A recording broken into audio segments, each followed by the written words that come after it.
Since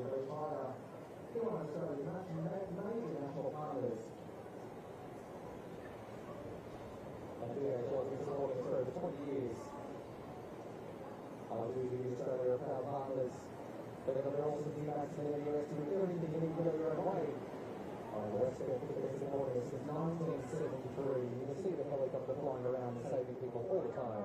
Huge thank you to all our event partners.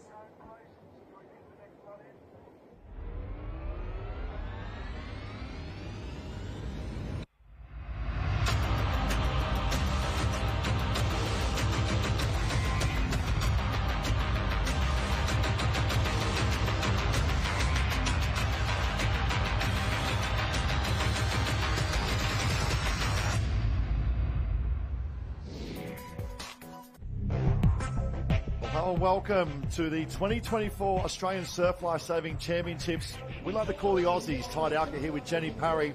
And it's day 9, Jen. It's the Holy Grail day. The cream rises to the fore. And this is it, the Under-19 Female Individual Ski Championship of Australia coming up. Exciting times for all competitors. Absolutely. We always say last one, fast one, and these girls are ready to go. A lot of nerves down on the line, a lot of effort put in already, a lot of fatigue, but the nerves will carry you through. They're ready to fire. First big one. Oh, we see the march past as well. Fantastic to see so many clubs represented in that incredibly traditional event. Yeah, talk about fire. Look at the march past competitors, but they are on the start line as Under-19 Female Single Ski Championship of Australia, and what a quality field we have. You know, we talk about from the past champion lining up as well, Natalia Droppot from there of Avoca, but a quality field in conditions we saw earlier as well. They're going to build throughout the day, and at the moment there's the start list. Yep, Shalise Menifee from Burleigh Heads, Emerson Hardy from Northcliffe. Great to see Dickie Beach's Kelsey Punter in there. Sarah Locke from Newport, one to watch. Georgia Askew now with Northcliffe. Kimberly Doyle, Kate Cliffleffer from Clifton, Natalia Drabot. She is someone that we need to talk about. Defending champion this event. She's had an incredible championships, and this is what I love watching now, Ty. They'll edge on the line, they'll look for the best possible position, all trying to get those extra few centimetres that could make the difference in claiming a national championship. Yeah, they've been through round 1, quarterfinal, semi-final, and Natalia, our reigning champion, took out semi-final number 1, and semi-final number 2 was from Hardy for Northcliffe. Such a quality field. They're in the starters' hands now. It's the ability to get in the boat, up and moving, and super critical to get around these cans up in that lead pack as well. Yep, the swell's looking pretty good at the moment, so the girls know if they can get out and around cleanly, whoever gets first shot on the waves has the best opportunity to cross the line first. Yeah, big danger for mine there. The green with the pink there. Look out for this young girl. She's a part of the Australian kayaking team, Jasmine Raywood. Outstanding performer. Also a part of the Nutrigrain Iron Series this year. Has qualified professional series as well. First 50 metres, super critical. It is the Championship of Australia. So much at stake. So much on offer. And such a tough job for our starters here. It's the most unpopular job in life-saving because everyone's a critic. No one wants to step up and do it, but the girls ready for a start. The gun goes, we are away. Away we go. Now look at the move. We spoke about the green, the pink there of Jasmine Raywood. That's the experience and strength of the kayaking background of that of Jasmine Raywood for Burleigh Heads, Murray Bay Park. Looks like Natalia top as well. Waves building. Oh, one straight in the lap. There are Jasmine Raywood. Natalia up and about. Potentially that of Hardy on the left-hand side off to a good start as well. Oh, fantastic start there. Yes, Hardy from Northcliffe. That is the yellow ski closest to the screen, up and over. But have a look at the girls on the 2 yellow skis. They have bolted. Look at that start. Yeah, unbelievable. And this is what we spoke about, the benefit of exploding that first 50 metres. And it's Avoca looking to go back-to-back, the champion here as well. And we'll pick them up as they go out. It's Avoca in 1. We then go back to, looks like Raywood now making her move in 2. And potentially that of Hardy from Northcliffe in 3. Yeah, Mia Cook from Alexandra Headlands, a recent transfer. We can see that she has the black and gold quartered cap in there, but have a look at the speed. The paddles are flying. This is not the sort of break that you see on the rest of the field. There is no one else in shot. This is incredible. Confidence is a wonderful thing. Look at that. This is unbelievable in the context of this race. This is an Australian Championship final. And already, look at this. They're head to toe. Probably a good 15 or 20 metre lead. Now the big decision is, she is the hunted at the moment, that of Natalie, but on the chance on Natalia. But it is Jasmine Raywood on the chase. Yeah, Jasmine Raywood, you can see she's determined. She's closing down. And I love the girls because they do have a little bit of extra space here. No one Everyone is clashing paddles. They're finding that clear water. I love these drone shots. It shows just how perfect these conditions are for ski paddling down at Maroochydore Beach. Yeah, Avoca's just starting to labour a little bit, and all of a sudden, this is one thing with Jasmine Raywood. She's getting closer every stroke, and that builds confidence when you are being the hunted in this moment. Big decision coming home. Swells on offer.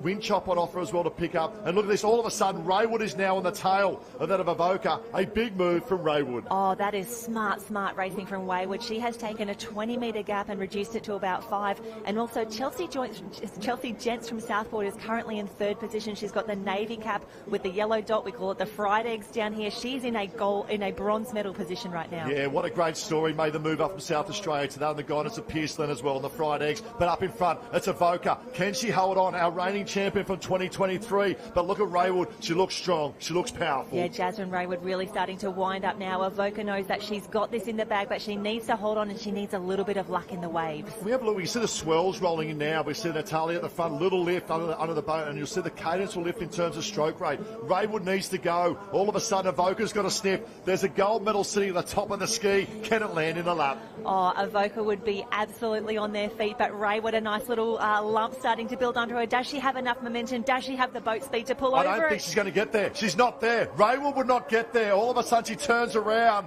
and it is all about Avoca. Back-to-back champions, set up in the first 50 metres, an unbelievable exhibition of ski paddling. Oh, we've still got to get her across the line. These waves are quite tricky on the shore. It gets shallow very, very quickly, but she is determined. She has led this start to finish. She is determined to hold on, but the race for 3rd is on. Chelsea Gents now has 2 ladies pulling down the wave with her. It looks to be Raywood in 2, but who's going to be 3rd? Yeah, Natalia will see across the line. There you have it, our Australian champion for 2024. Take a bow. Natalia, what a performance, back-to-back champion. Looks like that Jasmine Raywood holding on for 2. Phenomenal paddle from Jazzy Raywood, but all tight for 3. They come in for 3. 3 go for 3rd position. Super tight on the line. I think that's Mia Cook from Alexandra Headlands, closest to us on the bottom of screen. She's got the black and gold quartered cap. If you're used to seeing Alexandra Headlands as a yellow cap with 3 black stripes, they've actually changed this year for their centenary to celebrate something very, very special. And I think they've also just picked up a bronze medal at the Australian Championships. And that'll be Mia Cook's first individual medal. Made the move up from Warrnambool. A great family from that down at Warrnambool as well. But great performance.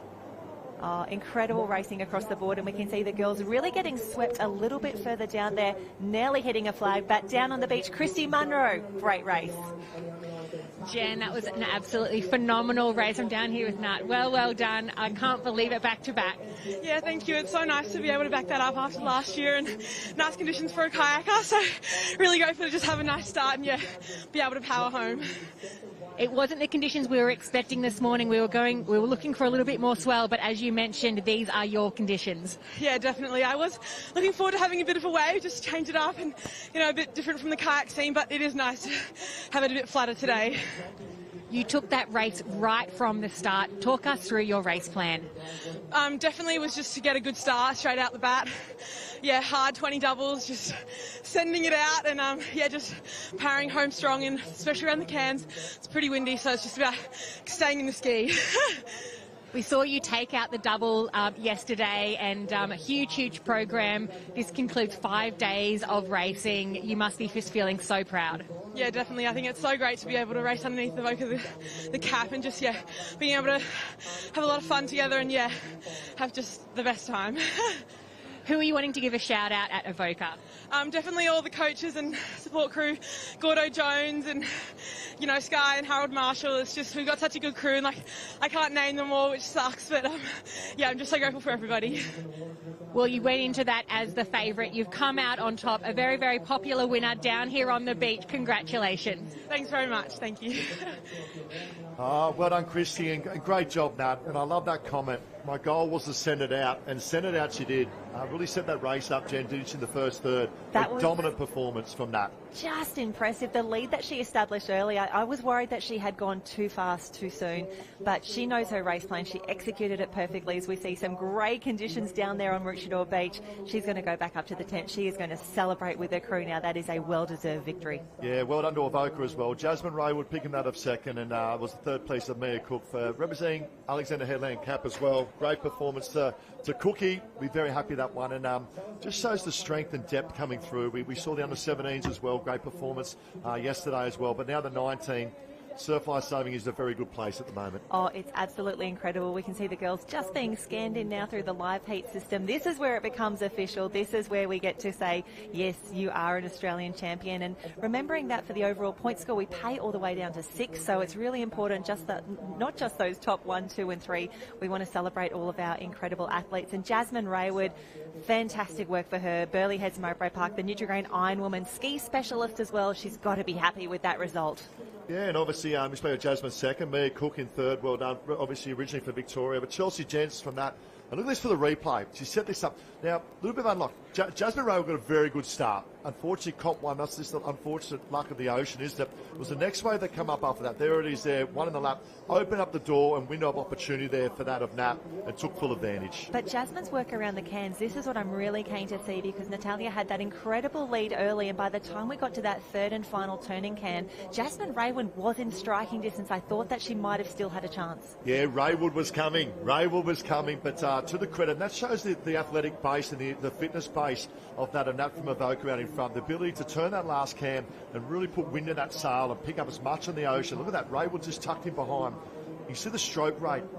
Natalia there just starts to lift from Avoca, and good little swell, and that was probably the difference right there, just opening up from one ski length to potentially 3 or 4, first back to the beach, first back to the wave zone. And just around that final can, we saw Mia Cook. She was just in 4th position. She got a lovely inside line from Chelsea Gents, who eventually did finish 4th. So Mia Cook timed that race to perfection. She came through at the right time. A nice little wave.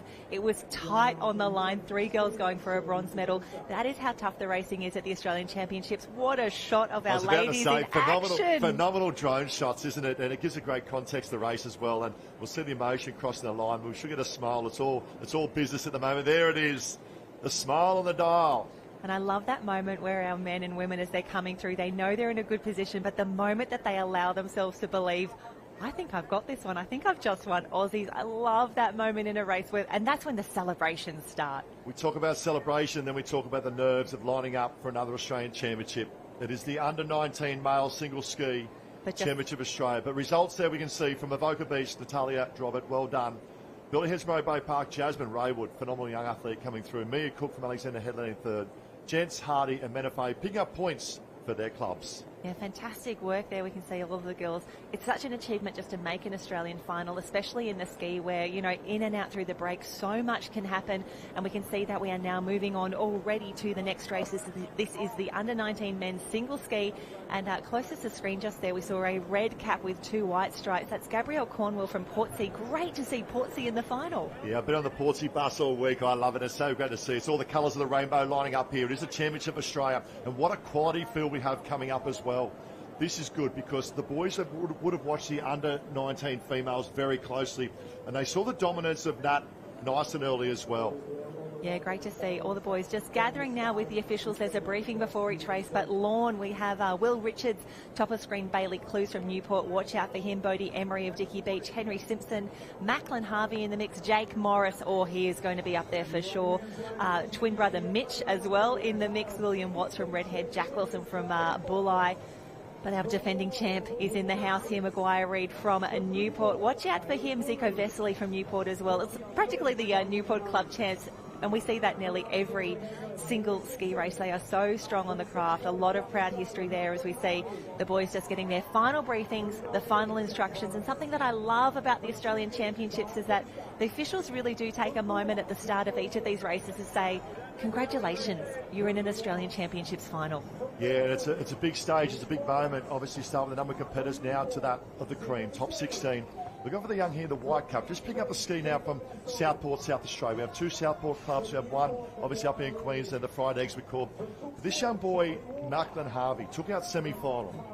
Now, it's how he conserves the nerves, a little bit of a kayaking background as well. Can perform. Great opportunity to perform on the big stage as well. There's the Portsea Cup we saw as well. But for my liking, I think, look out for that of Clues. We spoke about Clues, left-hand side. I like position 2, left-hand side of Clues. Reason being, have a little bit of room to move on his left-hand side as well. Morris, we spoke about the strength of the Morris on the ski. Harvey, South Australia, and that of Reid. We just saw Nat go back-to-back. Can Reed do the same? Oh, it is so tough. Let's face it, an Aussie Championships is tough for anyone. To do it, to win a championship when you're in the younger age group, to do it again when you come back, oh, this is a tough race. But watch out for the two Morris boys. And we can see already a few of them hands in the air, negotiating for a start, looking for any advantage they can take. And these waves, it looks nice and glassy out the back, but as Natalia said, it's really windy out there as well, so conditions tough the entire way round. Yeah, I think that wind will build more onshore as we go. So look out for Morris green ski, obviously that being Jake Morris, and the red ski, there's Jake in picture at the moment, right next to that of Macklin as well. So this is very good. So we took the probably two dominant ski padders side by side here at the moment. But it's the luck of the swell coming in as well can play a huge part. So guns in the air, away we go. 30 strokes, super critical at the moment, and we can see that of Reed and also Morris. I feel great start. Yeah, Morris in the middle there, great start. But have a look at the stroke rate. These boys are going to power through these waves. They do not want to be slowed down at all. Get that paddle in the water, keep that rating up, and go, go, go. Yeah, Markland we can see as well, but the right-hand side, we spoke about that of Reed. Really good start. And Jackson Bond, you talk about ski paddling, that you talk about the Bond family, and that a phenomenal ski paddler as well. They're up and about the moment. Newport taking a good lead, and that looks like Maguire Reed, opportunity to go back-to-back, but also Macklin's in the mix there as well. And I say there's Buddy Clues on the left-hand side, but what about this? Maguire Reed has absolutely bolted. Wow, we saw him at the start, and then just off camera he's had an absolute blinder, and he's just having a sneaky little look around, but he is so focused on that first can. The boys need to navigate around all three cans. We've got lots of Newport on screen, but geez, look at that. It's all of a sudden it could be a carbon copy of what we saw with that Voca earlier. We'll try and pick him up in a moment because we do have a number of Newport competitors here at the moment. We know left-hand side, right-hand side. Left-hand side we have Bailey Clues. Right-hand side we have the Maguire Reed in the mix there. And Zico Vesely as well from Newport. Could be potentially that of Zico. They've got the gun start in the centre. We'll pick them up as they come round. Bond in the mix as well. Around they go now. Looks like that of Maguire Reed leading. Bond will go around in second. Look out for the big move for Clues, making his presence felt coming through. Portsy up in the mix there. Gabriel on the move. Portsy in the mix, and Charlie Walker from Cooks Hill, we saw him go through as well. That is the blue, red and white cap. He's in a great position at the moment. I think both of the Morris boys are in there. They're going to need to motor. They've got the great inside line there. Unfortunately, a few of the boys struggling to get their paddle in the water. That is how tightly jammed up they are on the can. But it's Newport in one. I feel a very good start at the moment. They'll lead round the can on the chase at the moment. Tucked in behind, we can see Portsy and that of Karawa. And also looks like Walker, Charlie Walker there from Cooks Hill in the mix. But it's all Newport out in front at the moment, looking to make every post a winner. Oh, have a look at this. The moustache getting in home, and Portsy is still in this race. Gabrielle Cornwell in a fantastic spot. I tell you what, Jackson Bond from Karawa is looking dangerous. The swells will start to come through now. Can we get a few of the boys down these waves? Can we get a few more Newport in the mix? They've had incredible success, not only at this championships, but days gone by. It's getting tough. Portsy's coming. Cornwall's coming. Cornwall's coming. He may not get there. It will be a lead wave for that of Newport. Newport will come through. Newport will lead this one at the moment. Potentially looking at that of Maguire Reed in lead at the moment. Oh, look at this. Oh, here we go. This could be a gold medal wave. He needs to hold it straight. He needs to get through.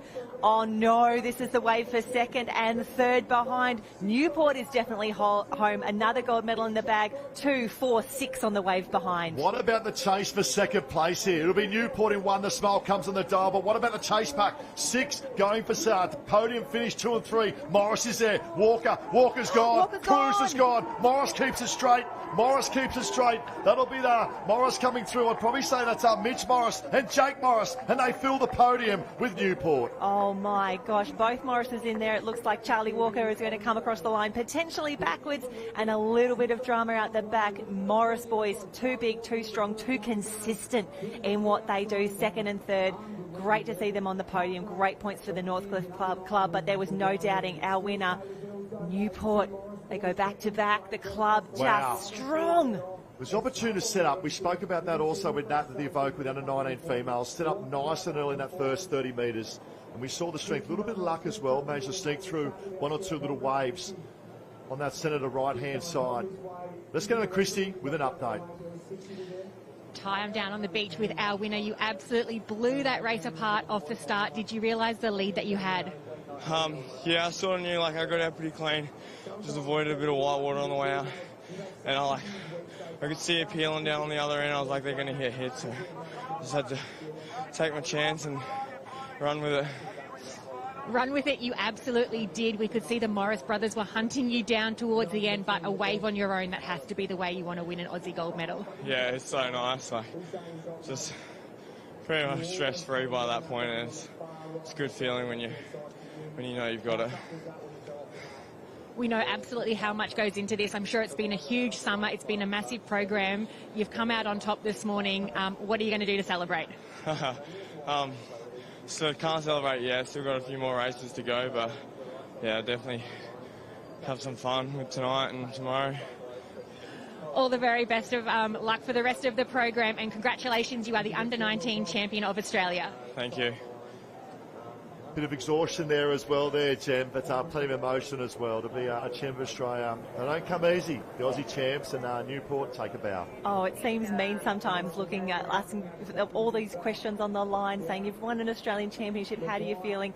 I think they just want to lie down in defeated position. They've given it all. They have left it all out there. But what a race, what a finish. And as you said, carbon copies, the under-19 men, the under-19 women, the winners setting it up early. And I'm really keen to see if we're going to see that replicated in other races, because it's smart racing and there is no room for error out there today. And we see the swell as well, and it will build throughout the day, but there's still enough to make a difference. We saw that window of opportunity to sneak out there on the right-hand side, but also coming home. Obviously, the leader creating their own luck by getting their own wave, and that's valuable. To get your own wave coming back to the beach, super critical. But 6 on the next wave, and of those 6, 4 slewed and didn't hold. So that just shows the pull out of the rip on the right-hand side and left-hand side are going to be critical. And under fatigue, to execute those skills, so important. Yeah, I was not expecting 6 on that wave for the silver and bronze medals, but it was Jake and Mitch Morris from Northcliffe who came through. They're always there. You give them an inch, they're going to take a mile. They are smart racers, they are fast racers, and they are confident racers as well. They would have seen those 6 on the wave and be like, do you know what? I think I've got a chance. I'm going to back myself. And gorgeous shots back towards the beach. Definitely less tense down there right now as we congregate for this finals package, but wonderful to see everyone down here being part of the Australian Championships. Yeah, the cauldron is filling. Isn't it great to see? And let's have a little replay as we see them pick them going out at the moment. And we'll pick up that on the right-hand side and the start they had. But it was Maguire Reid that we spoke about, the dominance of Reid. There he is on the right-hand side. Yeah, the crew doing a great job as they start to come through. Just lost visuals there. We'll pick that up in we'll a get little that moment. later. But what a performance. You know, you win it once. They say win it once could be a fluke. To win it twice proves you're the best. Back-to-back, phenomenal performance. Yeah, incredible racing across the board. And this is what we're here. This is what we want to see. Our under-19 men and the under-19 women, a lot of them do the kayaking. A lot of them are doing the flat water training as well. But for some of our athletes may not have been on a ski for all that long. And the strength, the skill and the how they handle the waves, it's just impressive. Year on year, we're getting better and better. It's a type of discipline as well there, Jen, that you grow into it being a ski pubber. We talk about that man and female strength. They develop, you don't peak to your late 20s, early 30s in terms of your ski punting for a lot of adults to have that strength to really get that boat up and moving. But to the 19s, and in particular the 17 females yesterday, unbelievable. And I had a chat with Cassandra Sedgman, the first ever to win, the OG, the first ever to win that of an open female boarded ski, and said she could not believe the quality. We said, but this now, the big stage at the moment, it's Open Female Single Ski Championship of Australia, and the start list, please, Jen. Here we go. Eliza Johnson from Swansea, Naomi Scott, the current Open Ironwoman champion from Northcliffe, Annalise Kibble will be strong from Newport, Bella McCabe, Hannah Murray, Lily Thanardi from Northcliffe, Deandra Godoy from Newport. Great to see Jazz Shipway-Carr in the mix here, all the way from Trigg Island in Western Australia. Lucy Kelly from Alex is in there, Hannah Scully, one to watch. And I'm loving the return of Carla Papek from Noosa Heads. She's a former Coolangatta Gold champ. She's combining with teammate Jordan Mercer from Noosa Heads as well. Yeah, Carla Papek also took out semi-final number 1 just in front of Lily Thanardi, and Jasmine Shipway-Carr from Trigg. What a great story. They do it best in the West. and the girls lining up. And Chloe Jones from Queensland, now they had a great win yesterday in a board rescue in the under-17s, and that club was up and about. I'll tell you what, the Junes were rocking for the Queensland Headland Club. Annalise Kibble, we know the strength of Newport there. But Mama Mercer, Geordie Mercer finished third in semi-final number 2. Let's look out for Mama Mercer as well. And I love that Geordie just looks like she's having such a wonderful time down at the beach. The Noosa team have had an incredible championships. She and Carla have combined for a few races. Look at this, Carla Papik warming up. Just really love it. Activating the body. This is great to see. I love how they go about. Like physically, they're not going to improve anything now within the start of 2 or 3 minutes. It's all about the psychology of sport. And I love how people go about their business. We saw Carla Papik running up and down. We saw Luru there taking some big deep breaths as well. Others pure focusing. Under 19 female male ski championship Australia. Well done. Maguire Reid from Newport won. Mitch Morris was second and Jake Morris in third. What's going through the girls' minds right now? Well, they know the journey that they've taken just to get to this position. We've seen a few of the favourites knocked out early in the qualifying round. So just to be in this position, to be on the line, to have a chance to contest for an Australian Championship, you can see the nerves, lots of fidgeting, and it's a little bit chilly down there on the beach as well. So we need to remember the conditions. We can see some of the athletes wearing the rash vests or the lycras underneath their competition jerseys. That's just to stay a little bit warmer. Yeah, Stewie Hogman just laying the law down for the girls, and you can see Focus ready to go, and back right-hand side there. That's Naomi Scott, our current Australian Ironwoman champion. Big day for Scotty coming up as well. Yeah, she's got quite a few races on her program, but the crew doing a great job. We can see the athletes. And here we have the start list for the Open Female Single Ski Championship of Australia. Eliza Johnson in the mix, Naomi Scott, our Australian Ironwoman champion, Annalise Kibble, Bella McCabe, Montana Murray, Lily Fernardi, Deandra Godoy, Jazz Shipwaycar all the way from Western Australia with Lucy Kelly and Emily Doyle from Northcliffe. Keep an eye out for Hannah Scully of Northcliffe, Carla Papik of Noosa Heads, teammate Geordie Mercer in the mix as well. A quality lineup, a quality field. We're looking forward to this one. Yeah, great race. Look out for Emily Doyle too. Obviously in the off-season couldn't do a lot of work due to a leg injury. She spent a lot of time on the ski under guidance of Naomi Flood. And you talk about guidance under Flood, he obviously a past Olympian in terms of kayaking as well, and doing a wonderful job with the Gone girls as well. Here we go, 16 go out, Championship of Australia, so much at stake. I love these days, it's the holy grail. You go back 11 months ago, they do their Surf Sports calendar, Jen, and this is the day they put in. This is it, Super Sunday. Number 1, get to Super Sunday. Number 2, perform on the big stage. Yeah, just to get to have a race at Super Sunday is an achievement in itself, and we can see just how inconsistent some of these waves are as the surf continues to come through at Maroochydore Beach. A tough job trying to get an even start, but we know what is at stake. The officials determined to give everyone the best and fairest chance as we get ready for the gun to fire.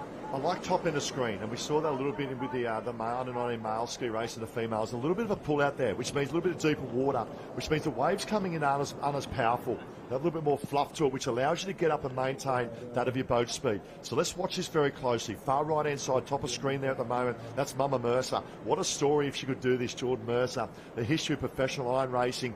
The great Mercer family we talk about trains under her dad, Darren Mercer as well. Right hand side, Ella Garrett.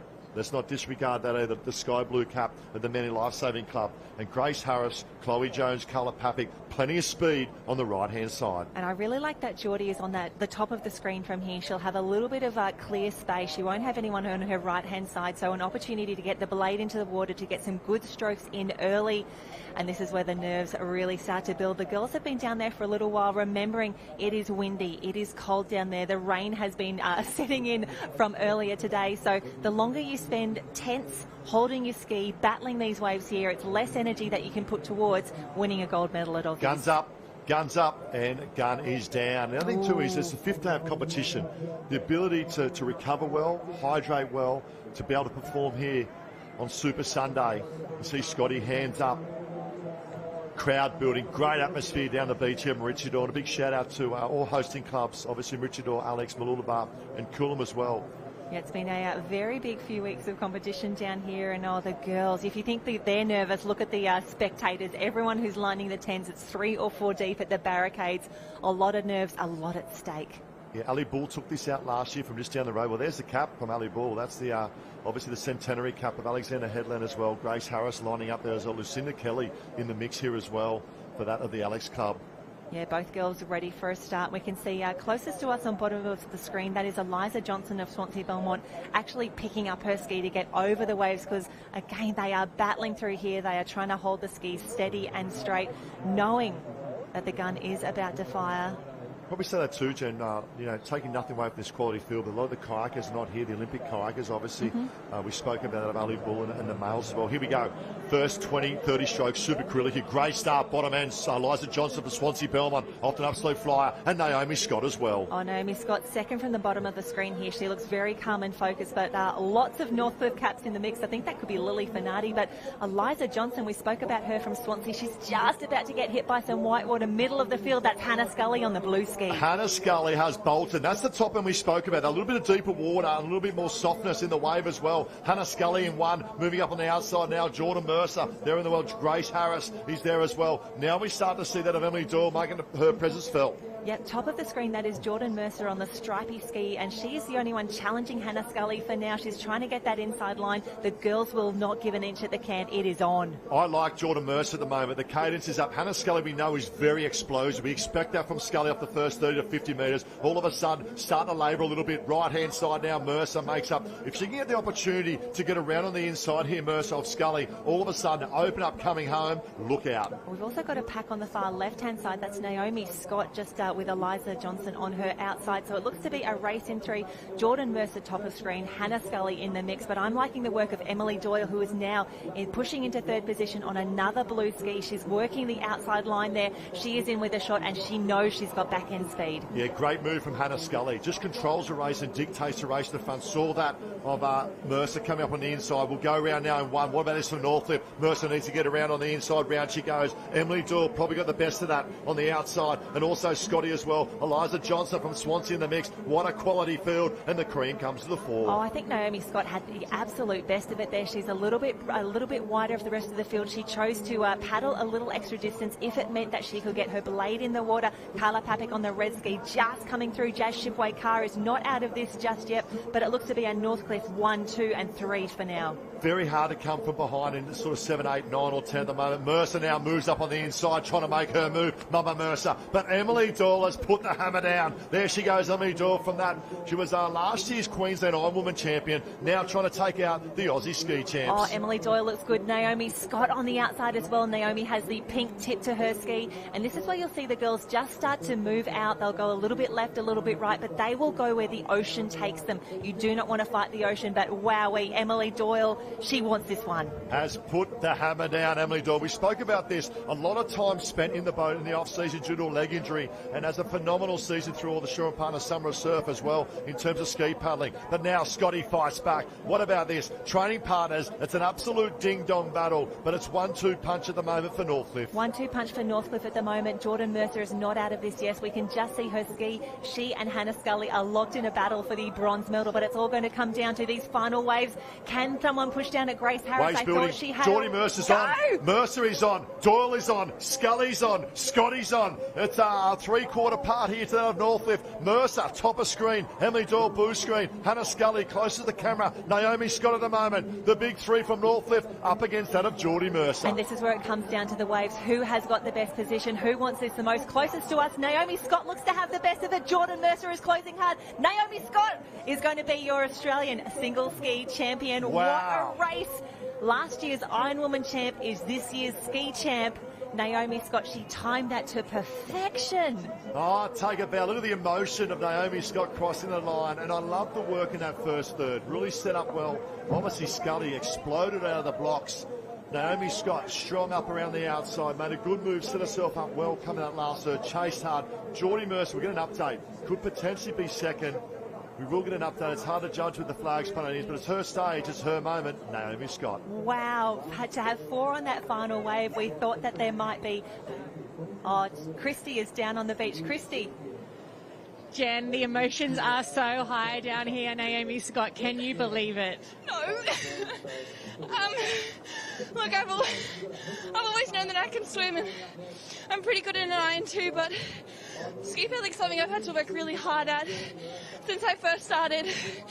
And just knowing where I've come from and where I've managed to get to with all of the coaches that have helped me along the way, like I I can't believe that. That's incredible. You had a fantastic race. Obviously, a huge contingent of Northcliffe in that final as well. You know how you all race and how you train. You really put the hammer down halfway back in, and I guess you just wanted it more. Honestly, when I got to that first can and Emily and Scully were right next to me, I was like, this is so perfect, because I know how hard they train. I know how amazing they are, and we all really wanted this race really badly. And, you know, we've all come from that Ironman background, and to be able to be amongst the greatest ski paddlers in Australia as Ironwomen is pretty incredible. And yeah, I'm so happy for the girls. They did so well, and really happy for me too. You are the ski champion of Australia, Naomi Scott. Congratulations. Thank you so much. Oh, how good, Jen. I think that interview says it all. The raw emotion of Scotty. What a phenomenal athlete she is. Obviously, current Australian Ironman champion, and today looking to go potentially back-to-back in that. But well done all the ladies. Open Female Ski Championship Australia. We're still waiting for minor places, but Naomi Scott, take it down. Oh, that was incredible. As we cut to some shots here for the Coleroy ladies march past team, and you can see our spectators are pushed up to the hill here. It is it's a high tide at the moment, not a lot of beach left, but here we go, a very proud moment for Alexandra Headland in their centenary year, 100 years of keeping our beaches safe and saving lives. Here we go. This is what we want to see. This is the tradition for surf life saving. Yeah, it's great to see the clubs coming through, and a lot of them do training in that space as well. To the club, I'm sure that's the Cairns Club coming through there at the moment, which is great to see. But I love the formation here. Look at this, super tight at the moment coming through, and I know we do have march past teams that train just as hard as the Ironman and Iron Women do as well, so very great to see. Yes, in the mix here we have Ellis Beach, the Coleroy ladies just went past, Alexandra Headland's Team A, Cairns were in the mix all the way from North Queensland, and this is the Coleroy Bears, wonderful to see them, the Lightning Bolts. We've got Wanda, North Cronulla, City of Perth, Maroochydore Caves and the Lullaby. What about that from the Coleroy team? We sort of spoke about that, but the Coleroy ladies, the Coleroy Bears, the Coleroy Comebacks. That is so great to see the depth in march past at Coleroy. Absolutely. We've got Mooloolaba, Freshwater, Seacliff Team A, Burleigh Heads, Mowbray Park. You know they've been putting in the hard yards for this one. Sorrento from Western Australia, Mentone from Victoria, Glenelg from South Australia, and Burning Palms as well. One of the best caps on the beach, and you know they'll have a great march past outfit as well. And Burning Palms, one phenomenal location there, also in the National Park there, right next to Era. Let's have a look at this at the Open Female Ski Championship Australia, and Hannah Scully, right-hand side, blue ski. Yes, the Northcliffe girls really set this up so beautifully. They were everywhere in this race, but they had to be there at the start. And on the very far left-hand side of the screen, you can see Naomi Scott, our eventual winner. Oh my gosh, this was one of the finishes of the championships. Emily Doyle did everything right. She was up there early. She held it well, but Naomi Scott did not stop paddling. We can see her momentum continue the entire way home. Yeah, we can see just the angle of their wave as well, just how it angles on this bottom end, which is advantage to that of Scotty. Watch the push down the top end of Jordan Mercer, really working hard. And we'll get the official results soon. May have just snuck out of potentially that of second. Could be Scully in second. We'll wait for the judges to come through. We're still waiting on results, but Naomi Scott, what a performance. And it's a big day for Scotty, but no better way to start. Absolutely. I love the emotion that we saw down on the line as well in that interview. Every Australian championship is special. These medals are unique and precious, and for her to come away with a win in the open ski was wonderful. Open Male Single Ski Championship Australia, and what a quality field we have. And top of the tree there, look at that. Mitch Trim took out semi-final number 1 as well. Liked up in left-hand side, Tom Norton, Northcliffe, Jakey Reese, training partner of the Trimmy as well. Murray Stewart, the Olympian from North Burleigh. Carbonator, second in semi-final 1. Jet Kenny, Alexander Headland, Fletcher Armstrong, Newport. Samuel Henson Thompson, the big man from Alex. Justin McMullen, wait to see the start from this boy. Justin McMullen from Redhead. Adam Rowe from Redhead as well from the Hunter Branch. Max Brooks, Newport. Sorrento, Boothie, the coach, doing it for WA. The Foxman, what did the Fox say for Half Moon Bay? We'll find out shortly. Jamo Porter from Alexander Headlands. Coromon of Erskine and Reed from Newport backing up from an under-19 win. What about quality field we have? Oh, I do love seeing a lot of our junior competitors mixing it with the best, and it is tough to make an Australian Open single ski final. I think they had round 1, round 2, quarterfinals, semi-finals in a race where so much can go wrong, and in a race where a lot of things are out of your control, especially when there's a little bit of surf on, and the rain is coming down now on Maroochydore Beach. The rains are coming, and I love this. And if you look at the quality field of Newport, the depth sea Trimmy there just warming up as well. And they took out the single ski relay. A phenomenal ski fraternity there at Newport. I expect them to be up and about as well. But also let's go back to last year. Now, Riley Fitz, current Australian champion, not competing, along with that of Noah Havard and Jackson Collins. And the reason they're not competing, they're a part of the Australian kayaking team for the Olympics. And that just shows the quality that we have here in our surf sports. And want to have a big shout out to the big three there of Riley, to Noah and Jackson, to wish you guys all the very best. And all the other kayakers, Tommy Green and all the rest, lining up for Paris, or Paris, like we like to call it, to wish you guys all the very best coming up in August. But it's the Open Male Single Ski Championship of Australia. Who do you like, Jem? Where do you go? Oh, I am trying to pick a favourite as I look through the start list right now. I'm loving seeing a few from Redhead in the mix. Both Justin McMorland and Adam Rowe are in here, but geez, everywhere you go, you cannot skip Northcliffe. Mitch Trimmer's there, Jake Rees, Fletcher Armstrong, Max Brooks, Maguire Reid as well, backing up from the juniors. Wonderful to see Jamo Porter from Alexandra Headlands in the mix. One of our local competitors, Alexandra Headlands, also hosting the Australian Championships this year. Yeah, two great coaches, ski coaches here as well. So they're showing their students how it's done. You see Boothie in the fluoro green there. Phenomenal, like, travels the world in terms of stand-up paddleboarding competition as well in the Supland. So great to see, and then of Jamo Porter. Now, the top end or the right-hand side of the start, the most southern end we'll talk about, and that'll be where the Fox is, the Porter, Erskine and Reed, along with Brooks and that of Booth. Now, in the under-19s, a little bit of advantage that deeper water. Will we see it again? Although, we're talking about the open males now. Plenty of power off that start. Yeah, they will power through absolutely everything. You've already mentioned the Olympics. We've got some former Olympians in the mix as well. Murray Stewart from North Burleigh, previously raced for Manly, previously raced for Australia at the Olympics as well. Wonderful to see the quality field that we have assembled down here.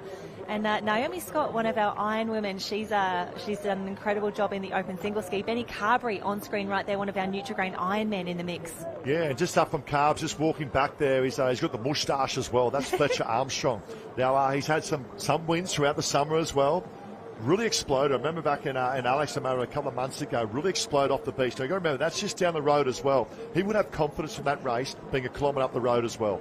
Yeah, the local knowledge can help, but in conditions like these, when we see how messy it is down there at Maroochydore Beach, this race could be anyone's, especially when we consider the quality across the field. And I love that we have so many of our states represented as well.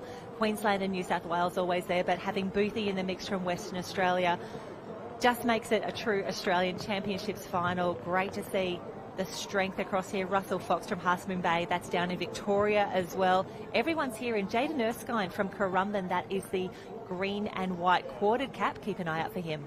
Yeah, he's a sort of an unsung hero, old Erskine. He was a member of the Lifesaver Relay yesterday that did a phenomenal job for the mighty Vikings of Currumbin. It is the Open Male Single Ski Championship of Australia.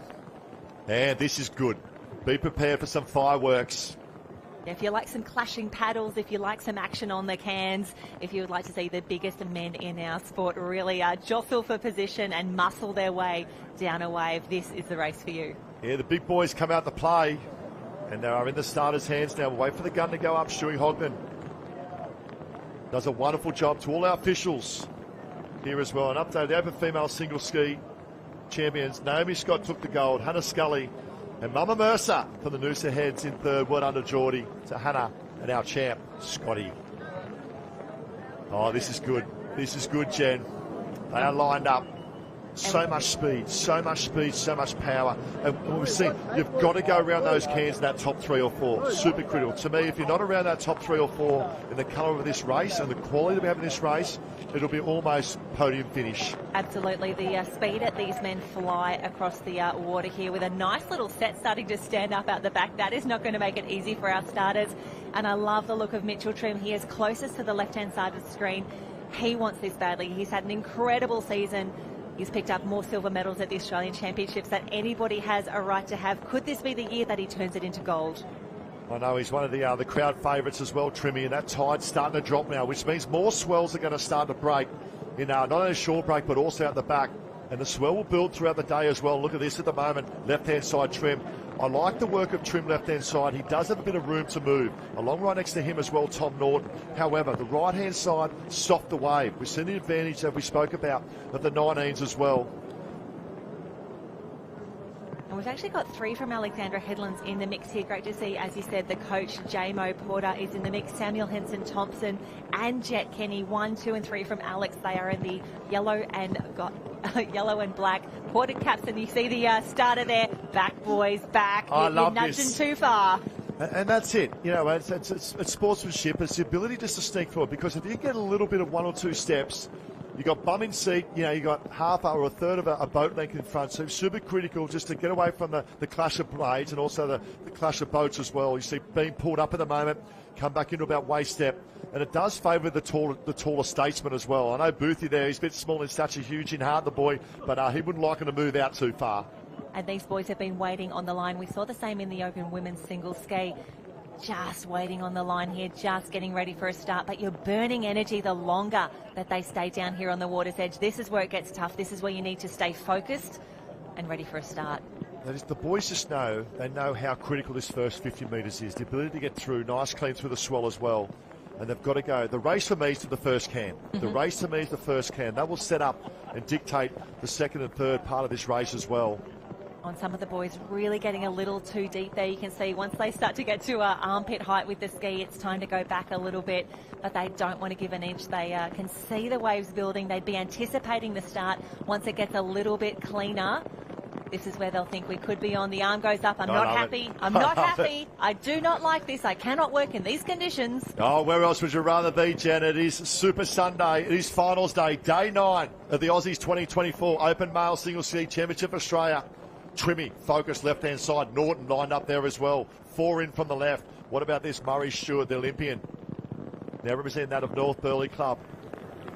I do like the position that Mitch Trim has drawn on the very far left-hand side. It means that he may have to paddle a little bit further if he goes wide. Here we go. We're away. Explosion is about to happen. Trim, good start, left-hand side, right-hand side. J-Mo Porter held up a little bit as well. And it's the big man, Samuel Henson Thompson from Alex Up and About. Have a look at the speed already. Mitch Trim is on the very far left-hand side. He's gone wide as well. This is where it gets interesting. J-Mo Porter, middle of the screen. Fletcher Armstrong. Oh, yes. Fletcher Armstrong has absolutely bolted in the centre of the screen. We spoke about this, the confidence of having a win 3 or 4 months ago down the road. Fletcher Armstrong for the Newport Club out in 1. Norton will make his move down the left-hand side as well. This is big in the context of this race. It is huge, and there we see the big 2 there, Northcliffe and Newport, the boys racing out. I'm still trying to find Mitch Trim. I think he's a little bit off screen at the moment, or is that him on the far left? Far left, just making now Norton on the right side of here. It could be potentially Newport 1, Newport 2 around the cans as they go. We'll pick them up as they go. It is now Fletcher Armstrong in 1.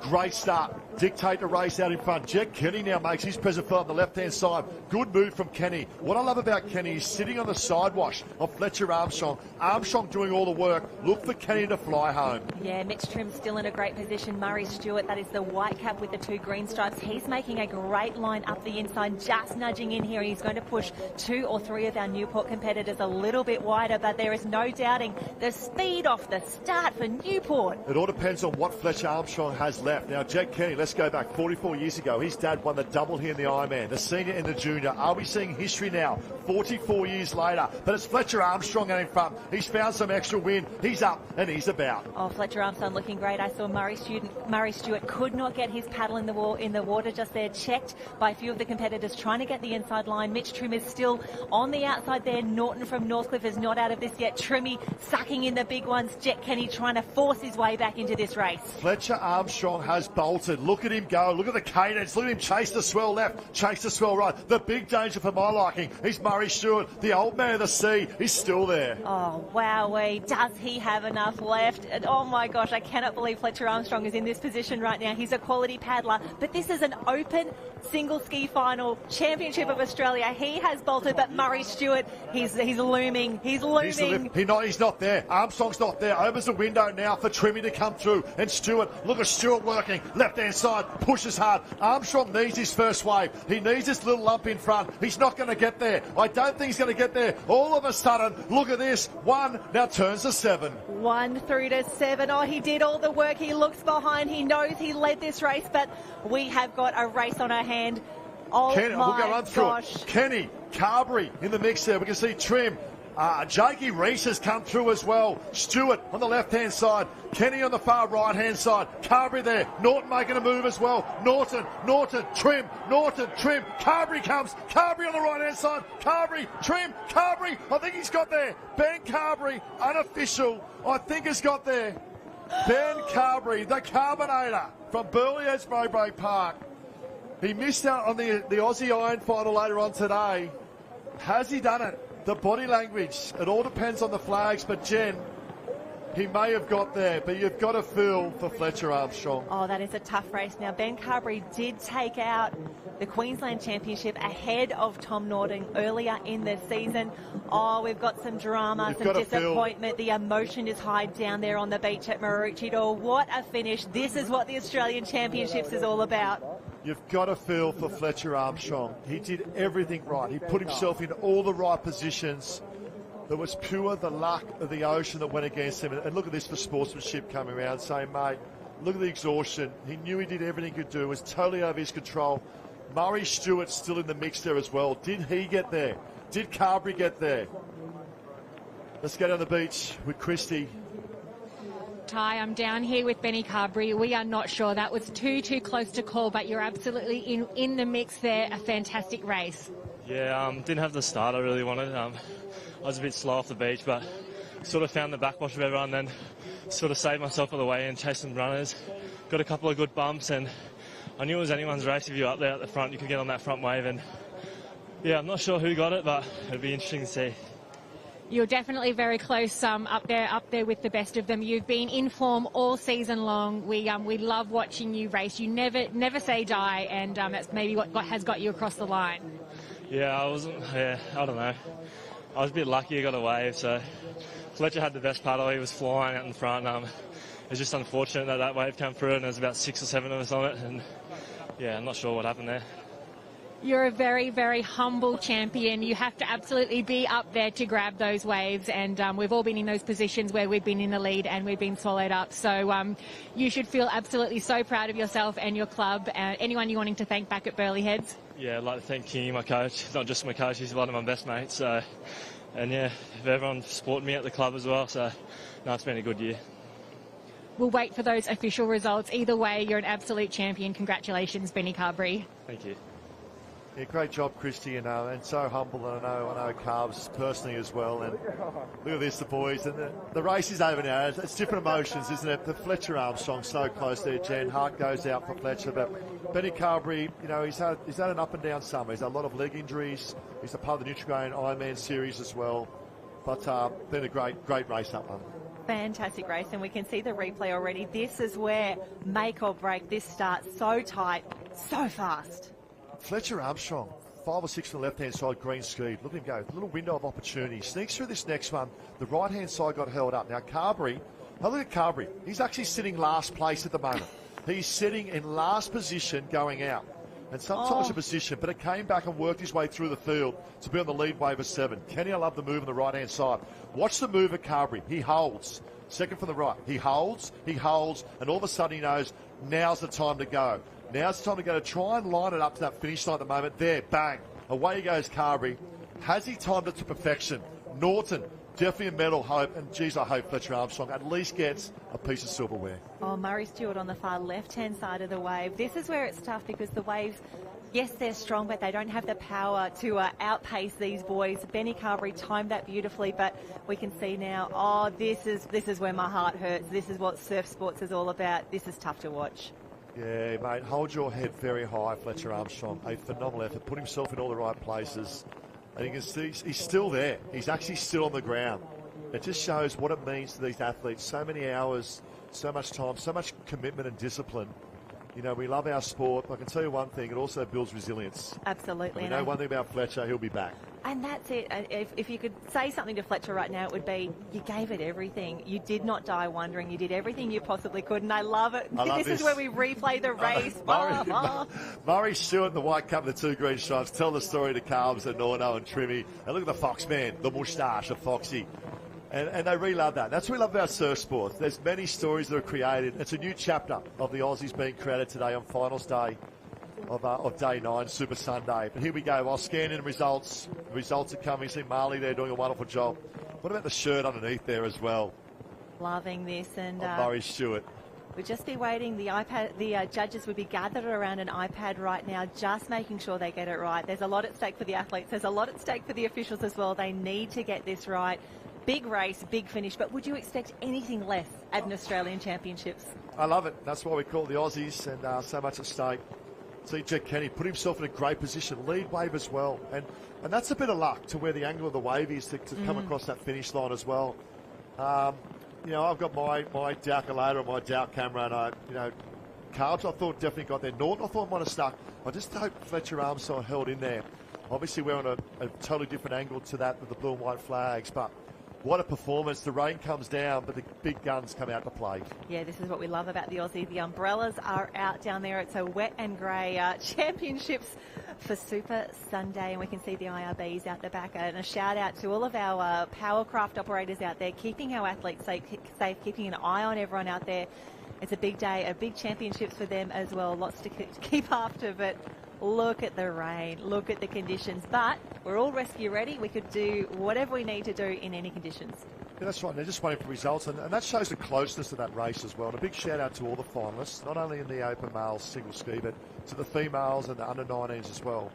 The quality of paddling and the quality of surf sports we've seen has been phenomenal. It is the Aussies. It's been a phenomenal year. Big shout out to all the clubs hosting these events as well. And to Surf Life Saving Australia and the event crew of ironperson and all the crew there doing a wonderful job at Aussies 2024. Yeah, it does take a village to put this championships on, and wonderful to share the hosting duties. We're at Maroochydore Beach at the moment. Alexandra Headlands has been hosting a lot of the surf rescue events. The boats are further along this beach. Down at Mooloolaba, we've had the sprints, the relays and the flags. Under lights, a few big nights of competition.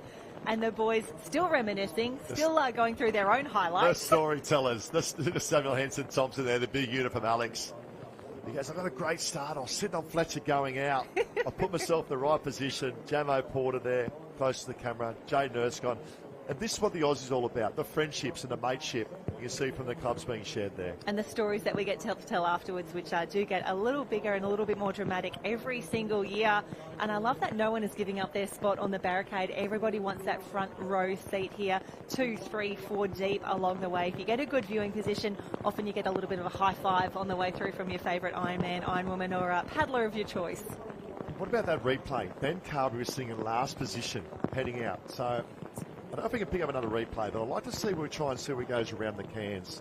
Obviously from 1 to 16 in terms of Ben Carberry. He was last off, would have got dragged around potentially probably around in 10th. And then to put himself in that position, had to work super hard. And that shows his fitness base of an Ironman background. A current Ironman as well, professional Ironman series, but the fitness base to pull over the top and come home that last third. He also knows how to race smart and race strong in a ski. He's the current Queensland champion, just ahead of Tom Norton and Jamo Porter. Murray Stewart finished 4th in that race just a few weeks ago. Mitch Trim took out the New South Wales Championships, and unfortunately for Mitch Trim, I don't think this is his year either. I don't think he's got that Aussie gold medal that he has been chasing so hard. A cheer's gone up on the beach. This could be it. We may now know. Yes! There we go. Carberry in 1, Tom Norton from Northcliffe in 2. 3rd place, Murray Stewart from North Burleigh has picked up 3rd. And he was right up the pointy end all round as well. One for the older statesman. Well done to Murray Stewart from North Burleigh. Wow, Fletcher Armstrong maybe 4th. We'll just wait for the final positions to come through. Here we go, the final rankings again. Remembering that for the overall point score championship, we do get... Fletcher Armstrong will pick up the chocolate medal of 4th, but please hold your head very high. Phenomenal effort.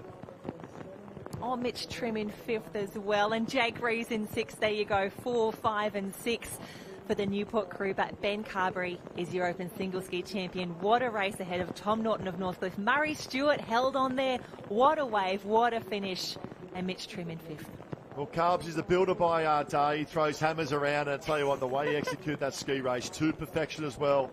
Take a bow, Ben Carberry, Burleigh Heads, Mowbray Park, our Open Male Ski Champion of Australia. Yeah, that's one for the history books. A fantastic race. They'll be talking about that one for a little while just yet. Fletcher Armstrong, all heart, great race, fantastic start. And when you have those opportunities on these sorts of stages, you have to take them. He did everything right. Yeah, quality field, wasn't it? They definitely delivered. The big boys did come out to play, and big shout out to all the females as well. What a performance. Naomi Scott, our champ. To that of Nat, taking out that of the girls as well. Another Newport took out, or I should say Newport took out number 17, under 19s as well. And that of Maguire Reid. On conditions continuing to deteriorate down there on the beach. It is a tough day. Everyone's huddled under the umbrellas. Get your rain jacket out. I hope you packed everything for every possible condition down here at the Aussies. But no one's going anywhere. They want the front row seat. They want to see the best of the best. And we do like to call it the greatest show on surf. Lots of great racing happening all across the beach. And yeah, Coolum Beach also hosted the board riding across the week. It's been a very big championships, and I do love it. If you do see a camera, if we ask you for a chat on our microphone, please always say yes. We love talking to everyone who's down there. And if you're joining us on the live stream as well, wonderful to have you company. Yeah, the crowd is not going anywhere at the moment, and they are lined up and ready to go because so much action here at that Maroochydore.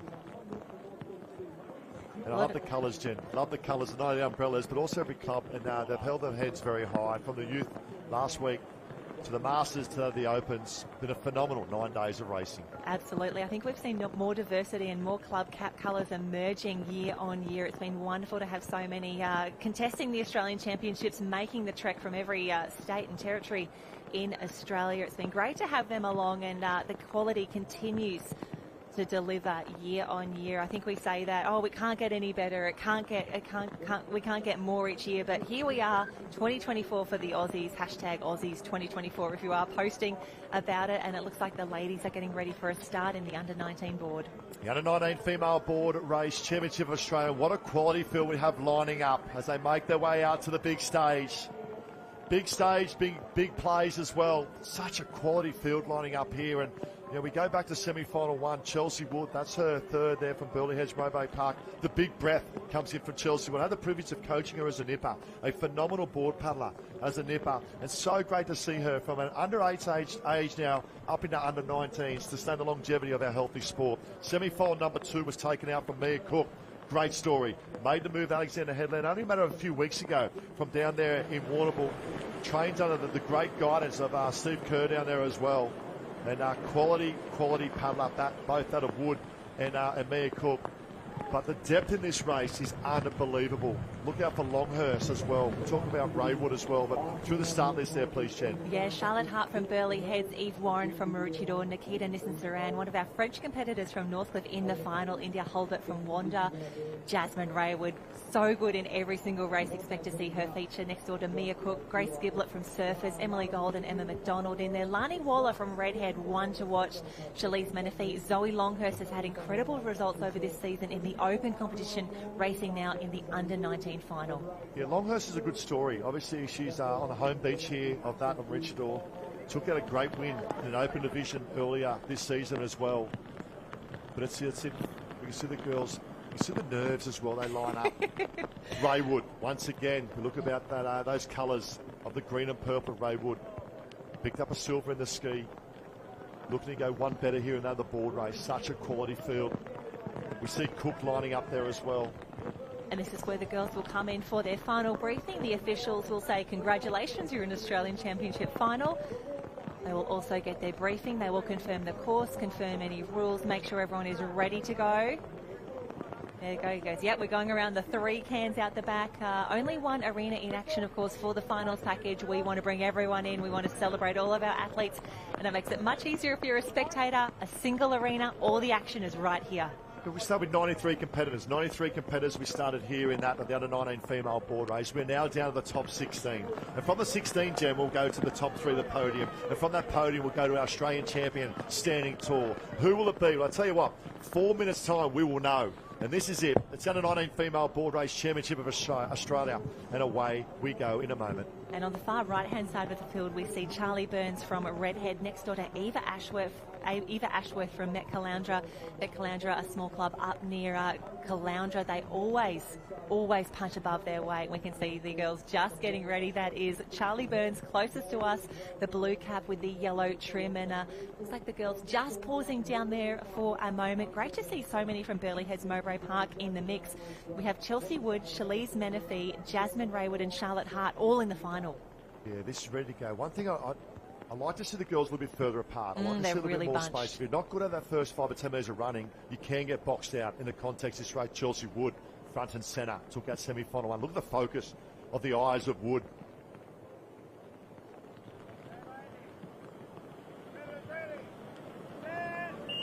Away we go. Redhead close to the camera as well for the 100 bands. That's Wood, 3 for the left-hand side, right-hand side in. Longhurst, Phil, great start from Richie Daw. Yeah, the girls need to stay on their feet as long as possible, and then they'll skim across the water. They need to keep that board speed, that momentum up for as long as possible. Then it's all about transitioning that into good paddling speed. You'll see lots of fast, short, sharp strokes just to get through here.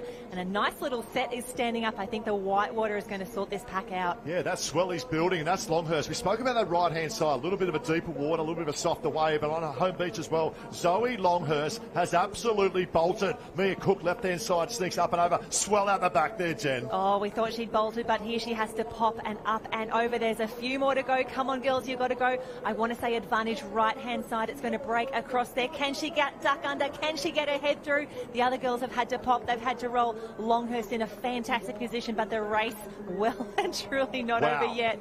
Wow, Longhurst, this is the benefit of being explosive in that first 30 to 50 metres. The opportunity to get 1 or 2 board lengths ahead, all of a sudden sneaks through a wave. Longhurst out and clear. Well, she's out and clear. This is where she can really start to control the pace of the race. As we saw from a few earlier races, you don't want to go too hard too early. You need to conserve something. You need to make sure you've got something in the bag for potentially a sprint home. But Longhurst from Maroochydore on her home beach, a fantastic start for the girls, but this is where it gets interesting. This is where we start to form up. You'll see the strategy, the tactics, who wants the inside line. Yeah, quite interesting for Longhurst because she's got a 10 or 15 metre lead. I'd probably say you've just got to back yourself and go, Jen. You've just got to pin the ears and absolutely go and back the work that you've done. Obviously, trains under Bugsy here at that of Maroochydore, and has got a very good base fitness as well. And I love the rating of Longhurst at the moment. She hasn't sat up one shed. It's ability to grind it out, stroke after stroke after stroke. Well, she knows she's in an Australian Championship final. She knows she's on form. She knows she's in a good position.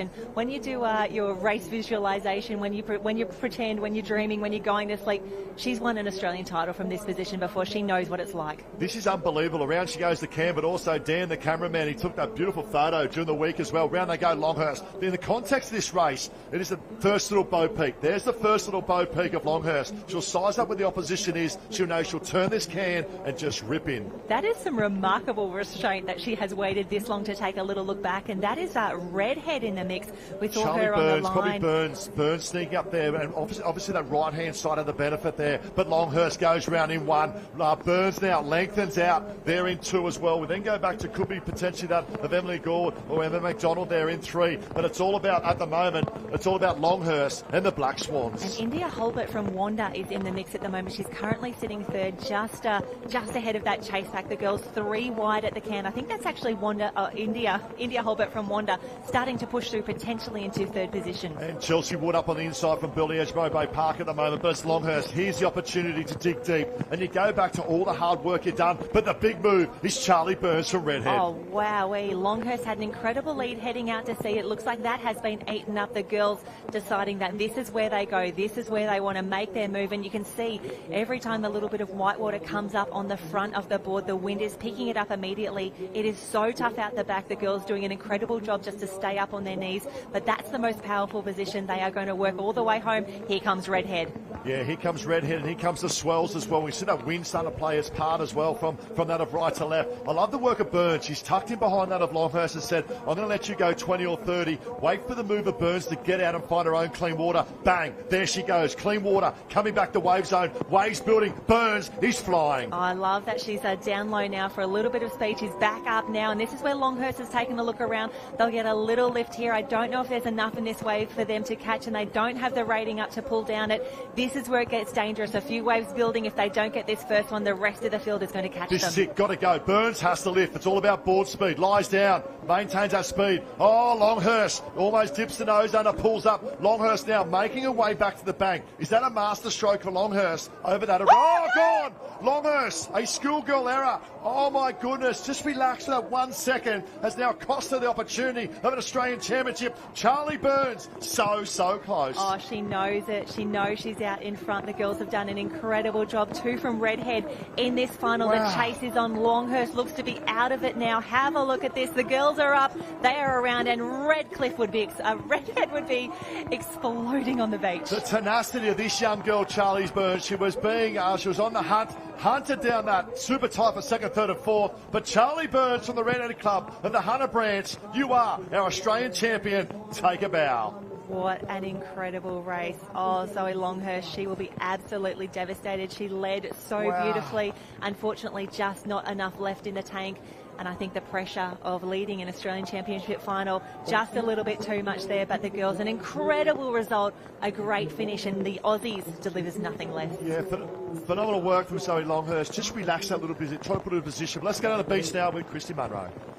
I'm down on the beach here with our Australian champion, Lani, just being congratulated by her teammates. Can feel the emotion. The crowd just roared as you ran across the line. Talk us through it. I did not expect that at all, because Zoe just flew out there, and like, I'm going to give all the credit to Zoe for that. Like, that was such an amazing race from her, and like, I have no words. Like, I'm so happy. I'm shocked. We saw you digging so deep around the cans, and on the way back home where you really drew back that lead. I think that was the point of difference. Where did you know then it was in your sights? I know flat water is my thing, and like, I caught up to Zoe around like the back cans, and I just thought to myself, like, if I've caught her now, I'm not going to give up, and I have a chance of winning, so I might as well dig deep and keep going. So that's what I did. You're the Australian champion. Tell us what that's going to mean to you and your club. Coming away with the Aussie medal in the board last year at Perth was special, but to do it again this year, first year 19s, it's something even more incredible that I didn't think I was going to be able to do this year, so I'm so happy. Well, you've written your name in the history book. Go and celebrate with your club and your team. We are so stoked for you. Thank you so much. Yeah, great job to that of Christy, and our apologies. We did call Charlie coming in from a distance, but it was Lani Waller that made the move as she crossed the line there as well. But what a performance, back-to-back, stepping up from under 17 to first year under 19 as well. And we do apologise there, Lani, but take a bow. What a performance. That was incredible. The moment that she pulled down that wave and realised it was only her on the winning wave, what a moment. The fact that she got to really enjoy that for the last 20 metres and really celebrate that and say, I'm an Australian champion. I know I've get across the line, but the hard work, the effort that she put in around the cans, the decisions that she made when she went down low, when she put in those extra strokes, Australian champion. Yeah, I love the move. It was around the can like you spoke about. The aggression of Lani Waller and the tenacity to really rope in. Zoe Longhurst got a phenomenal start. We'll see the replay in a moment. But Lani Waller, the ability to work around that cans and grew in confidence, knowing she was pulling back that of Zoe Longhurst by stroke to stroke, and then to sneak up on the inside, maintain her own mental state coming on the wave to finish off. We saw the relief of that of Lani Waller across the line as well. But what a performance, and the Redhead Club, the Hunter branch, to Cosy and the crew. But listen to the replay here of the move. It was all Longhurst that exploded out nice and early. And this is the start. This is where Longhurst really made the best opportunity. Have a look at those lines of swell lining up. The girls do get hit by a little bit of whitewater, but Longhurst from Maroochydore with the local knowledge, he had the best of it, just snuck through. Look at those sets out the back. Yeah, it was a one on the back wave, and there you go, Waller now on the right-hand side, sized up, lies down, pulls the top of this one as well. And the Redhead Club, they'll be doing cartwheels, because what a performance. No Cos in the team there, Justin Moreland, all the crew there do a wonderful job. But Zoe Longhurst just relaxed. And that's a little bit of fatigue coming to play too. Set that race up and used a lot of energy. Lani Waller has a look over. This is when she knows. Oh my God, I cannot believe this. I am the Aussie champ. back-to-back in 2 age divisions as well, but what a performance from Lani Waller. And have a look at the speed there. She knew that she had to keep the momentum up just to pull down the wave, and I love that she treated it as if it was a sprint finish. She was up, she was away. Celebrations with the teammates there. Tell you what, Redhead are going to be celebrating that one for a little while yet. The results yet to be determined for the minor placings. That is how tight it was in the run up the beach there for the 19 girls. But now the boys are getting ready. Here we go, Ty. We've got a race on our hands. Yeah, this is a super quality field. This age group with all the age groups as well. And we took our look at semi-final number 1, Taj Sloan from Currawong. Took our semi-final number 1 with Mitch Morris there in second. Number 2 was Maguire Reid. What about this? He's already taken out the ski. And now look out for this boy here on the green board, Taj Andrews, an absolute pocket rocket as well, and Can Motor over the first 50 to 100 metres. He's won an Australian title before under the guidance of Tan and Sam's. Now, obviously, Queensland titles as well. Can Motor over the first 100. And let's look at this at the moment. They're lined up. The Under-19 Male Championship of Australia.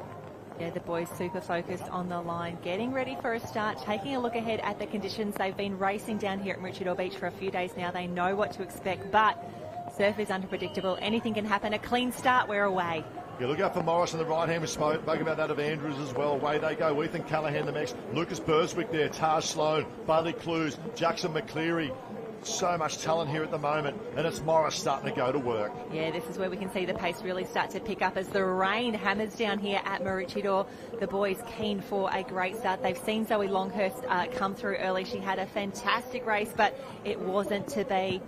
And we're just looking at the boys go through. That is Lani Waller in 1, well done. Emma McDonald 2, Kimberly Doyle in 3. But here we go, it's Morris trying to sneak through this one. Oof. Up and about at the moment. It looks like potentially Northcliffe and Morris in 1. The right-hand side's bolted. Left-hand side is looking to join. Oh, have a look at these sets as they start to come through. This is what the boys really, really want on the way out. It's about to be pretty rough out there. Here we go. Ethan Callahan just setting up as well. Having a rest. Just setting up as well. We can see Ethan Callahan, Belly Edge, Moray Bay Park, Lucas in the mix as well.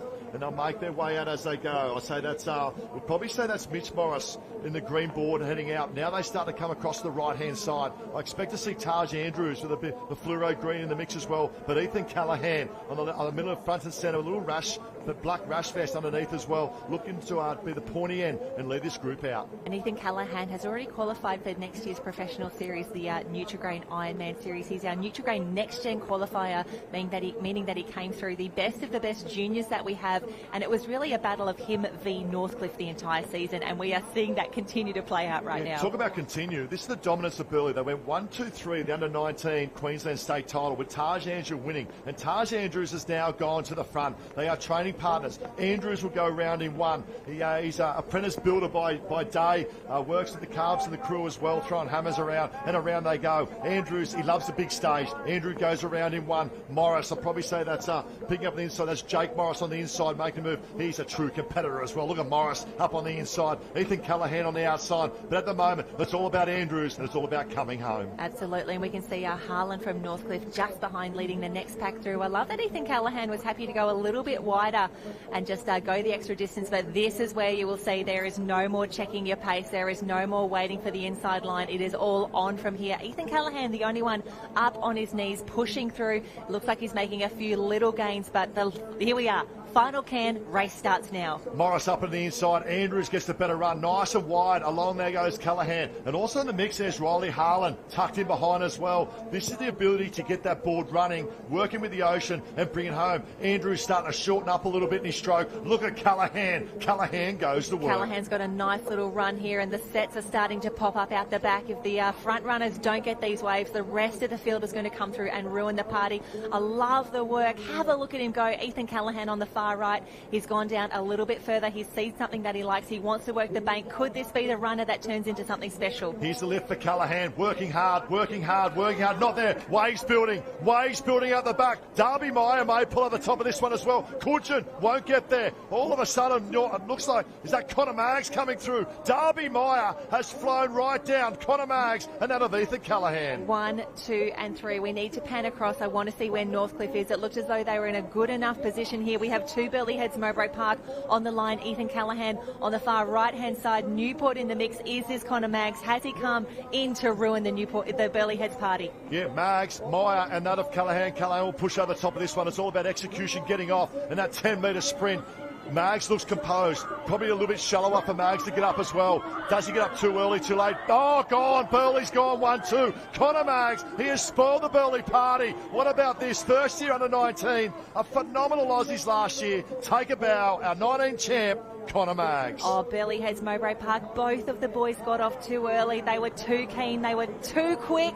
And unfortunately, that means that, well, not unfortunately for them, but Connor Mags had the Aussies of a lifetime last year over in Perth. Won absolutely everything in his age group and a few open medals as well. But here we go as Sloane comes through for Kurrawa. But Connor Mags, what a wave, what a finish, rewarded with an Aussie gold medal. Yeah, it's pure experience. Obviously a part of the Nutrigrain Iron Series this year and racing up as a young boy up on that big stage, right? Day in, day out racing, gains lots of experience and the ability to stay on the craft and knowing when to get off. And probably the excitement of Darby Meyer and Ethan Callahan. They were probably in a little bit worse position with deeper water as well. But Connor Mags, what a performance. Down the beach now with Christy Munro. Thank you, Ty. What a performance, Connor Mags. You had an unbelievable Aussies last season and you've come out on fire today. Oh, I wouldn't say on fire. Those boys flew out on the right-hand side. I got pretty lucky that I picked up a wave there, but yeah, I knew it's never over till it's over. You know, there's waves coming from left, right, and centre, so it's building through the day. But I've still got 2 more races. But you know, these boys, it's probably the hardest under 19 age group to ever come through. So to even be competing in these finals is just an achievement itself. Talk us through what you're feeling when you pulled down that wave, knowing you had a medal and you just had to turn it into a gold. Well, I thought a lot more people would be on it. I thought I got a pretty good run out the back with Darby, and Ethan pretty much shot off on the can and he was in front, so I feel pretty bad for the boys at the front, but you know, you've got to take the luck when it comes, and yeah, you have to put in a couple of hard strokes and get up first, and that's how you got to win these races. And some say you make your own luck. You're the under-19 board champion of Australia. Congratulations. Thank you very much. What a race, what a finish. I tell you what, 20 metres from home, we wouldn't have picked Connor Mags to take that one out, but he did everything right. And we talk about big wave races, we talk about big event races. Connor Mags, he may not have had the season that he wanted, and do you know what? It was tough for him to top the season that he had last year, but he is coming good at the right time. His confidence will build. That finish was perfection. Yeah, I call it an exemplar. He just finished year 12, obviously last year as well, so a bright boy as well. So finishing his studies, comes into a professional Ironman series, a lot of pressure as well coming in. Finished off that of grade 12. So Connor Mags in 1, Ethan Callahan 2, Darby Meyer in 3. But from a great family. And the other thing too is he surrounds himself with great people. And there's one there in particular, Lizzie Wellborn, we can see lining up now for that at the Open Female Board Race Championship of Australia as well. But the whole family, Noah Mags, younger brother, and they reckon the best of the family, Sadie Mag, the under 14 coming through as well. But well done to all the boys under 19 Male Championship of Australia. But Connor Mags standing tall. Oh, fantastic racing from our juniors, and now we move to the Open Women. And a few ladies that we'd expect to see are not in the field, but for us it is all about who is in this race right now. A quality field, as you would expect at the Australian Championships, and I am pumped to see 3 girls from Noosa Heads in the final here. Courtney Bryant, Geordie Mercer, Carla Papik. What a race, what a field we have assembled, and an Open Female Board title just moments away. Call me old-fashioned, but one for the ages, Harriet Brown. Oh, yes. How good would this be? Let's have the start list. Elizabeth Shearer here, Terry Gould, Grace Harris, what a performance she's been this weekend, Alexander Headland, Annalise Kibble up and about all summer, Newport, Bryant, Noosa, Singleton, Manly, Southport from Trinca, will explode Trinca, Newport of Gemma Smith, what a performance. Mama Mercer, Carla Papik from Noosa as well, Lizzie Wellborn, won semi-final number 1. Lectra Outram, the explosion of the Outram, look out for that for Sunshine Beach, Woods, Headland, Harrison there as well. We spoke about that also, of Harriet Brown, Brittany Pearce, and the pocket rocket from the Black Swans, Tiani Massey. Yeah, there she is there on the far left-hand side of your screen, probably the most petite and then the tallest competitors in the field next to each other right here. Tiani Massey on her home beach of Maroochydore. But just a quick little shout-out to Gemma Smith. She's a former world ski champion. She's absolutely incredible. She won the Open Female Champion Lifesaver event already at this championships. We know her for many, many races, but to see her in an Open Female Board final, she probably just rocked up and went, the surf's on, I may as well have a go. Why not? Also a PE teacher as well, so giving back to the students down there in New South Wales as well. Look out for that one. That's the fried eggs there. The navy cap with the yellow circle on top. Brodie Trinker absolutely explodes out of the blocks. I look to expect to see a big move from her. Lizzie Wellborn being phenomenal board pulling pulls. Look out for the two yellows. They're partners in business as well of Harriet Brown. Different clubs, Newport and that of Northcliffe. There's Harriet Brown there. Probably, I would say going into this, Harriet Brown would be one of the informed paddlers of this event. But there's the luck of the ocean as well, isn't it, Jen? Absolutely. Harriet, the only girl of Northcliffe contesting the open board final. We can see her on screen right now. Fantastic field assembled. And you've got to think the ladies on the end here, Tiani Massey, Harriet Brown, Brittany Pearson, Piper Harrison, they're going to be off to a fast start. Watch out for Lizzie Wellborn on the next yellow board. It's the Open Female Board Race Championship of Australia. Quality field. And this is where we get to see the girls will be spread across. I don't think anyone's running up or down to negate a sweep. It's really just out as quickly as you can, get to that first can, get around the course as best you can, and then hope for a wave on the way home. It's a bit of transfer this running speed to the pure fast first 30 to 50 strokes of board paddling speed. Oh no, some dramatic skies out the back there as well. A beautiful backdrop for the Australian Championships. We've had such a treat so far, some incredible races, and this promises to be one of the highlights of the day. And away we go. It's the Open Female Board Race Championship of Australia, and a phenomenal start from Trinker. 5 from the bottom. This is the speed we talk about of the South Port of the Fried Eggs of Trinker. Yeah, Trinker. We saw her in action across the Super Surf Teams League earlier in the year when she was racing for the Mako. She is so quick across the beach, so quick across the sand. If there's ever a sprint finish, I am backing her any day of the week. Yeah, it looks like Emma Woods off to a great start as well. And right up the top of screen, that's the little pocket rocket of Mariccidor and that of Tiani Massey. So look at that of Woods, Trinker, and Waves building as well. Let's see. This will really start to liven things up. The top of screen at the moment. Harriet Brown has now, the commentator's curse. As Brown just cops one on top of screen. Trinker now looks to sneak out, and Lizzie Wellborn. Yeah, Lizzie Wellborn in a fantastic position. A quiet season by her standards, but we know that she's one of the best board paddlers in the world. It looks to be Trinker and Wellborn closest to us, but top of screen, Harriet Brown in her final year as a professional Ironwoman. Could she turn this around for an Aussie gold? Well, let's go back 12 months ago. She had the lead to 1 metre from the line. Trips over Olivia Corrin, clubmate, just gets there. So close last year, 12 months ago. Is this redemption for that of Harriet Brown? Lizzie Wellborn up and about. It's all Harriet Brown. They'll go out as two leading groups, 2 arrowheads. They'll now join. So Lizzie Wellborn making her way over. She'll jump in behind, conserve a little bit to bring home, but it's all Harriet Brown at the front. I love the work of Tiani Massey. She'll sit on the inside, wait for the move of Massey up on this first can. Watch this very closely. Harriet Brown, yellow board, will try and control the race. She'll try and not let Tiani Massey come up on the inside. Massey wants inside going round. Yeah, definitely expecting a little bit of clash here at the can, but wonderful to see the long arms of Harriet Brown, that bright yellow board. We can pick her from anywhere. She's really come good at the right time of season. She's had some phenomenal races over the past few weeks. That will build her confidence. That will build where she is right now. But the girl's now down for a little bit of stability, but Tiani Massey's still on the inside. Watch the move of Massey up on the inside. Gets round. Big move. That's a master stroke for Massey. Harriet Brown potentially had the opportunity to go in and look to cut Massey off. Around they go, but she's too nice, Harriet Brown. Massey now goes round equal first, that Harriet Brown. The work behind Lizzie Wellborn tucked in there as well, and Electra Outram from Sunshine Beach. Electra Outram from Sunshine Beach in a great position at the moment. We know how quick she is across the sand as well, and she can rise to the occasion. We've seen her do some incredible races across the season. Lizzie Wellborn is also perfectly positioned, just sitting in 3. She'll get a nice little rest now as the girls head down. You can see they're all lying down for stability. Lizzie Wellborn is poised to strike. This is where the race will be won, the ability to milk the ocean, not only in terms of wind swell, but also the sea swell as well. The seas are running straight in, the wind's pushing across a little bit. Tiani Massey will get up on their knees in a moment and really start to really rip home. It's all about rating. It's all about board speed. Trinker still close enough as well. Harriet Brown has decided to put the hammer down on the right-hand side. I love that Harriet is not leaving anything to chance here. You know her parents are down there on the beach or watching on the live stream. They travel with her so often. It's so great to see them on the beach. They would be so proud of their girl right now, as are we. Harriet Brown extends her lead. A few little swells starting to come through. Lizzie Wellborn, though, she's in a perfect position, battling with Tiani Massey for second and third. Yeah, Lizzie Wellborn now at front and centre is motoring. It's all about the ocean now. Look at this, top to toe. Tiani Massey, top of screen, centre. Lizzie Wellborn, bottom of screen. Harriet Brown back to the beach. I do like the top of screen. Harriet Brown pushing. Harriet Brown pushing. Harriet Brown, will she get there? Yes, no. All of a sudden, what is behind? What is behind? We saw this wave there. You see the bank sort of coming in now. Waves building. We may have 3, maybe 4 on this wave. Harriet Brown may had a little wave in front. Harriet Brown may, no.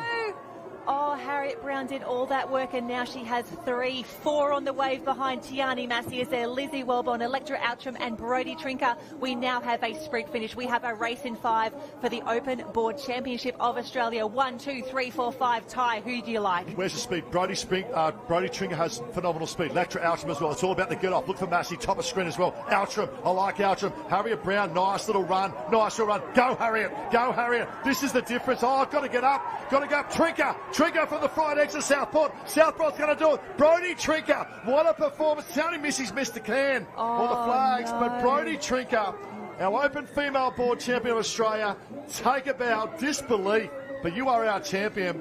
What a great young lady. What a performance, Brodie Trinker. Brodie Trinker, what a dramatic race. Tiani Massey went off course at the final sprint. She was going to the wrong area. She had to course correct very quickly not to take out an official, but Brodie Trinker takes the win. Christy, what a race. With Brodie Trinker. Congratulations, Aussie champion. Well deserved. I know it was a tight finish in the end, but you've been up there all season long. Oh man, that was a tough finish. I pushed so hard to get down that one, and fortunately luck was in my favour today, and I got down it and just pulled up to Haz and the rest of the girls. So very lucky with that one, but that's her, so I'll take it. We've seen so much luck out there today, but obviously you have to be up in that lead pack to be able to capitalise on that luck. How did you keep your cool on that get off the board? Oh well, I thought I was going to be too little too late. I was still on my stomach for a while there, but I just must have timed it well. I got off on my knees and just went. My wave kind of doubled and I got down it and went, so yeah, stoked. Brodie Trinker, you are the board champion of Australia. Congratulations. Thank you so much. Yeah, great job, Brodie, and she's a great young girl. And you know, throughout the whole summer as well. A string to her bow, I'll tell you, there's 2 big strings to her bow. Number 1 is Pierce Leonard, the head coach, doing a wonderful job. But also this year, Brodie Trinker has put a lot of her energy into ironperson training. And that back end of that race, she's always been a good starter, but I think by putting that energy in that ironperson training has paid benefits and also plays a part in that gold medal for Brodie Trinker. Oh, absolutely. And she's also been so consistent. This is not a flash in the pan win for Brodie Trinker. She's won championships before. She's performed on the big stage as well. And today she put it together. Perfect timing, perfect dismount. We know she's got the speed up the beach, and you can't help but hurt a little bit for Harriet Brown right now. My heart's a little bit sad, but what a race, what a finish. That was still everything she had. You see the respect from the other competitors as well coming up, because they know she's a great girl in terms of surf sports as well. Family heavily invested, mum heavily invested with administration there on the Gold Coast as well. But what a performance. And Harriet Brown once again put herself in the right position. You feel for Haz, but one thing I know about Haz, she's very resilient. Oh, absolutely. And a fantastic finish. I thought Lizzie Wellborn was in there. But just to see so many girls pull down the wave, shades of a little bit of deja vu from so many races. What a finish we are treated to time and time again. And Electra Outram, what a performance. The Sunshine Beach, and shout out to Wesberg. And, you know, she's found an extra bounce in the step throughout the whole of this summer as well, Electra Outram. And from the Open Female, it is now the Open Male Board Race Championship of Australia. Talk about quality lining up. The superstars of our discipline of board paddling come out to play. And it is such a quality field. Oh my gosh, I'm just having a look quickly through here. We'll get the boys up on screen in a moment. The defending champ is in this one. Tex Dixon, what an incredible race. He had Racing for Surfers Paradise, took a big win, a dominant win last year in completely different conditions over in Perth. A mixed season for him and their other boys. They come through. I think they're actually 1 and 2 on the line. Matt Bevilacqua, that very, very distinctive red, gold and black board next door to Zach Morris. And if you want to see some fast starts, Zach Morris is the man to do it. Yeah, there's plenty of speed in this gen. I'll look across the start list. Plenty of speed. Look out for Justin McBallen from the Redhead Club. We saw Lani Waller take out that of the under-19 female board championship of Australia as well. Tex Dixon, we know he can.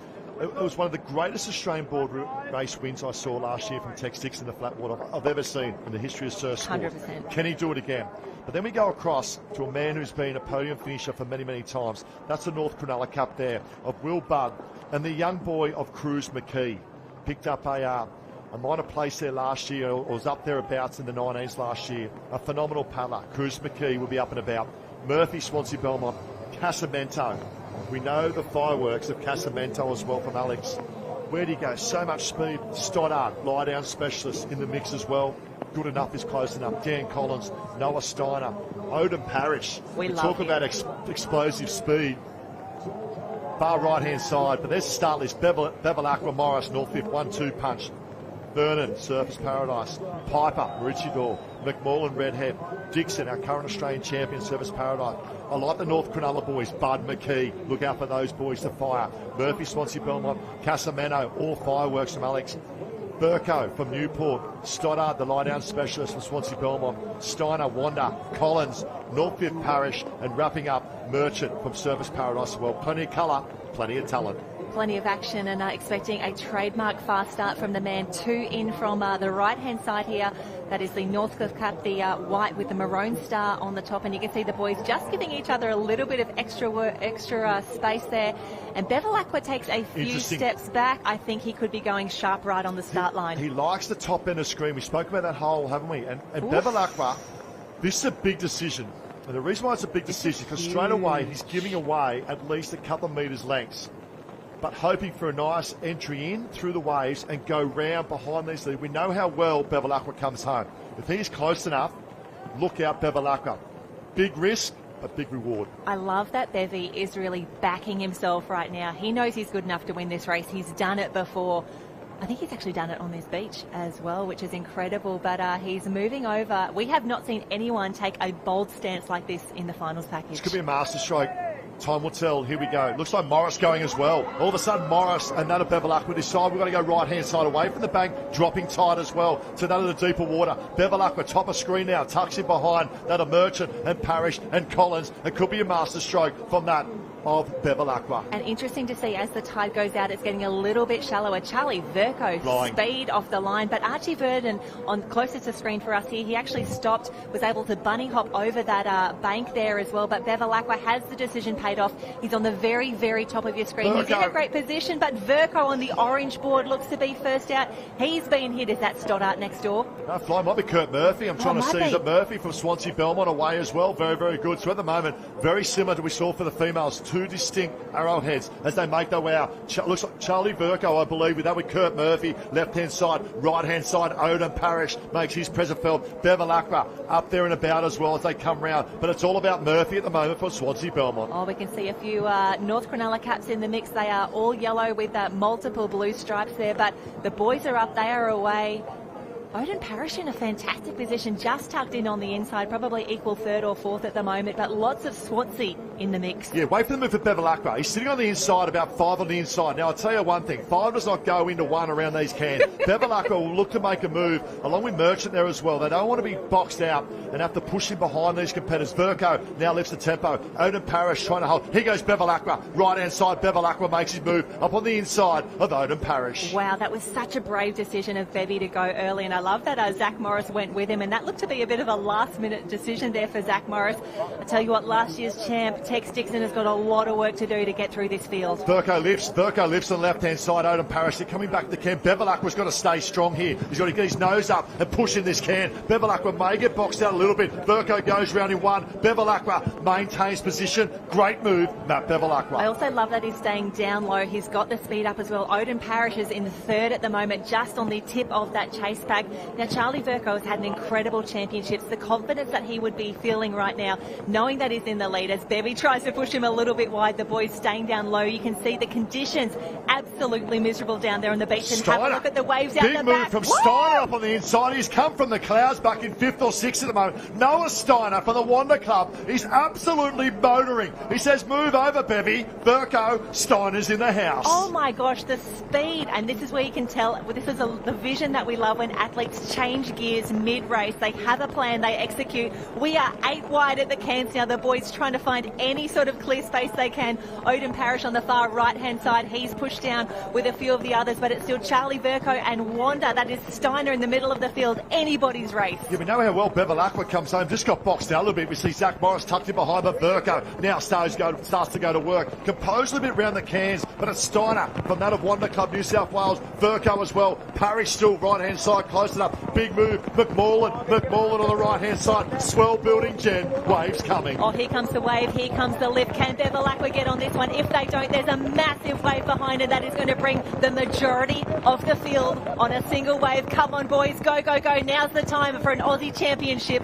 They need this one, right-hand side, McMullen. McMullen won't get there. Here's the swell. Here's the wave. The winner will come from this. 1, 2, 3. Morris has now come through. Morris fighting. Bevilacqua's missed it. Morris has got it. He's off it. Zach Morris is on. McMullen is on. Odin Parrish. He's on. It's Morris, whiteboard. Parrish, centre. McMullen, right-hand side. Now the left-hand side has favoured the finish on the shallower bank. McMullen is a little bit taller, bigger legs, has some good speed. Morris, we know how competitive the Morris family is. Oh, Morris is quick across the sand. We've seen some incredible performances from him. 1, 2, and 3. This Parrish, is your podium. Parrish is gone. Odin Parrish wants this. Morris going. Parrish, Morris, I like Morris. Parrish is up. Parrish is up. Morris, Parrish, Parrish, Morris, Parrish, Morris. Odin Parrish, Morris, Parrish, Odin Parrish.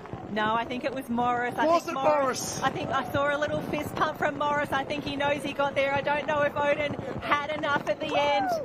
But it's definitely a Northcliffe 1, 2. What a finish. Have a look at the rain. Have a look at the conditions down there at Maroochydore Beach.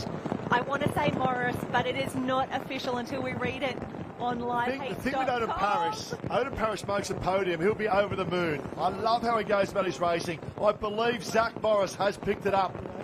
He had a little bit of a bow peak, and the confidence in his eyes of Morris, I believe, got there. And Parrish would be so happy for a training partner and clubmate, but to be on the podium as well. Unofficial, but potentially that of Zach Morris. What a performance. Let's go back to the start. Backed himself to run right around the crowd. Joined Bevilacqua. Dragged around, but coming home, Zach Morris. Managed to lift at the right time. Got the swell. Past Bevilacqua. Past Verco. Past Steiner. Wow, what a performance. Zach Morris. What a finish. And honestly, if you're watching with us on the stream, you have got the best seat in the house. You do not want to be down there on the beach at the moment as we see the rain absolutely hammer down here at Maroochydore. I think if the flags were maybe 5 metres closer to the water's edge, Odin Parrish would have taken out an Australian board title. He got off early. He got his knees up. He did everything right. Unfortunately, when you've got Zach Morris next to you on the line racing up the beach, that's always a tough one. It was a great little wave, that just little lump in front of Morris. It just got him over and just pushing that half a ball down. We'll have the replay coming up in a moment, but you see the officials now calculating places. Now, Ty, a question. Matt Bevilacqua made that big decision at the start. I think it was still the right one. Yeah, I think he did everything right. Definitely the best move. Good move. Bevy put himself in the right position. It was just the luck of the ocean. And what happens is it's a pokey swell. It's a wind swell of 7-second period. Sometimes it peaks and has energy in more place than others. And Zach Morris was in the right place at the right time. We saw that Bevilacqua then worked hard for that first wave, lost a bit of momentum off the back of that first wave, but then Morris just managed that momentum over the top. Let's have a little replay as they come through. And it was the right-hand side. And that's why the boys decided to go to the right-hand side. Parrish let out very well. What about this? Let out early and finish on podium as well.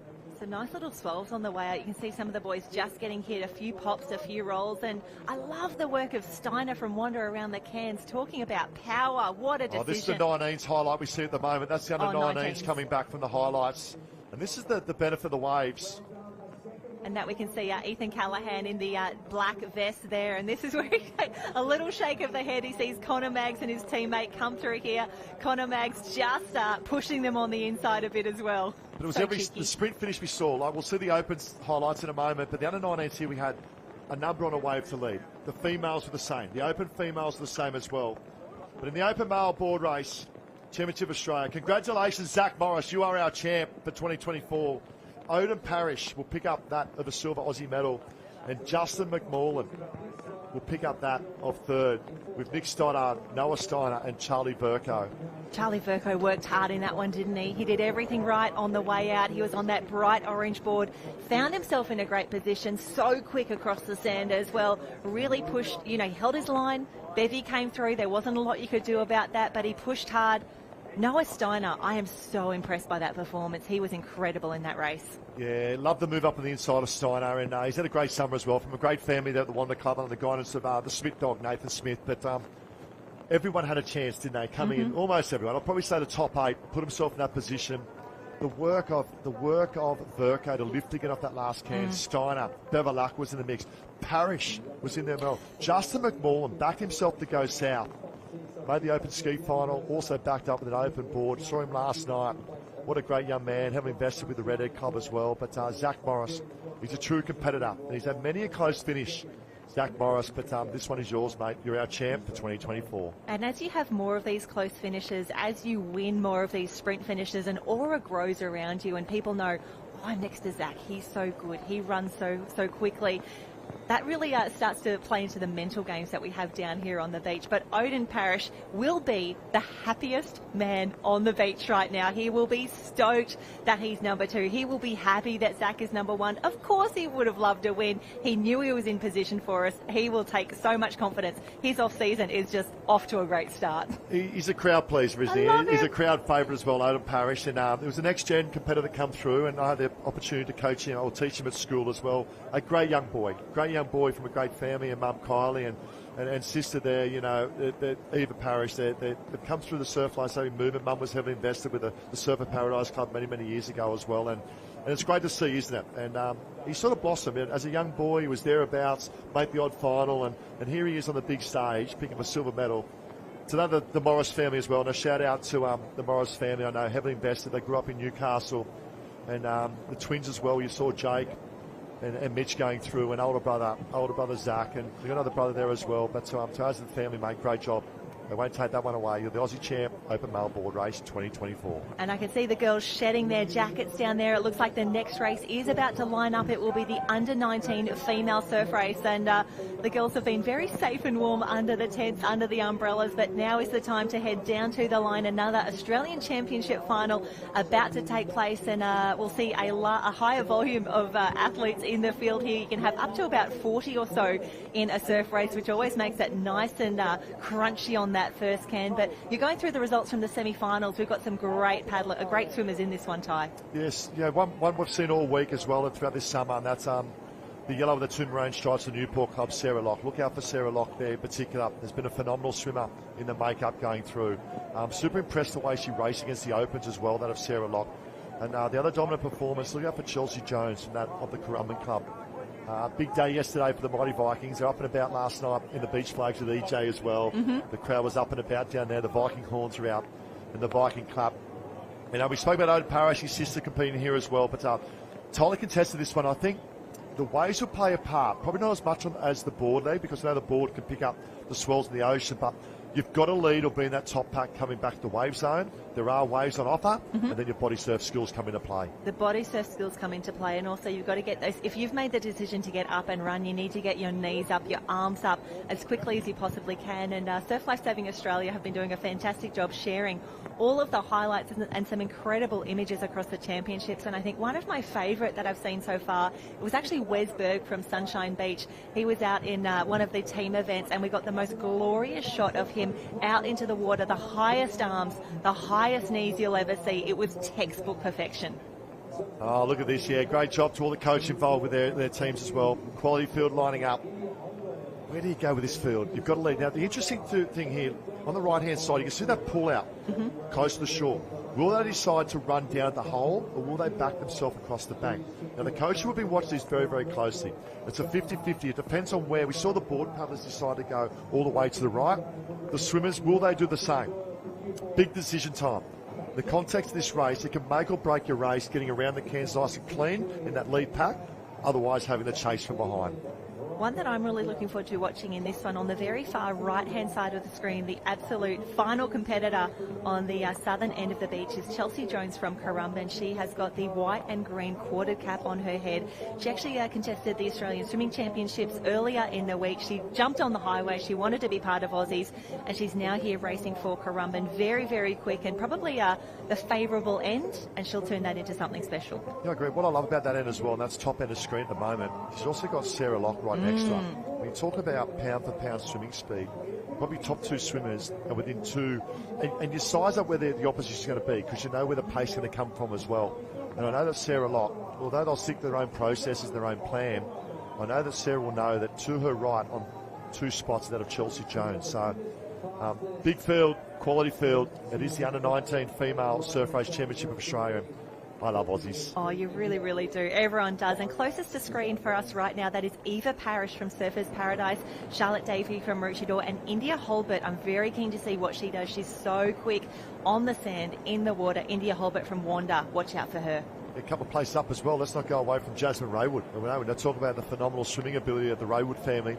Jasmine Raywood in particular picked up a silver or individual single ski, and away we go. Big decision where they go. Do they go straight across the bank, or do they go right down towards the hole? And a few girls opting just to run down a little bit further, doing a Matt Bevilacqua, but the girls are up and away. Emma McDonald, Kyra Bender, Poppy Stephen, Nikita Nissen-Saran, Tara Newton.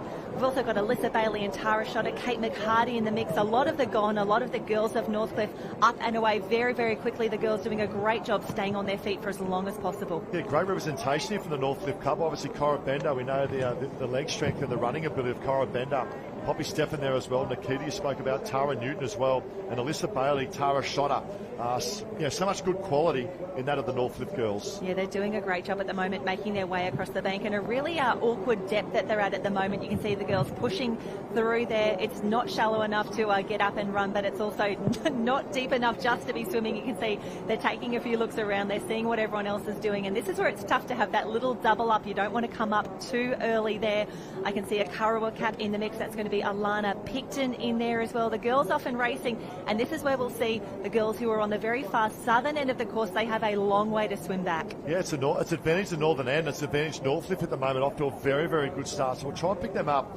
I potentially might say that's Emma McDonald up there with Kyra Bender, or it could be that of Bailey. So we'll get a bit of indication they go out, but it's Northcliffe 1-2 at the moment. Is that Raywood? Then sneaking up there in third. There's the Burley Cup. Look for the move. There it is. That's the Sarah Locke we spoke about. She will make the ground up as we go, Sarah Locke. But what a great start from Northcliffe. A great start for Northcliffe. Sarah Locke in there, and we can see Chelsea Jones just starting to come up on the inside there. She's got a great inside line, and as the girls get into this calmer water out the back, the more accomplished pool swimmers will be loving it. They can get into a good stroke, they can find their nice line, they can get a good rhythm going, but it is going to be tough to break into that Northcliffe block out the front. But Locke from Newport, she's making a fantastic go of it. I love that she also generally wears that pale blue cap or a white cap underneath her competition cap, so we can generally pick her out in a race. I love the work of Sarah Locke. The reason I like the work, watch the little crocodile eyes come up. Wait for this in a moment. And great alignment in swimming. You see the 6-speed kick as well, and the little crocodile eyes pop up. And right behind her as well, Chelsea Jones. So even though the Northcliffe girls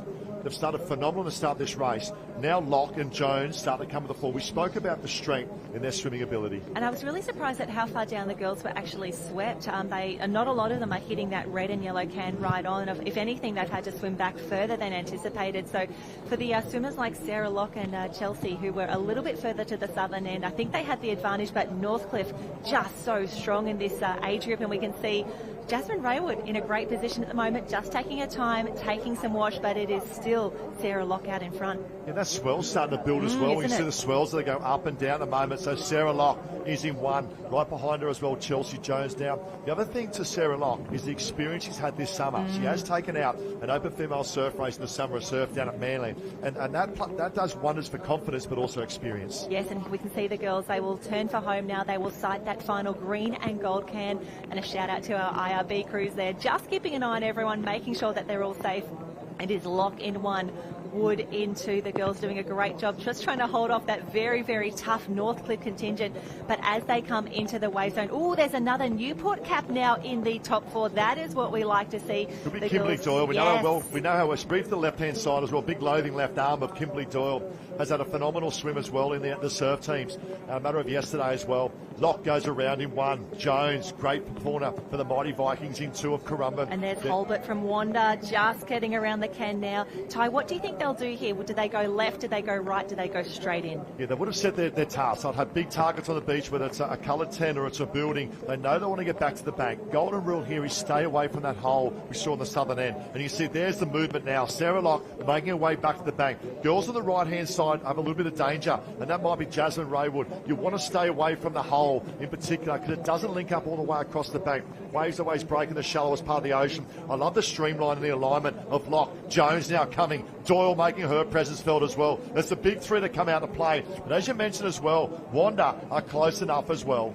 Wanda close enough, and I'm seeing Leah Pilkington from Alex in there as well. This is where it gets exciting. The girls making a go of it, and this is the tough part. They will feel the swells come through. They will feel the waves start to lift their bodies through, lift them Locke's forward. got to go. Locke's got to go. He may get there. No, doesn't get there. All of a sudden, he's going to stop and prop and look behind. There will be waves from behind. All of a sudden, Jones will look and see as well. Big waves building in the back. Who is that? That's a redhead. Another redhead cup. Is it Lani Waller going back to back? Lani Waller. Confidence is a wonderful thing. She took out the board race. Lani Waller potentially has come from the clouds on wave number 1. Let's pick up wave number 2 and 3 at the moment. We'll try and pick them up. Lani Waller. What about this young girl from Redhead and the Hunter Branch? And we cannot get this one wrong. She is the only redhead competitor in the field. Here we have Newport in 2 and 3 at the moment. We can hear the crowd in the background as well. The girls are up Lani and running. Waller's going to do it. Double gold! Lani Waller, Sarah Locke is up and running. Sarah Locke now Porpoise, Door behind her as well. But what a moment, what a stage. Took out the board race and now taking out the under-19 female surf race championship of Australia. Lani Waller, you are the champ. And this is where Maroochydore Beach decides who our winners are. She was in the right place at the right time. Oh, she's in some distress down there. But Newport, how good are they? India Holbert from Wanda comes through, and the waves, the body surfing, what skills we are seeing from Lani Waller. And when you're on a high, when you're confident, you cannot go wrong. Christy, what a race. Jen, I'm down here. I said I'll come down to you. You've got absolutely nothing left. You had to hold your breath on that wave. Did you know you were in front? Oh, no. I was not in front the whole way around those cans then. Oh, I choked on so much water as well going down that wave, so I was a bit shocked when everyone started screaming at me. But yeah, a big surprise. I've been working really hard on my swim this year, so I'm really happy. We saw you take out the board. This is absolutely your day. You've also taken out the under-19 women's surf race. Huge congratulations. We will let you get your breath, but what does this mean to you? I'm shocked. I actually have no words now, at all. To come away with the board and the swim, it's incredible, and I'm so thankful to all my coaches and my swim coach Ben from Coghlan's and all my coaches at Redhead and mentors and my teammates. It's just an amazing club, and we work really hard. Well, we can tell just how much that race has taken out of you. You've absolutely got nothing left. You're the under-19 surf race champion of Australia and the board champion. Congratulations. Thank you so much. What a day. What a day for Lani Waller. What a day for the family. What a day for the Redhead Club. A great club. And the Hunter Branch around Newcastle there as well. And let's have the replay here, because it was all about Northcliffe at the start, wasn't it? That first third, and a credit to the girls. They really exploded out towards the first cam. And then from that start, the swimmers really come to the fore. We spoke about Locke. We spoke about Jones. Holbert come into presence. I'll be honest, we didn't mention Lani Waller until we saw that wave pop up on back right hand of the screen. And there we see our Surfers Paradise closest to us, and a few of the girls just getting the elbows out, trying to head a little bit further over. A replay of the start. Here we go. They come together. Oh, she goes a little skip there. And this is where we saw Northcliffe absolutely swamp the field. Fantastic start. Great work. Great streamlining as well as they head up and over and under. She was back at screen then, Waller. As now we have that. We've done a 19 male championship, surf race championship of Australia up and about at the moment. And the 19 boys up very, very quickly. We have got some quality swimmers in the field here. Braden Woodford is number 2 on the far left-hand side. Ethan Callahan is back in the mix. Fletcher Warren, we've got 2 from Portsea in the mix. Midway from New Zealand is represented. Jet Clayton from Burleigh Heads. Jake and Mitch Morris actually next door to each other on the start line from Northcliffe. Watch out for them. Lucas Miller, Riley Harland, all the Northcliffe crew are in here. Cruz McKee is back. I cannot pick a winner, but Riley Brennan and Charlie Walker from Cooks Hill, they are on the very southern end of the field on the far right-hand side of your screen. That looks to be the best end at the moment. Riley Brenner, Connor Maggs, Charlie Walker, they are on the very end of the field. Yeah, that tide's dropped now, and that's Fletcher Warren from Burleigh Heads Mowbray Park, and he's tall in stature as well, managing his legs up. That's him leading out. He's made the move from Surfers Paradise to the Kingdom there to Michael King at Burleigh Heads Mowbray Park. He will now lead them out at the moment. So it's Fletcher Warren leading out. I can see tucked in behind them as well could be Sam Harris from the Black Swans of Maroochydore. Probably advantage at the moment to the other left-hand side. The right-hand side, Brennan, will now start to move. Now we noticed they did move a little bit to the left, didn't they? That northern area as they shift. Look out for the big move of Brennan from that of Currumbin on the right-hand side. Yeah, that's Riley Brennan in the mix here. His brother CJ actually won this event, the under-19 men's surf IF race last year over in Perth in some really, really tough conditions. So I'm really keen to see where is Connor Maggs, Riley Brennan and Charlie Walker. They'll be on the far right hand of the screen. They'll probably form up a pack, but this is where it's interesting. The boys, yeah, I think they've got enough ocean left to go. Look how far back some of these athletes are going to need to swim to hit the red and yellow can. Right, Fletcher Warren leads the way out, and great to see that. It looks like Maroubra cap. I'll probably say we'll try and pick that up. Could be Jackson McCleary from that Maroubra. I see an Alex cap tucked in there as well, and also making their presence felt up on the inside, Ethan Callahan. So it's Burley goes around in one. They'll head out to the second set of cans. It's the 4 cans there at the moment, but it's still Fletcher Warren. Alex having a great performance there, tucked in too. I think that's Henry Simpson from Alexandra Headland. Some local knowledge and some tough training that he's been putting in to get himself into this position right now. But it is all Burley Heads Mowbray Park, and there we go on the far right hand side of the screen there. I think that could actually be Connor McCleary from Maroubra. Yeah, great to see Maroubra coming through. You know, we go back to so many great swimmers from back in the day there as well. But it's Burley goes around in one, Fletcher Warren. The big question is, how much fuel has he used? As this race goes on, look out for that of Riley Brennan. That's a green and white quarter cap. The longer this race goes, the more he'll come into a swim event. Now up in the 5th place there, Brennan. And we know the skill sets of the Brennan family. And I do love that he's going a little bit wider. He is happy to swim an extra 5, 10, 15 metres if it means that he gets to stay out of the drama, out of the elbows, around that drama at the cans here. But Henry Simpson from Alexandra Headlands putting in the big ones now, going a little wide. And we've actually got 2 of the McClearys from Maroubra in this race. A fantastic start. Have a look at the pace out there, Ty. This is ridiculous at this stage of the race. I thought the boys would just be settling into their strokes, starting to wind up. They have been sprinting the entire way around the course. And this we expect for an Aussie final. And it's now House Simpson now. He's had a great summer as well for the Alexander Headland Club as well. He now makes his present felt and goes to the front. He can see the gold medal dangling on the finish line. There for that Simpson. Brennan making his move up in second. We spoke about that of the McCleary family up and about. They're close enough. There's 5 distinct leaders at the moment. But it's Simpson out in front. It's all the luck of the ocean and the skill set. Oh, the skill set. We've seen some incredible waves so far. Third on the wave back, Jen. 3 waves back. They won't get this lead wave here, I don't believe. I don't think like that. It's the one behind. It's a big one behind. A huge one building behind. Where are they? Here they go. The legs will come in. They will lift. They will kick. They won't get over. Right-hand side may get over. Oh, service paradise is on. We can see that. Far left-hand side, Burley, who holds it. World Body Surfing Championships. Simpson is still there. Where is Brennan? Brennan's off the back. Oh, who is still on their left-hand side? Ethan Callahan has the better run. Callahan, Simpson, Callahan. Who has the legs? Who has the link? Who doesn't have the little deep water in front? Here we go. Simpson at the moment. Little bobble in front. Advantage to Callahan. Callahan will stand. Simpson. Callahan I think's got it. Callahan up and about. Ethan Callahan, the boy from Burley. You are the Aussie champ. Take a bow. Oh, so close in the board. He gets there in the swim. That deserves a big #1 to the camera. Fantastic racing for the boys. Body surfing at a premium. The boys just together there. We see, is that Brennan? Yes, coming through. Hopefully that's a bronze medal. But Christy, what a dramatic race. Thank you, Jen. I'm down here with Ethan Callahan. You were just able to hold your nerve, hold your breath, probably more to the point on that last body wave. Got yourself the gold medal. Yeah, that wave was really hard to hold. I think I swallowed so much water, but yeah, such a good win. It was a tight win. We saw probably 6 of you come down that wave. Only 1 left at the finish. Talk us through your thoughts and feelings as that wave broke. Yeah, I came this way and the wave just held a bit better and then got up and ran. These Aussie gold medals are very, very special. We've seen absolutely everyone leave everything out there in the water. What does this gold medal mean to you? Oh, it definitely means a lot. Definitely hard to come by. Yeah, super stoked. Ethan, you are the under-19 surf race champion of Australia. Congratulations. Thank you.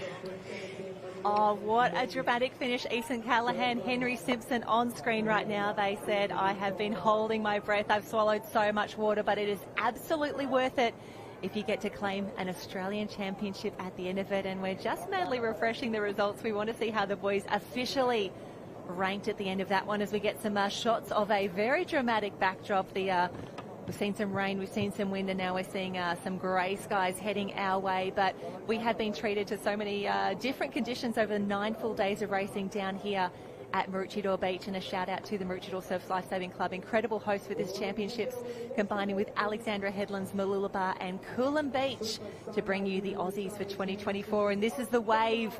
This is the moment that made all the difference. Can you pick Ethan Callaghan on the race?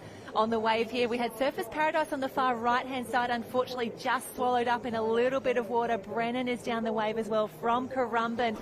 But this is the moment that Ethan Callaghan claimed an Australian Surf Lifesaving Championship title in the under-19 swim. Henry Simpson did the work, put in the efforts, also swallowed some water as we heard, but a great race all up for the under-19 boys. And the girls lining up next. If you thought that was fast, Open women are next. Yeah, huge congratulations to Ethan Callaghan, and what a great story from a great family. Obviously a doubles professional Ironman, made the move over from WA, and gets all his athletic ability from his mother, which is great to see, and a talented family as well. And he puts the hard work in, I see day in, day out, and look out. He's obviously took out the Queensland Ironman title as well, and that's an event he's passionate, picked up the next gen position to be a part of the professional Ironman series for next year as well. So a big future ahead for Ethan Callaghan, but this is it. It's the Open Female Surf Race Championship of Australia. What a quality field we have here, Jen. This is going to be a great one. We can see our Burleigh Heads Mowbray Park closest to us. Charlotte Cross, what a season she has had. But Daisy Quinn from Met Caloundra in the mix there. The girls are ready. The girls are nervous. We have some of the best surf swimmers of all time in the race right now. Georgia Miller, can she do it? Oh, if anyone can, I'd put $5 on her. Obviously, Georgia Miller could not compete last year, but won the year before. 9 medals, 9 gold. What a performance it was 2 years ago as they race now.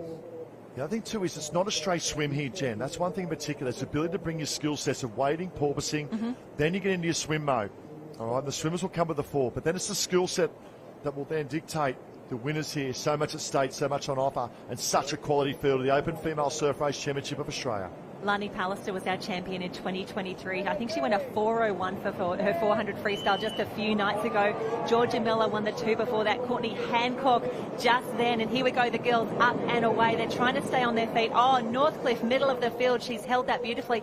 That could even be Locke again lining up for the Opens. But we've got a bolter on the far right-hand side of the screen. Who had the good draw there? That could be Charlotte Cross from Burleigh Heads Mowbray Park. Yeah, Charlotte Cross, great swimmer. And also look out for Claudia Rose Slavin as well. And Bella Williams looks like for Northcliffe got a good start as well. So we'll pick up the girls. They make their way through a sort of left pack, right pack at the moment. You see really working this bank. This is the skill set we spoke about. It's the ability to bring that skill set of wade and porpoise and just maintain body speed across the bank, negotiating the waves. Look at this head to toe at the moment. It is absolutely anyone's. Anyone's race as we look across the field. A solid 30 to 40 metres everywhere there. We've got Vanilla Gibbs-Bill in the race here at the moment. We can see she's got the Noosa Heads cap that is white with one maroon stripe. She's in a great position, as is Madeline Thompson from Mermaid Beach on the far left-hand side of the field. Second in there with Charlotte Cross. Well, look at the guidance. Look at the guidance of Maddie Thompson there at Mermaid, and the guidance of Kai Hurst. You know, phenomenal paddler, swimmer. So up and about the moment, it's Mermaid on the left-hand side, but it's the big move now of Northcliffe on the right-hand side, making their presence felt. Yeah, Northcliffe, you've got to think Naomi Scott's in the mix, Georgia Miller, Olivia Corrin as well can swim, Lily Fernardi. Wow, Sarah Tazaki, our Japanese star, is in the mix as well. Sarah Locke, Lizzie Welburn, trying to find those, but it looks to be 2 Northcliffe, 1 and 2. That is a familiar sight in surf racing, I want to say. I'm going to grab a look at the captain. I'd say that's Georgia Miller 1, Naomi Scotty 2. Looks like that of Georgia Miller in 1, Scotty in 2, and she's up and about. And what about this? I've actually really stretched the swimming ability here of the group going round as well. We'll pick them up as they go round. And it's definitely Northcliffe 1, Northcliffe 2 at the moment. 1-2 punch. We then go back to that. That's Locke. Of Locke just backing up from a great swim performance as well. We go out to Sunshine, back to Sarah Tazaki there. We see that of Claudia Rose Slavin. What about these drone views and these drone shots? Oh, so good. That's Gemma Smith-Welsh from Sunshine Beach, a great junior competitor now transitioning to an incredible senior competitor as well. But this is a very familiar sight. Georgia Miller, Naomi Scott, 1-2 in a surf race, and they will control the pace. They will swim together. They've got a great little lead. They're swimming side by side at the moment. I'd say that's Georgia on the inside. They're not going to crunch each other on the can. They know this is a 1-2 race if they play their cards right. Yeah, well, the thing with them, it's comfort zone. They train day in, day out with each other, so this will be familiar environments for them. But a great start. They set themselves up. Been really impressed with the Northcliffe and how they've started throughout the whole Super Sunday day as well. Been really dominant in that first third. They put a lot of energy in that at the moment as well. So it's Georgia Miller on the inside, goes around that off Scotty. And we go back to the Nipper days and the youth, two phenomenal swimmers that spent a lot of time in the pool coming through and now transferring that to the skill set of the surf.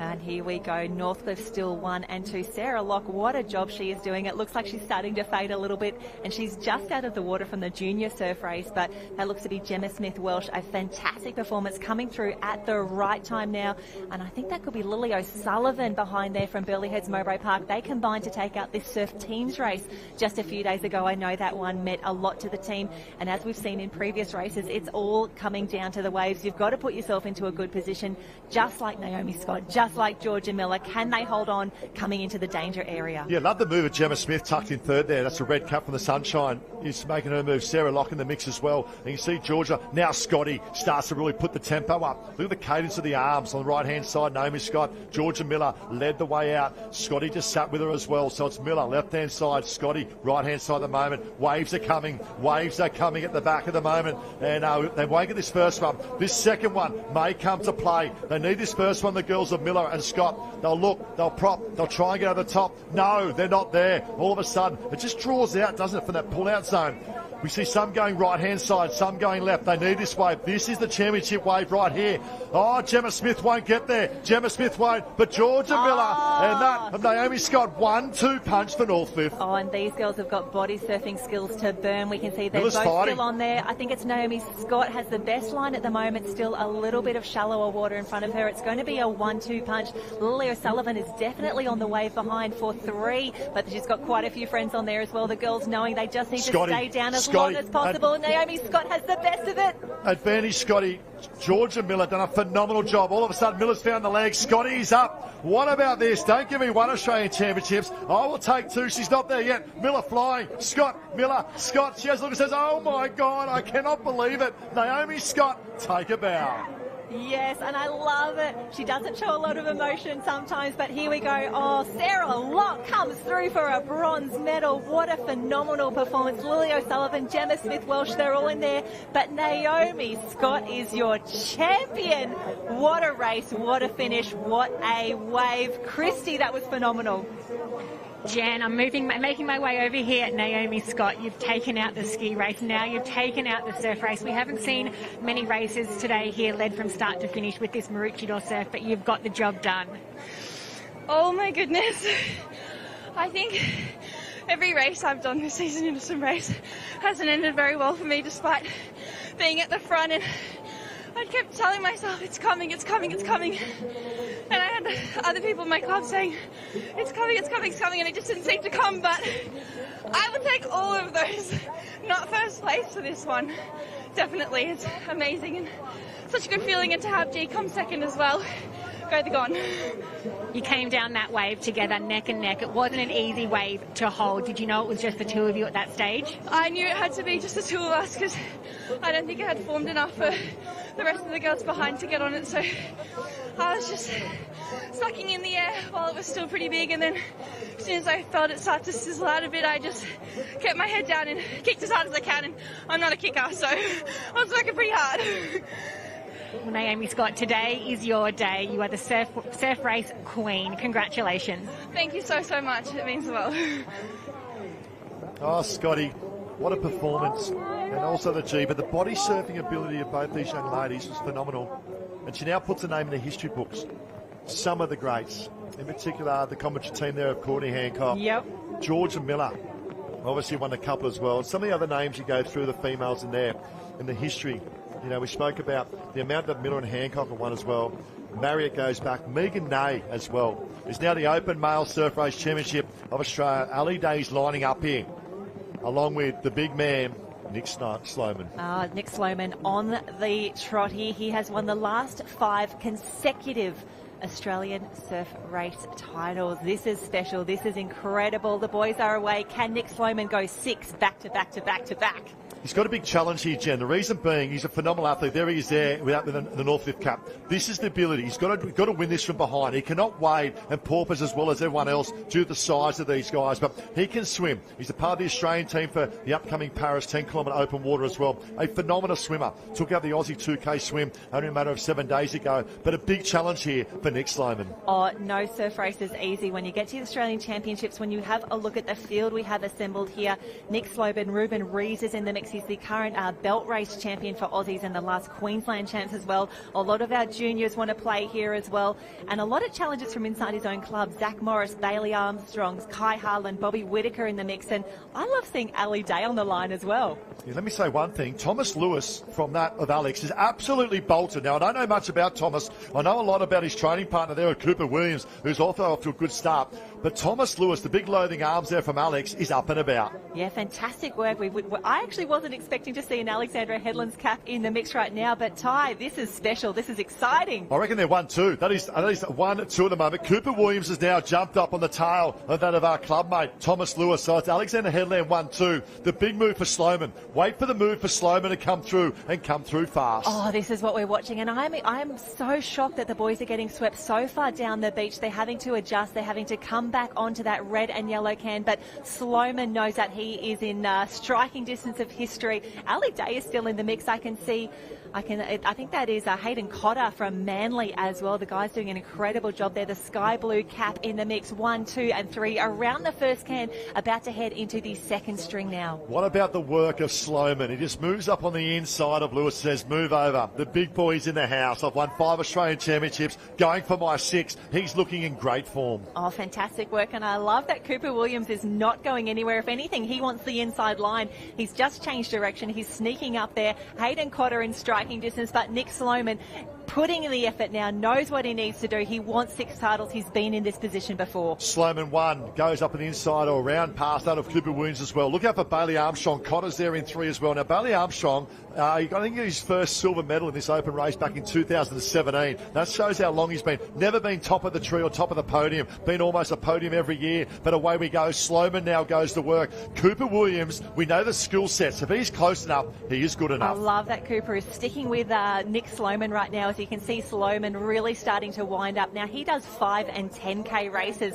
The distance is not going to bother him. If anything, this is an absolute sprint. I'll put this in the context. 75 to 80 kilometres he swam last week. Just come back from Arizona over an altitude program over there in preparation for the Olympics coming in Paris. I don't drive that far in a week, but I tell you what, Sloman swims that back to back to back. Away he goes now. A phenomenal change under JR up here in Noosa as well. And it is Sloman going for 6 consecutive open male surf race championships. But I love the work of Cooper Williams. He's still close enough. It's the luck of the ocean now for that of Williams. And I can see Dan Collins from Redhead in the mix there as well. That is the blue and yellow cap out there. He always wears the pink goggles, but Sloman, is he in a good position? A wave is coming. He's stopping, he's propping. You won't get the first one. There's little waves building, but there are bigger waves out in the back building. There is nothing on offer for Sloman. This is not what Sloman wants. Cooper Williams still needs to go another 5 or 10 metres. Sloman may get a little one. This next one building here. Williams may get on this. Cooper Williams may come over the top. Cooper Williams fighting. Williams on. Sloman on as well. Oh, we have a race in 2 on this wave, and it looks like it's going to double up. The boys need to hold their breath. They need to be as stiff as the boys. Jen, I like the position of Cooper Williams. The left-hand bank has been a better bank all day. Watch the double up now for Williams. There it is there. That is what I'm talking about. Sloman's still fighting. Cooper Williams, this is a huge upset in the context of this race, up against that of an absolute legend in surf sports. Cooper Williams, the man with a man bun. What about this? You'll see the excitement of Williams in a moment. He'll stand, he'll prop, he'll say, yes, I am number 1. Look at this. Cooper Williams, our open male surf race champion of Australia. Take a bow and wow. Cooper Williams, what a race, denying Nick Sloman an incredible piece of history, but Sloman did every single thing right. Just didn't have the strength on the line, and that is oh my gosh, we got... Could be Duke Wellman coming through there as well from that of North Carolina. But what about that? I tell you what, Cooper Williams. What a race. What a race. Nick Sloman, my gosh. Christy, history made for Alexandra Headland.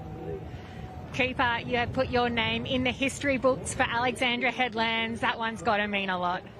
Yeah, it's very special. I did it a couple of years ago and got second to him, so to do it here on my home beach is incredible. We've got an incredible support network behind us here today, so I'm just pumped. And you were a huge part of the team yesterday, the 6-person mixed taplin relay. Did that give you some confidence going into today? Yeah, definitely. That one almost means more than this swim today. So just to be part of that team and part of this group that we have at Alex is, yeah, really cool. You're an absolutely phenomenal swimmer. You're always a danger whenever you're in the field. Who have you got to thank for your win today? Oh, just the whole of Alex Surf Club, Jack, my swim coach Peter Carswell at Cotton Tree, and yeah, shout out to my mum, it's her birthday, so yeah, happy birthday. Cooper Williams, you are the Open Male Surf Race Champion of Australia. I can't wait for the celebrations. Enjoy this one. Awesome, thank you very much. Well done, Coops. So what about that for a birthday present for your mother? Oh. Unbelievable. And he's a great story. I remember he won an Open Male race at a surf con when he was 16 years of age. And he's been up and down on the journey, and a big shout out to his brother Bailey as well, because Bailey's played, I call him the manager, he's played a major role in his success as well. But Cooper Williams, and taking nothing away from Nick Sloman, we said it was going to be tough today, Sloman, especially with that wade and the porpoise.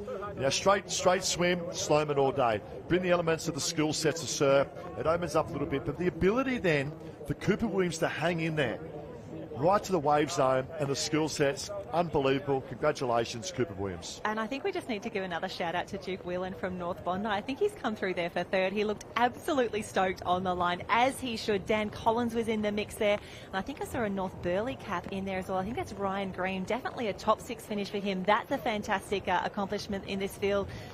Stoked for Cooper Williams to come through for a win. But Nick Sloman, so close for a slice of history. Another slice of history, we should say. I know how good Cooper Williams is, and we see that through his ironperson racing. You know, he's won major events as well, but swimming, pound for pound to Sloman. But, mate, phenomenal effort. Cooper Williams, take a bow, mate. Unbelievable. Just incredible. And we what always about the names he joins there? The names he joins as well, Jen. Let's roll some of the Australian championships. Obviously, we talk about the Kai Hurst and the Big Ten of Hursty coming through. You know, you got Chris Allen there as well that's gone through. O'Brien, Eckstone, Ollie Signorini back in 2017. Let's go back to some of the greats. You know, Daniel McLennan, Mark Wally Williams back in 93. McLennan won a couple as well. Mel Allen, you know, we talk there. Stephen Short from the local club, you know, Shorty, you know, having invested. Craig Riddington, you know, Mick McKeon. The list goes on and on and on. To even back to some of the great of Hutchings back in 58 and Riddington, Max Riddington, like his son, runners Ray Craig, Max Riddington back in 51, 52, 53, back-to-back years. And now, Cooper Williams. Cooper Williams in dramatic fashion. Every Aussie title tells a story. It's been incredible racing so far. We are just getting started. The first of our iron races are up next and we are starting. You can see the girls on screen just trying to hold a little bit of extra shelter, just trying to do their best to stay warm. No one's staying dry down there, but the under-19 iron women are up next. Under-19 iron women, great. We talk about the next gen. Let me tell you, they are the current gen as well, because some of these under-19 females are phenomenal athletes and have already contested that of competing. So let's have a look at the update of the Open Male Surf Race. Cooper Williams was in 1, Nick Sloman 2, and Juki, the boy from North Bondi. And Bailey Kresvetsky as well. Well done, mate. Pick up 3rd place. And Ryan Green from that of North Burleigh in 5th. And Dan Collins in 6th. Pick up points for your club. Fantastic work, Dan Collins. We see him a lot in the Nutrigrain Ironman series, and he's always strong in the swim. And to come away with the 6th for the Redhead team, can we just talk about Redhead for a moment? Lani Waller doing incredible things. Dan Collins doing amazing things. Great points for that little club there. Again, we talk about clubs that punch above their weight. Redhead every single day of the week as the conditions get a little bit wetter, a little bit wilder down there at Maroochydore Beach. It is a tough day at the office for these athletes. Yeah, let's have a look now at that at the Under-19 Female Ironperson Championship of Australia. And let's go back 44 years ago. Grant Kenny took out the double. Now, back then it was under-18 and opens as well. Now, the opportunity, as we say, presents itself, but I don't think it will take place for many, many years. So a lot of the girls now bank themselves, and the males as well, bank themselves in their pure age group. And look at that, of the Gone girls with Floody there as well. Trent Herring now giving the guidance as well. The girls preparing. So much at stake, so much on offer. Jasmine Raywood took out semi-final number 1 in front of that of Tara Schotter and that of Kimberly Doyle. We then go semi-final number 2. And semi-final number 2 was Dakota Luke from just up the road at Dicky Beach, Kyra Bender, and Lani Waller. Can Lani Waller? Now, confidence is a wonderful thing, Jen. Can Lani Waller go back to back to back here? Obviously, we spoke about board, swim, iron, phenomenal athlete. Here's the Alex girls getting up and about as well. Yeah, we've got Mia Cook in the mix there, Leah Pilkington next door to her as well. There's Wonderful Daddy to Cook, see. Johnny Yes. Cook there as well, the taller statesman with the orange as well. Look at him. He's a Warrnambool boy. He should be used to this weather, Cookie. And Mia Cook. Now, she finished second in the next gen Nutrigrain coming through. Just missed the spot, the automatic qualifier for the Nutrigrain Iron Series. Right-hand side there, you see the blue cap under the umbrella, Burley cap. Jasmine Raywood with her dad. Her dad then Ben Raywood. Yeah, the efforts of the parents, you see dads and mums here as well. So much goes into this moment and this stage.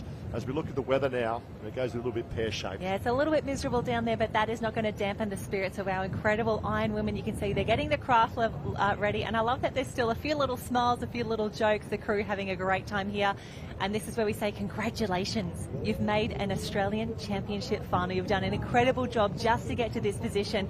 And now it's all about who's looked after themselves the most after the last 5 days of competition, who's been resting, who's been rehydrating, who's been refueling, because you need to perform right now. With as well, Janice, the ability of those that have said, you know what, I'm happy I've made the final. Now it's those that say, you know what, it's showtime. I want a podium. I want this so bad, or on top of the tree. Jasmine Raywood as an example. Ski first. The wind has picked up. Now, for my liking, in non-windy conditions, a lot of sort of non-dominant ski paddlers can hang in there on the first ski land. When you bring the elements of a wind, which would be a side wind as well, you need that strength, that kayaking strength and that ski paddling strength to really negotiate out around the course and navigate your way around. Dakota Luke, another one from Dicky Beach. I expect to see some big gun ski paddlers come to the fore, and if they can back it up with that of a board and a swim, look out. Yep, the girls taking their craft down. The order for our Iron Men and Iron Women today is ski, board and swim. And Ty, one of the things that we do love about life-saving sport is that the craft is the same, the course is the same, the order is the same. Everything that the men do, the women do, the prize money is the same once we get to the professional series. You're part of something special down here at Life Saving. This is what it means to be a clubby as the girls make their way out, and the rain, the wind, the waves. Maroochydore delivering a very dramatic finals day, and the girls are ready to put on a show. Yeah, talk about girls putting on a show. Second from the left-hand side there to the Northcliffe Cup. That's Kalani Ives. So she's booked a spot in the professional series for the next gen. What a performance that was for the young girl, originally from Yamba.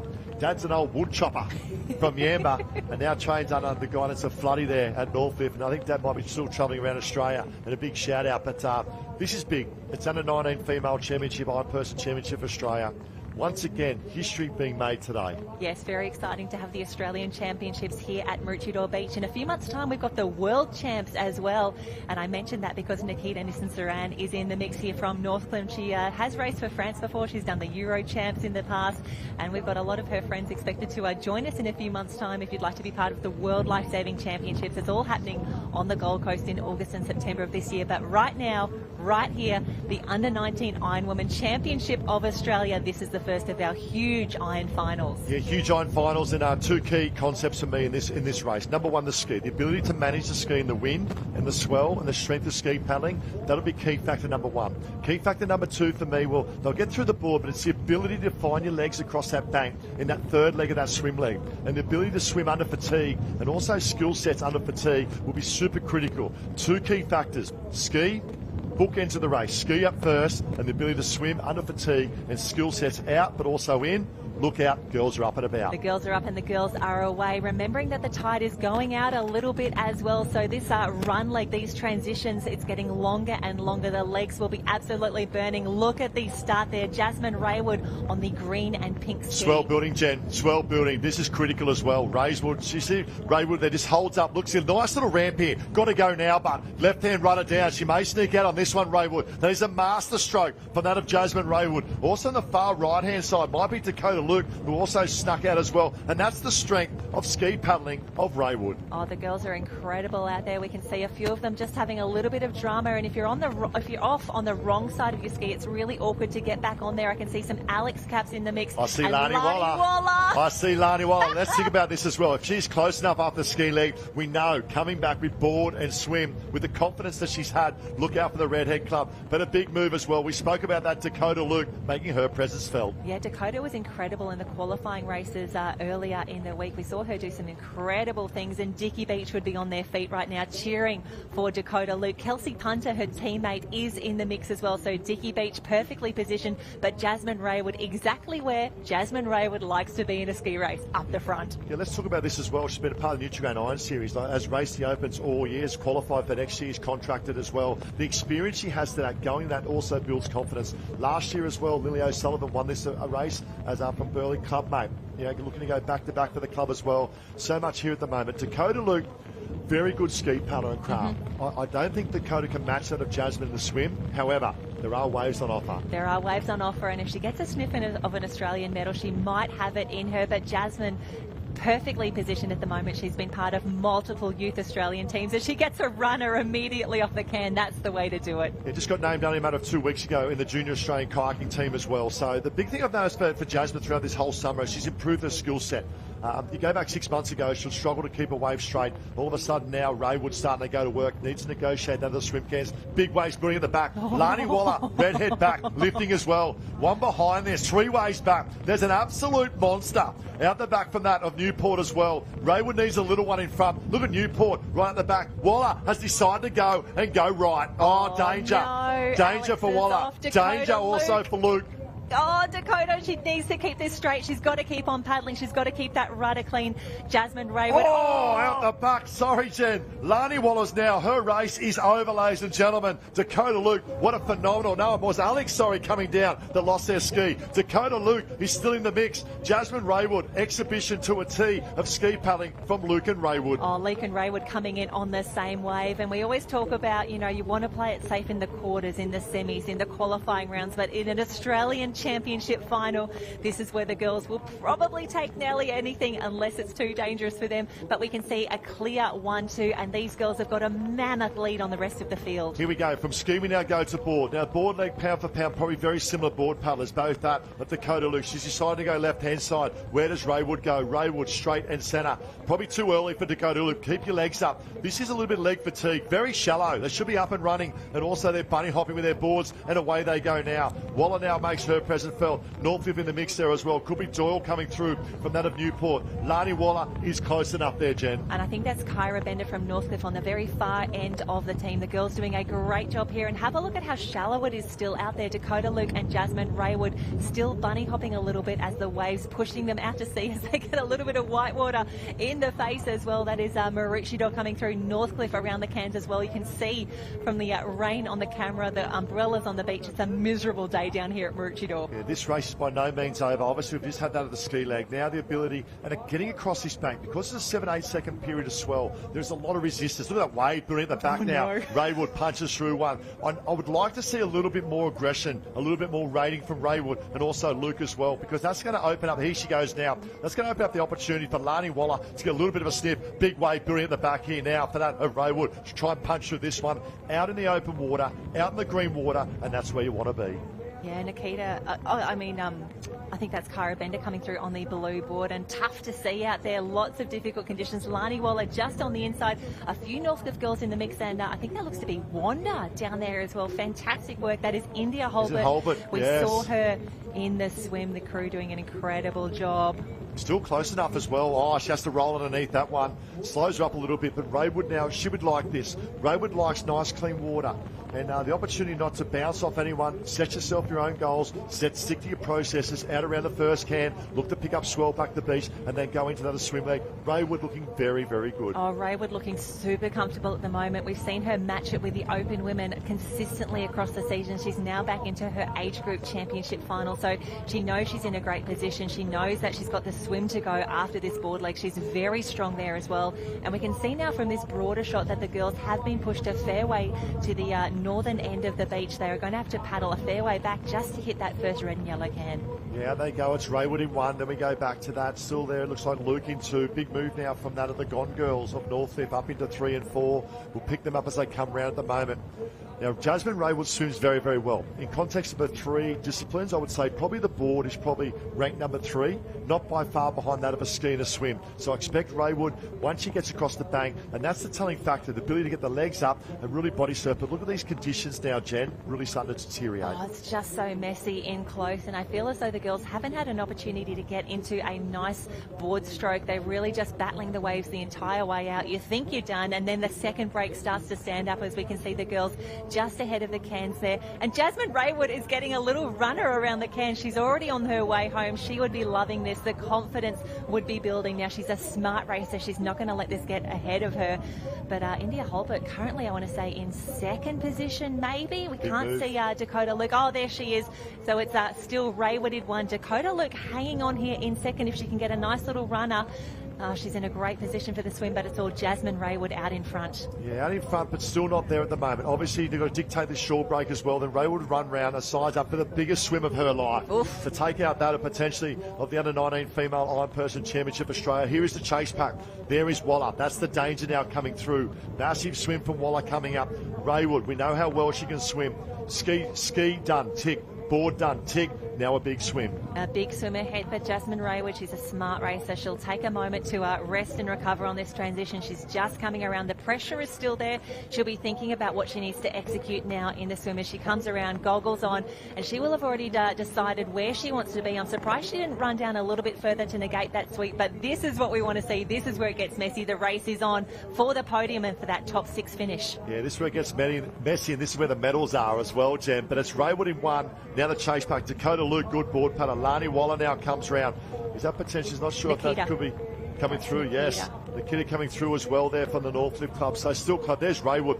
The ability to get your legs up across this bank also critical. If you're 10-15 minutes behind, if Raywood dives early like we're seeing, you keep your legs up for another 5 or 10 and it hurts. It hurts bad. On day 5 of competition, Kalani Ives now comes around. Doyle comes around as well. Still close enough, the girls here at the moment. And this is a great race. Winsome there from North Kirkhill, make her presence felt. 1 swim leg to go, so much at stake. Oh, 1 swim to go. The girls would be absolutely exhausted by now. You can see we're just, I think that's Dakota Luke just off the top of screen there. They've had a great race. It's been great so far, but there is a long way to go. Actually, no, that's Dakota Luke just in the that's shallows Jasmine there. Raywood. You see the fatigue of the girls not being able to get their legs up, and that just shows 5 days of racing, and now the opportunity. And it's an uneven bank as well. There's potholes as well, and you see Raywood working hard, porpoising left-hand side of screen. You want to get out of that green water, you want to find your rhythm and go back to what she knows well. She's had a phenomenal series in the Nutrient Iron Series as under 19 this year. Obviously qualified as a contracted athlete for next year as well. You know, experience beyond her years, but the experience she's gained throughout that whole series, the Nutrient Iron Series, is paying dividends now. Absolutely, and I'm really excited for India Holbert at the moment. She's probably equal second. The girls have already caught Dakota Luke, and there looks to be a block of Northcliffe all swimming in there together. Lani Waller is not out of this just yet, but we know Raywood's looking for the cans because the movement of water here down at the back. She is doing breaststroke, still looking. We see the black can. She'll look to size up. Now she's picked up that of the red and yellow. Will make her move there. So that just shows in terms of conditions and how they deteriorate as we spoke, but also the wind of the chop and the swell. Yeah, India Holbert just had another sneaky look around, but Jasmine Raywood, she knows where she's going right now, and because it is a 9, they only need to swim around that first set of cans, so she's going to hit the red and yellow can, sharp right, still very, very clear, back to second. This is where India Holbert, you can see she's started to put a little bit of a kick on now as well. She knows she's in a great position. She probably doesn't know where she is exactly in the race, but she thinks she's on the podium. Yeah, what about the swim of India Holbert? That's she's playing to her strengths at the moment, but also what about the guidance these top 3 athletes have? All right, we look at that of Jasmine Raywood, Michael King, won a Coolangatta Gold back many, many years ago. Phenomenal athlete, professional Ironman, now giving back in the kingdom there at Burleigh. We then go back to Wanderwood Holbert, the Smith dog. two-time Australian Ironman champion, 2 times board rescue champion as well, giving back as well. Then we go to Floody with the Northcliffe girl. This is so great to see. Past athletes giving back, and their experience and advice will pay dividends once again in the context of this race. And we can see Holbert doing a fantastic job around the cans. The girls just really spread all across the ocean, and it looks like that swim leg is actually getting shorter and shorter. The officials haven't reset the can just yet as the tide goes out, but it is all about this woman right now, Jasmine Raywood, in the box seat. She's led from start to finish, set it up beautifully in that ski leg earlier and really held those waves beautifully on the way home. She's trying to get a little wave. She knows that she's seen Lani Waller, who's in this race, has had a few fantastic waves. We just need to get the girls home, and that podium yet to be decided. Keen to see if India Holbert can swim her way into a silver medal. A great battle for 2, 3, 4 and 5, but at the moment it's Jasmine Rowe, one body surf wave away from that of an Australian championship and Australian history books. And here we go for that of Raywood. Won't get over, needs more legs for my liking, will not get there. It will open up for the back markers, but all of a sudden she's inside the wave zone. The big question is, if a set comes, it could be danger for Raywood. Yeah, Raywood doing an incredible job at the moment. I still think she has enough distance on the rest of the field to come through. We can see her just swimming through the white water now. It's still a little deep where she is. She's not going to get away from here, but she might get a nice little nudge as the swells start to come through. It's all Raywood at the moment, but the podium, who knows who's going to be there? Is she? Come on, come on, come on, come on. Yes, no, but it's enough for Raywood. She will stand, and what a great family she's from as well. To Ben, Dad and Catherine Mum, but also younger sister Elko, who finished second in the Queensland under 13 Ironwoman Championship as well. And up and about the moment, the big question is, still hasn't got a wave to the beach. Are the back markers coming through? Has she done enough here? I believe so for Jasmine Raywood. A big stage player, a big stage moment for this Nutrigrain Ironwoman Series girl. Oh, and here she goes. I think a few little stumbles there, and this is the exhaustion that we're seeing right now at the end of a big campaign of racing, then a big under-19 Australian Championship here, and you can see she's getting the claps up as she should. Burleigh Heads Mowbray Park loving this race right now. You hit the nail on the head there, Jen. The exhaustion of these conditions as well in 5 days of racing. Look at this. She's going to take out the under-19 female championship for Australia, ironperson. But Jasmine Raywood, up she comes to the finish line. It is your stage. It is your moment. Jasmine Raywood, totally exhausted, but take a bow. You are Aussie champ 2024. Lily O'Sullivan from Burleigh Heads Mowbray Park won in 2023. Jasmine Raywood takes the title in 2024. And I think India Holbert from Wanda is about to come through and claim a silver medal for the club. What a finish. So good. What about this? India Holbert up there in second place, the Wanda Cup. Northcliffe coming through as well. And Nikita. Great Nikita. Great performance from Nikita.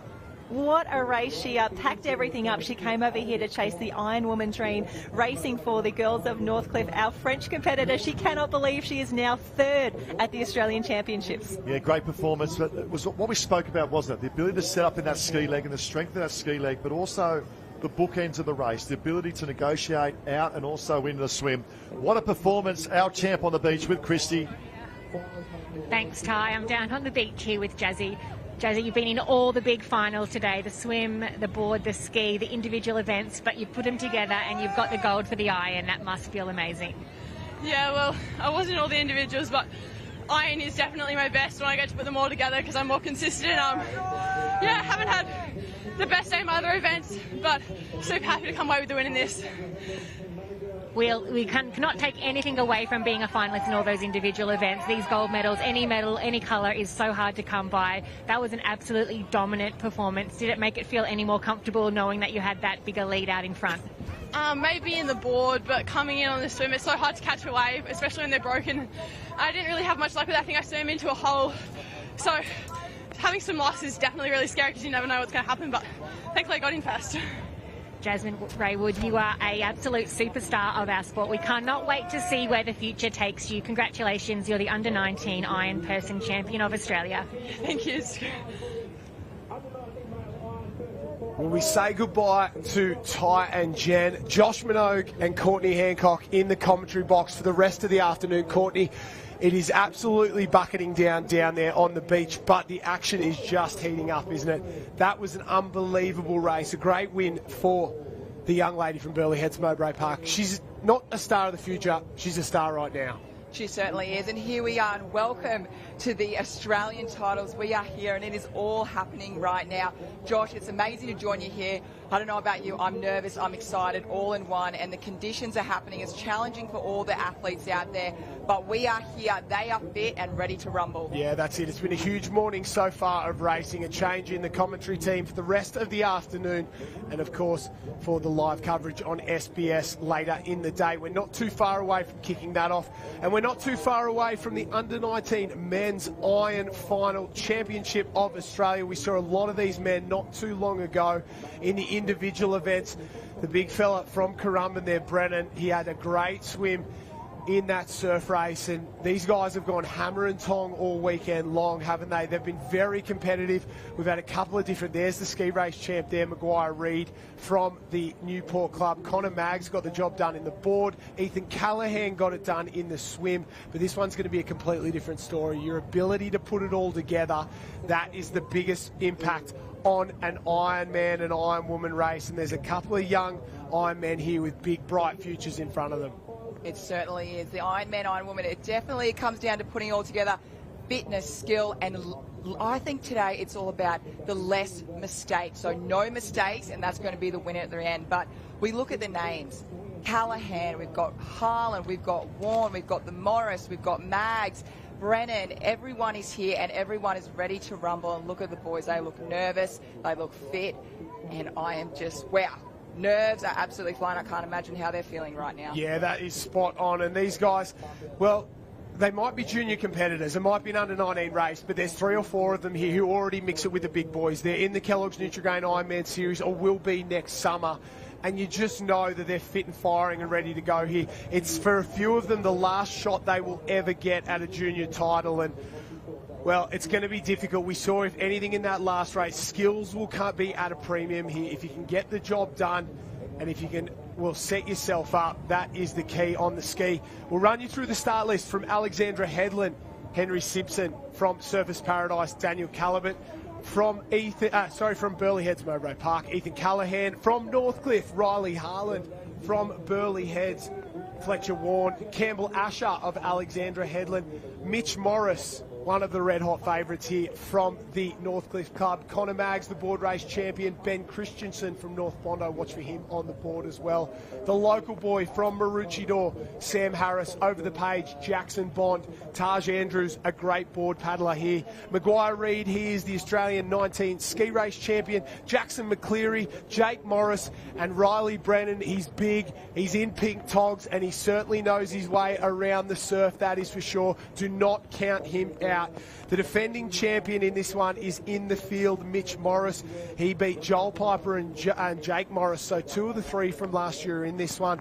In the under-17s, a few of the boys who got the titles last year have made the jump up. Connor Maggs, Riley Harlan and Henry Simpson, they were the podium from the 17s. They're in this one as well. So star-studded lineup here for junior racing, and while the Morris boys have got the reputation, you'd have to think Ethan Callahan is the favourite going in.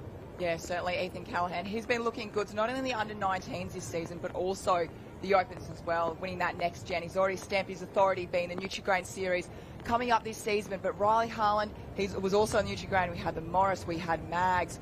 Everyone is possibly the best of the best. I know it reads under-19s, but they are the best of the best on the line right now. And the order being ski, board, swim. It's not going to be over until the end. We've seen the body surfing waves coming through all of these Australian titles, so you've really got to line it up and make sure you nail that way home. I know, and a few of these boys, you're spot on there, Courtney, a few of these boys did the Open Ironman all season, well, they did the Open Ironman all season long. They decided, most of them, to go back and just do the under-19 racing here at the Australian Championships, but I guarantee if you put them in that Open, a few of these boys would have made the final, that is for sure, but you only get 2 shots at this under-19 title, 2 years at it, and they're very, very hard to come by. A couple of these boys second years, they'll never get another shot. A couple of these boys just first years, like Connor Maggs and Riley Harlan, Henry Simpson as well. So they get a second shot, but they don't come around often, and we're about to find out who is the best junior Ironman in the land. And difficult for our starters. I've been on the beach all morning long, and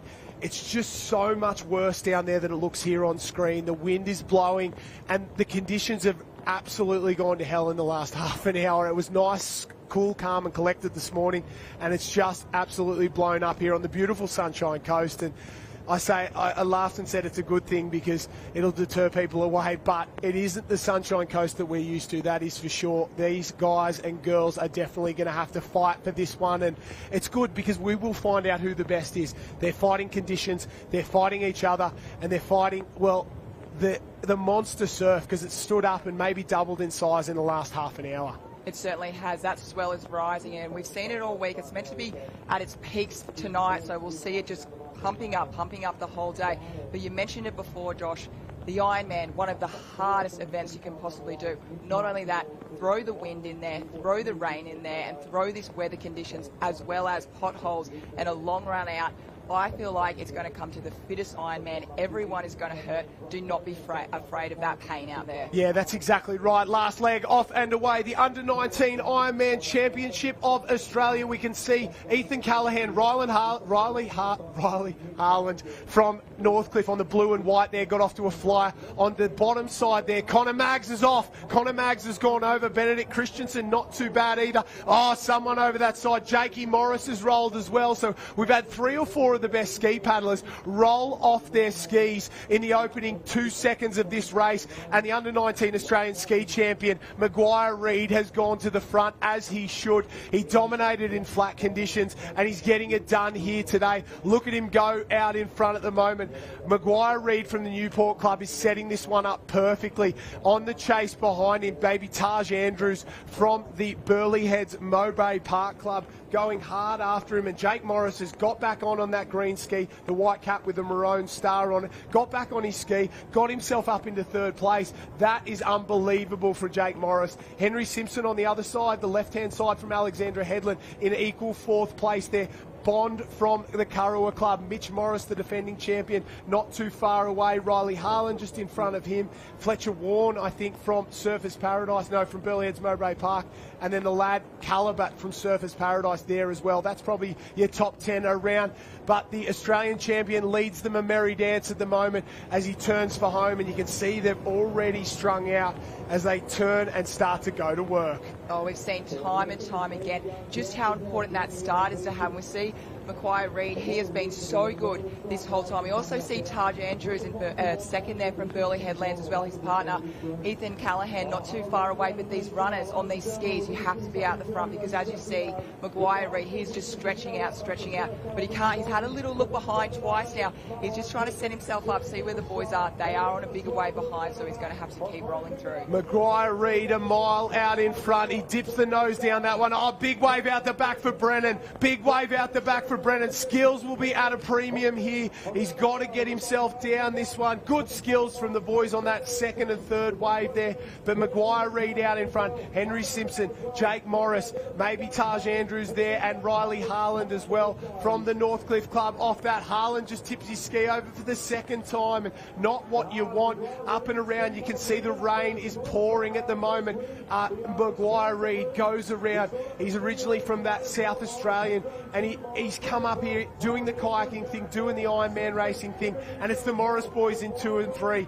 Mitch Morris has passed his brother Jake there. They go down. Andrews picks up his board. Henry Simpson, Bond, Ethan Callahan, Riley Harlan, and Calabat as well. They go off and away, and the boys are into the 2nd of 3 legs. This swim leg, and maybe even 5 or 6 more of the boys coming around transition. Sam Harris is there as well, and so is Connor Maggs, but they've got plenty of work to get back into this one, and if anyone could do it, it's Connor Maggs. And watch for the man on the far right-hand side, Benedict Christensen, a very, very good board paddler as well. So off and away, our leader out in front. You can see him working his way through, but he's been washed a long way to that left-hand side, and he's really got to go now because he's got a little gap in front of him while the rest of the field's being hit. He certainly has. It'll be really interesting to see if any of the boys have learned from that. When they go into that swim, they really need to go off to the south there, because it is pulling that way. There's a big thing that's happening in this Ironman at the moment. It is all about the legs. We've got bunny hopping, we've got porpoising, and we've got wading out there. So the legs will be absolutely burning right now. When the board is in the middle of the ironperson. It is incredibly hard because they do have to get off this board and then straight into their legs again. Yeah, that's exactly right. And I've spoken to a couple of the swimmers in that last race. They said getting up on the bank and getting themselves across the bank to the beach was the hardest thing they've ever done. It's that awkward depth, more than your knees, less than your hips. You can't swim, you can't run. You've just basically got to struggle the whole way round. So Maguire Reid still leads. Jake Morris in second.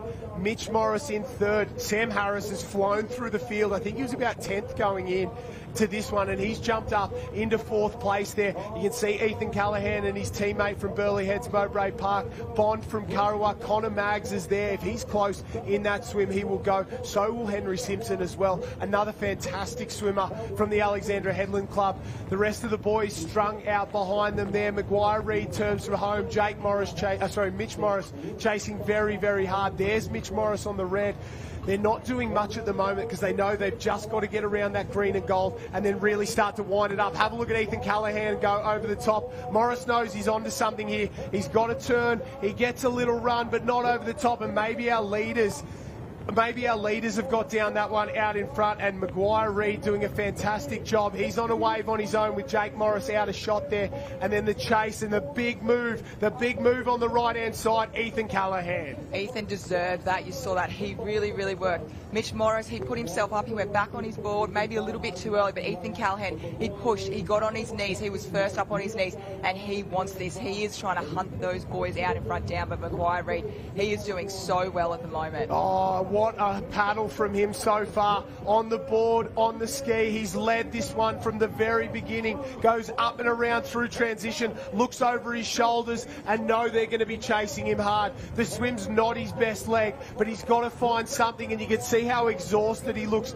at the moment. He's really battling on. Morris comes around. Morris next as well, and then Ethan Callahan in the mix. No, Ethan Callahan's gone up into 3rd place, so the Nutrigrain Next Gen champion up onto the podium if he stopped it now, but he's passed again, and this is going to be a ding-dong battle in there from the Morris boys. Jake and Mitch in 2nd and 3rd. They chase our leader around. Have a look at Connor Maggs go. That's Jackson Bond off in the distance. Henry Simpson as well can swim, but Connor Maggs knows his swim is his best leg. He seems like he's got plenty left in the tank, and if anyone can get themselves to the front here, it's Connor Maggs, the man from Newport at the bottom of our screen. Connor Maggs, he's been unwell most of this season right now, but he's been looking the goods better and better as this Australian titles has gone on, and he knows how to win. He's won so many times before, and he's just got to really have trust in himself. But look at this. There's Riley Brennan. He's a little bit back at the moment. Don't count him out. He's an incredible swimmer, but this is one of the toughest Australian titles I've ever seen, and that's purely because of this wading, and it's not an even bank. Everyone watching on, it's not an even bank. We've got potholes out there, so you're running as fast as you can, but it doesn't look like they are at the moment because of the potholes. They're deep, they're shallow, everything's going on. It's a bit of a maze at the moment. The leader from Newport is being hunted down by 6 or 7 of the best Ironmen in the country. Forget the under-19s. These are some of the best in the business, and Maguire Reid out in front, absolutely flying. He's through the break, but have a look at them come for him now. Henry Simpson's there. The 2 Morris boys are there.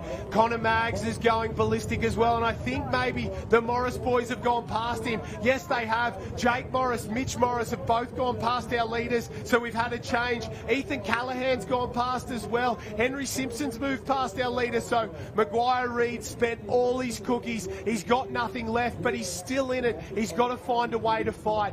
It's Morris and Morris from Northcliffe, Ethan Callahan, then Maguire Reid, Henry Simpson, Connor Maggs is there as well. A gap back to Jackson Bond and Riley Harland, and I don't know if any of the other boys can get in on the mix, but the 2 Morris lads lead around. They live together, they train together. They are absolute Ironman robots, and they are producing the goods here in the most important final of their lives, the Australian Championship. They are. They're certainly 2 peas in a pod out in front at the moment, and the thing is out there, they'd be wanting each other to go 1-2, but they will be fighting right to the end. The advantage they've got at the moment, Mitch and Jake being out in front, they're going to turn this string can, come on in, and they've got that opportunity to milk every single runner they can get, and if they keep doing that, it's going to turn into a wave. So Ethan Callahan's going to have time to really get going if he wants to be in this mix for that gold medal. Here we go. For the final time, they turn a can, start to go to work for home. Those arms absolutely flying. Technique goes out the window here. Morris from Morris. Callahan's there as well. Henry Simpson's not out of it. Great body surfing from him earlier in the day. The two Newport boys are there. There's a little lump out the back. One or two will get a push on this. It's taken one of the Newport boys out of it. Wouldn't it be something if Maguire Reid could get himself a wave and get to the beach? They're all side by side out the back. Riley Harlan misses it. The next group of boys, I don't think they'll miss it. Here we go for the final time. 1, 2, 3, 4, 5 down that wave. All 5 leaders down that wave. It's now a body surfing competition to the beach. If you can hold it longer than everyone else, you're going to be the Australian champion. Oh, out in front. It's out in front. It's Morris. Morris is there. Henry Simpson in second. Callahan, Connor Maggs and the other Morris lad. And I think Maguire Reid's still hanging on the edge. He's looking to get a wave. Here comes Henry Simpson down it from Alexandra Headland. Morris stands up. Morris stands up. He's got the jump. Henry Simpson, he's going to have to go. They go across the bank. The lad from Alexandra Headlands has got the big long legs, but does he have anything left in the tank? They've given him the high fives. He knows he's done enough. Up and around. It'll be Morris to take the win from the Northcliffe Club. What about this one? It'll be a famous victory. 2 in a row for the Morris family, and they love it as he crosses the line. Henry Simpson in second place, and the other of the Morris lads crosses the line in third. It'll be a good day for their household, but what about that one? That was one of the best junior Ironman finals I have ever seen. Oh, we were on the edge of our seats for every single second, every single moment for that, and you can see the boys come in. This is a reflection of how hard not only Ironman racing is, but they have put their heart and souls into that. Everyone wanted it, and they absolutely came down to World Body Surfing Championships. And Mitch Morris, he just held his breath for that little extra more than anyone else, and that got him through to the end there. But oh my goodness, Josh, that was full on. Yeah, unbelievable stuff down there. Hopefully we can jump in and have a chat with the guys very, very soon.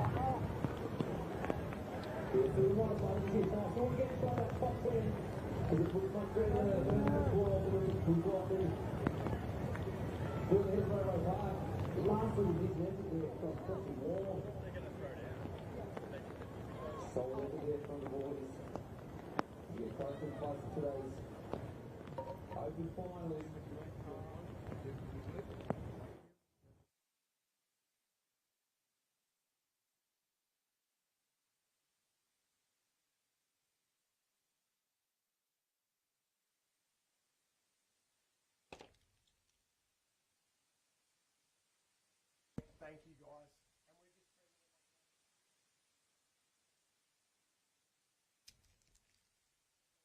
I just wanted to...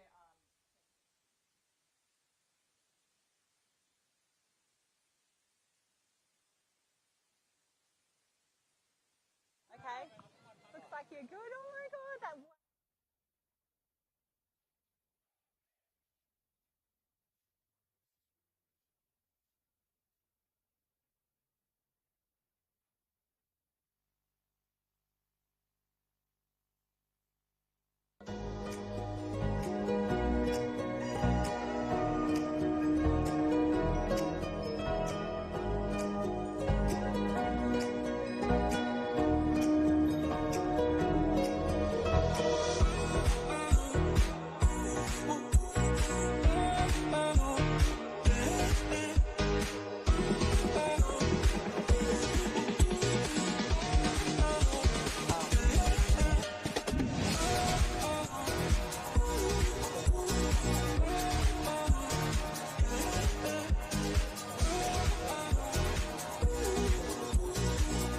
Well, hello and welcome to the finals day of the Australian Surf Life Saving Championships from a wet and windy Maroochydore Beach on the Sunshine Coast.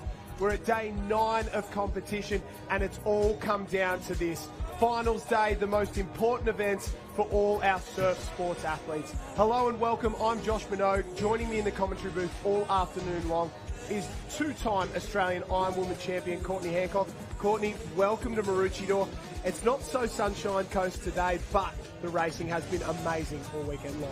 It certainly has. Yes, the sunshine isn't out at the moment, but that certainly won't worry the athletes. They're going to get wet anyway, and it'll be all happening, and the week has just been unreal in these Australian titles. Yeah, up and down conditions as well. Plenty of surf, plenty of chaos early on in the week, and then we had the wind and weather come through over the last couple of days. The surf dropped off a little bit, but it's very, very tricky out there for sure. A lot of gold medals been handed out, and there's plenty more to come this afternoon. So we're in for a huge afternoon of racing. That is for sure. We're going to have some wonderful finals coming up. We're going to kick things off with the Ironman and Iron Women events, the ones that matter the most, the all-important ones, the ones you've been in before. So we'll have your insights as well. And of course, we're not too far away from this Open Iron Woman final. It's a special event filled with special athletes. It certainly is. And remember, there's only 16 women that made it through this Iron Woman final of Australia. We had plenty of big guns that missed out. Lizzie Wellborn being one of those. We had Brielle Cooper, Lucy Derbyshire, and also Lana Rogers almost did. But we're very lucky, everyone, because we do have Jen Parry on the beach with us.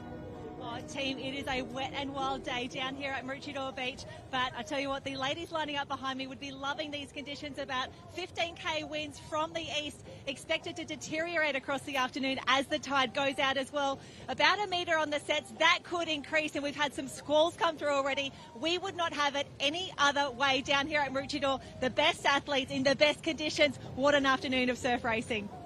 Yeah, you're spot on, Jenny Parry. She will be in the thick of it all afternoon long, and what a way to start, like she said, this Open Female Iron Woman final. After that, we'll kick into the Open Iron Men. We'll have junior taplin relays, Open men's and women's taplin relays not far after that.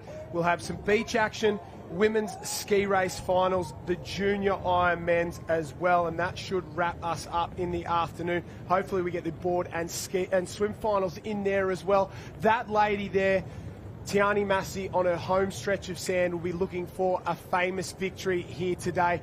And, well, one of the all-time greats chasing the perfect summer, Lana Rogers. She won the Coolangatta Gold. She won the Kellogg's Nutrigrain Iron Woman Series. She won the Shaw & Partners Summer of Surf. She's chasing the Australian title here and the world title later in the summer. That would be something truly amazing if she could get it done. Yeah, absolutely. And she's won the Australian Iron Woman title before, and she's just been on fire this whole season.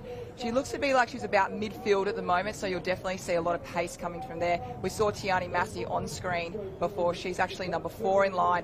She's also next to Emma Woods. Now, Emma Woods has been in fine form. She has peaked at the correct time of the season. But I have to mention, Josh, Kerry Thomas, representing Maroochydore, she won in 1998. It was just board swim then. She went back-to-back and won in 1999, and that's when they added the ski in. So Kerry Thomas, representing Maroochydore, Ken Tiani Massey, I don't know how many years that later is, we've got 20 plus years. Can she do it on her home beach? Yeah, we'll wait to see it to be the famous victory. I will run you through the start list. Annalise Kibble from Newport will go in 1. Dominic Stitt from the Mooloolaba Club in 2. Grace Otto from Burleigh Heads Mowbray Park will be in 3. Tiani Massey from Maroochydore, we just spoke about her. Emma Woods from Alexandra Headland had a huge week so far. Lily O'Sullivan's the World Youth Champion. Hannah Scully from Northcliffe side by side with her. The most improved Iron Woman, I think, in the sport, Claudia Rose Slavin from Burleigh Heads Mowbray Park. The defending champion, Naomi Scott of the Northcliffe Club, will be looking to go back-to-back alongside her teammate Bella Williams. Over the page, Gemma Smith-Welsh from Sunshine Beach, the Iron Woman Series champion, Lana Rogers, former board race champion Olivia Corrin, former Iron Woman Series champion Harriet Brown, one of the all-time greats and former Australian champion in Georgia Miller, and a junior up-and-comer who I think is one to watch in this one, Charlotte Cross. So a couple of young girls from the Burleigh Club who are absolutely on fire, but we're definitely missing some big names. There was a lot of casualties in the early rounds, wasn't there? There was a lot of girls who I would have expected to be in this final. We see them regularly on our screens in that Iron Woman Series and in those competitions, and the carnage early in the week and the swell conditions just really took out a lot of the girls that I would have expected to be here. Oh, absolutely, and it's heartbreaking for them on the beach right now. They would be watching this Iron Woman, and we're definitely feeling for them right now, as well as the Iron Man. There's a lot of people who miss out, but it's only 16 in Australia that have made it through.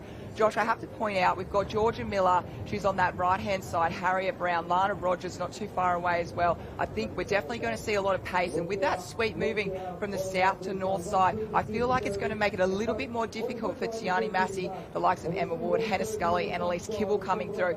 So they're going to have to be on a really, really strong start as well. They're going to be in the outside, so at the moment, I feel like Georgia's got a very good spot being on that inside ski first up. Yeah, you're spot on there. Jenny Parry is in the thick of the action down on the beach. Jenny. Yeah, I'm just trying to be a bit of a win block here for Dom Stitt, one of our local competitors. How great is it to be in an Aussie Open final? Yeah, I'm so excited. It's my first ever Aussie Open Iron final, so yeah, I'm really keen to get in there and mix it with the girls. And practically a hometown advantage for you, but these conditions, anything could happen. Yeah, definitely. I'm really excited that the swell is still up today. I think I do better when there's a bit of a wave on, so yeah, I'm pretty keen to get out there. What I'm hearing is that these are perfect for conditions for you, and you've got some firepower in your handling team as well. Shout out to Reese. Yeah, Reese is the best handler. He pushes me all the way, and this season has been really good training under him, and I think I've improved so much, and yeah, I'm very excited. Well, it looks like we're getting ready for a start down here. Dom, good luck. Congratulations on making the final. Cannot wait to see these girls in action. The Open final, one of the biggest races of the day, up right now. Yeah, and by Reese, they're talking about Reese Drury, so former Kellogg's Nutrigrain Ironman, Coolangatta Gold winner, and now the head coach at the Mooloolaba Club. Dom Stitt, she grew up here at Maroochydore, followed Reese across to the Mooloolaba Club, so she'll know this break as well as anyone. And we talk about Tiani Massey having a home beach advantage. Dom Stitt definitely has a home beach advantage as well. The girls will float their boats. The order, ski, board, swim for the final today. That is Charlotte Cross on the outside edge, and like you said, Courtney, having those edges might be an advantage for some and not for others. The conditions have changed so much for so long. One lady I want to talk about just before she goes in is Harriet Brown.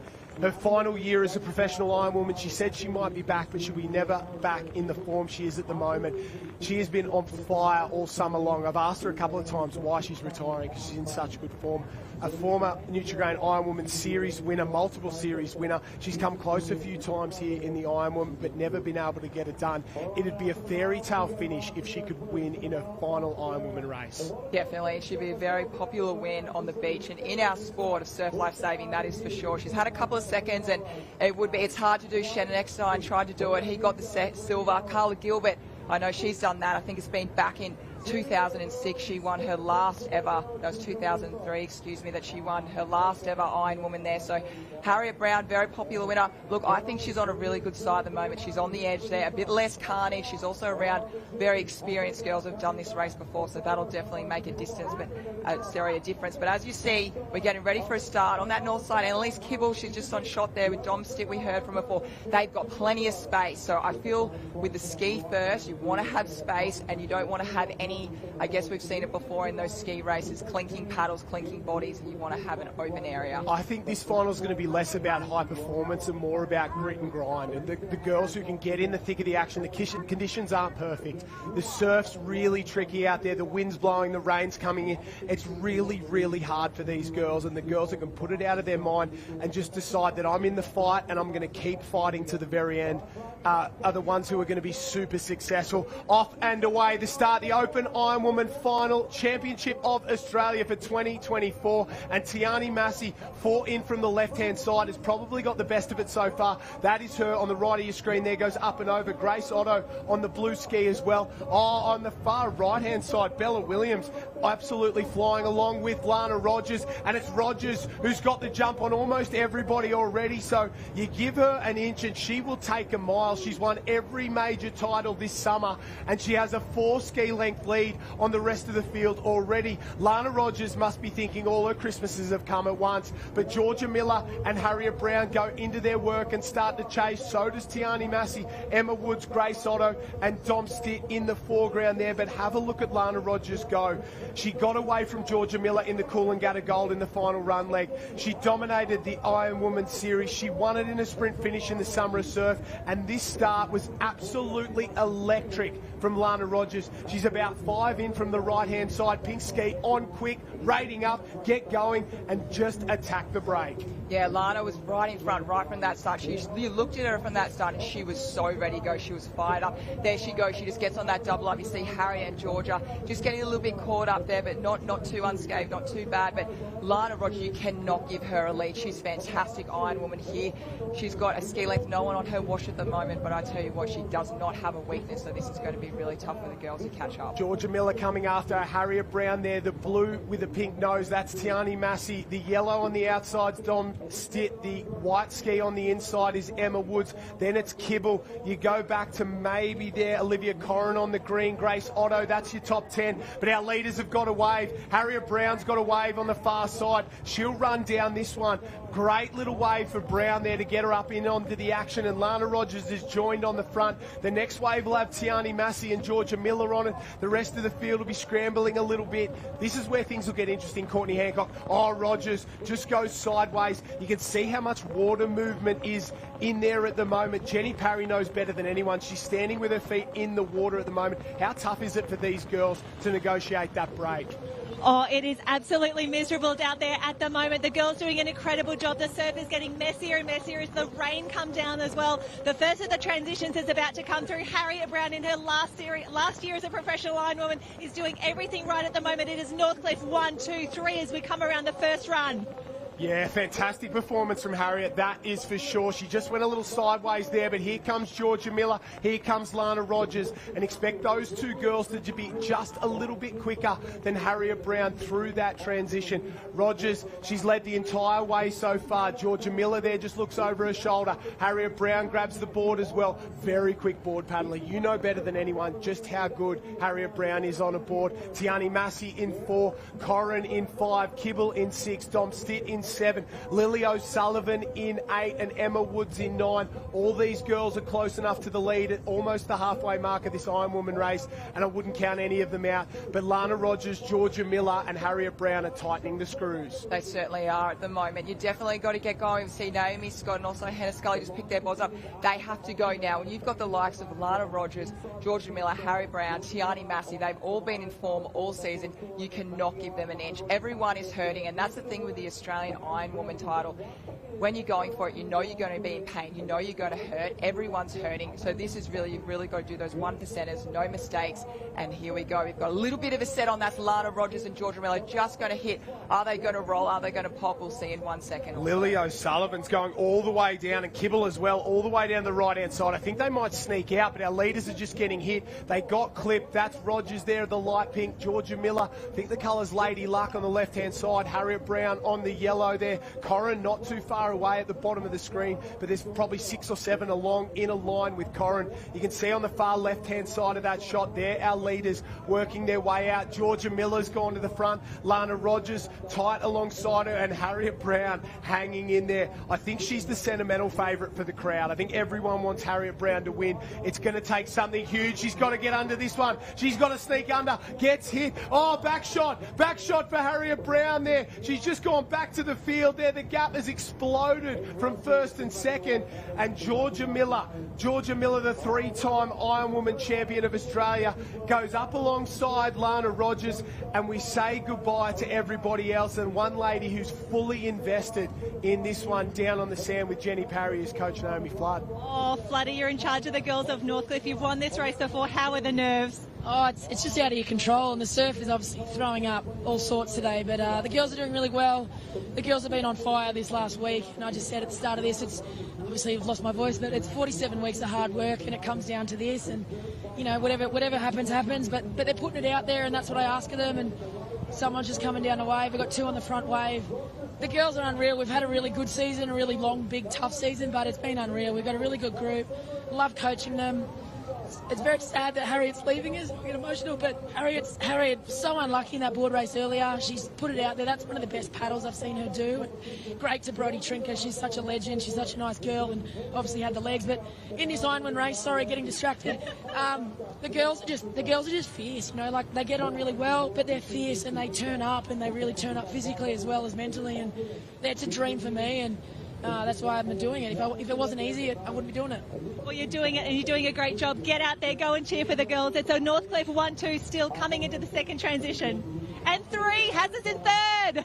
Yeah, we're loving it there. Naomi Flood, obviously an Olympian, an Iron Woman in herself, a champion of the sport, and she's guiding these ladies around. And well, we've done the ski, we've done the board, we're down to the swim, and it truly is a match race. Lana Rogers, Georgia Miller, 2 of the best swimmers, and without doubt 2 of the best Iron Women in the season. And while for a long time Georgia Miller was the princess and Lana Rogers was the heir apparent, those roles have reversed in the last 12 months. Lana Rogers has won everything. Georgia Miller hasn't been able to get it done. Can we see something special here today from Georgia Miller? Or is Harriet Brown close enough? She's a great swimmer as well, and I would not count her out. Absolutely not. Harry is definitely good enough, and she's in the position right now looking very good. Tiani Massey, we saw before going there. What happened to Tiani was she got hit by about 3 or 4 waves, and that's what's put her behind there. But as we look on screen, Georgia Miller's gone south. Lana Rogers has gone north. I think from seeing above, Lana Rogers has gone for the shallow bank. George has gone for the rip going out there, which there's a sweep going to south to north, so it'll be really interesting to see what happens there. Annalise Kibble in 5, Emma Woods in 6, Dom Stitt in 7, Lily O'Sullivan and Grace Otto from Burleigh Heads Mowbray Park in 8 and 9. Olivia Corrin comes round just on the top 10 at the moment, and well, there's waves on offer, so you've still got a shot, that is for sure. Nobody is out of this one. Gemma Smith-Welsh from Sunshine Beach, Bella Williams, Claudia Rose Slavin, and there is the defending champ, Naomi Scott, looks at her handler and says, do I just go a different way? Because if you're outside the top 10 heading into the last leg and you follow the rest of the girls, that's race over. You're just going to get the same thing. You've got to roll the dice, you've got to put the big bet in and go all in on this one. And if you want to win an Australian Ironwoman title, you have to do something special. And I think Georgia Miller has picked the correct line there. Georgia Miller went into the deep water. Lana Rogers tried to take the bank, and Georgia Miller has a body length lead on Lana Rogers. Jenny Parry, it is all happening down there. It's all happening out there. I'm down here with Shannon Eckstein. Shannon, you're the best to ever do it. The girls are out there. This means so much. To win an Aussie title, it's the best. Yeah, the Australian ironperson title is the pinnacle of the sport. We have so many other competitions, but this is it. So to be here today is pretty special. I brought my daughter up to watch and handle for Georgia. I think she's just snuck into the lead, so hopefully she can get home. And crazy conditions out there. If you had to pick a line in the swim, where would you have gone? Well, I think Georgia went straight and veered a bit right, and Lana went left, and I'd say right paid off then. It's going to come down to the final tactics. Go handle, enjoy the Aussies. The ice is about to be decided. Shannon Eckstein, the all-time great of the sport. If he says go straight and veer right, that's what I would be doing without a shadow of a doubt. And I think it's paid off here for Georgia Miller. You can see a wave just rolling through those cans. The rest of the girls getting absolutely belted on the inside, and our leaders working their way across. Georgia Miller just between that blue and white and yellow. See her pop up now. There comes Lana Rogers into shot, so 1.5 cans between our leaders. Harriet Brown's not out of this either. She's not that far behind. There's Miller. There's Lana Rogers. Rogers has had a perfect summer so far. Miller's come so close. Heartbreak in the Coolangatta Gold. Was a sprint finish in the summer of surf. The Iron Woman Series, she almost got it done, but just couldn't quite manage it here. And is this one going to be the one she gets this summer? They turn and start to go for home. Certainly, absolutely. And listening to Shen next time, then you certainly, if you've got him handling for you, listen to absolutely everything. As we see, we've got Lana Rogers just coming down a body surfing wave on the south side, but Georgia Miller has just picked up for her. Oh. She'll pull, and this could be it. This Lana Rogers needs to keep her head down. Where Georgia Miller will be heartbroken at the moment. She won't give up. But if Lana Rogers gets to this sandbar, Josh Renee, and gets on her feet, Georgia Miller is really, really going to have to do something special. What about that? Miller's got one. Miller's got one from behind. It's coming through, but Rogers stands up, looks over her shoulders. It just filled up on Georgia Miller. Lana Rogers stands up. It's now a sprint for the line. I thought Rogers had it. I thought she was home, but Georgia Miller has found a way to get back into it. She's very quick across the sand. Look at Lana Rogers go. She looks exhausted. She knows it's now or never. Rogers is going to get it done and keep the perfect season alive. The Queen of Surf Sports is now the Australian champion for the second time, and doesn't she know it? She won it in Perth in 2018. She's going to win it right here on the Sunshine Coast in 2024. And absolute perfection continues for Lana Rogers. She left it late, but she got it done. She certainly did. Lana Rogers, we know how good she is. That's been an incredible season. Congratulations also to Georgia Miller. That was incredible. We might have actually Tiani Massey and might actually round up the medals, but two-time Australian Iron Woman champion join the likes of Crystal Smith, Liz Plumas, Kerry Thomas, Chrissy Cameron. There's Tiani Massey, but we have Jen down the beach with all the action. I'm down here with all the action. I am with your newest Australian Iron Woman champion, Lana. Every Australian title is special. This one meant a lot. We could see the emotion on your face. This feels like a perfect season. It's a dream season. I've been able to achieve so much, but I feel like I've really grown within this past year under this club, and it's so special. And I just want to dedicate this race to this amazing lady. You're such a beautiful woman. This one goes to Shell. Thank you. And for you and Georgia finishing 1-2 for the club, this is exactly what you were hoping was going to happen. Exactly. You know, there was 7 of us, and Haz has just finished the line. I'm just so happy to be here, and there's 7 of us. It was going to be a red hot race regardless. You know, Tiani Matthew, local girl, so I'm just so stoked, everyone. That was a red hot final. Lana, you add your name to the history books. We're going to come back. We've got to do this again, right? Always. Always, she says. Lana Rogers, go on and appreciate one of the best performances ever, Australian Iron Woman champion. Lana Rogers is your Australian Iron Woman champion and keeps her perfect season alive. We'll be back with the Iron Men after the break. Stick with us.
Well, welcome back to the not-so-sunshine coast here at the Australian Surf Life Saving Championships for 2024. Day 9, championship day here at Maroochydore Beach. We've had the Open Ironwoman final. It is now time for the men to do their thing. It's the one every man in the sport would love to win, and not many get the opportunity to do it. The potential for history today, Ali Day chasing 4 straight victories in this event. It's only been done twice before. Grant Kenny and Kai Hurst, they are 2 of the all-time greats. We'll head down to the beach, Jenny Parry. Oh, hello. I found Brielle Cooper down here. Brielle, it's so tough racing, but it's even worse when you're a supporter or a handler down here. How are your nerves? Yeah, definitely. It's really tricky out there. After just watching the Open Ironwoman, anything can happen. And yeah, it's been changing all day long. But yeah, I'm really excited to watch this race. Now, you've got your partner, Matt Bevilacqua, in this one. He's looked amazing all championships. Does he have what it takes to take out the big one? I hope so. He's been working towards an Australian Open Ironman title for a long time now. These are his conditions, that low tide, short swim, chasing those runners in the board. So yeah, hopefully today's the day it happens. He's had an incredible season. We'll see if he can finish it off with a fantastic race. Only a few races left in the package. Brielle, go cheer, celebrate, get into the action. Brielle Cooper, a beautiful young Ironwoman in her own right as well, but missed that Open Ironwoman final. Her partner, Matt Bevilacqua, will go around in not too long a time. A very tough final. 2 former champions in it, Ali Day, as I spoke about before. Kendrick Louis, the other one. He won in 2018 when Lana Rogers last won.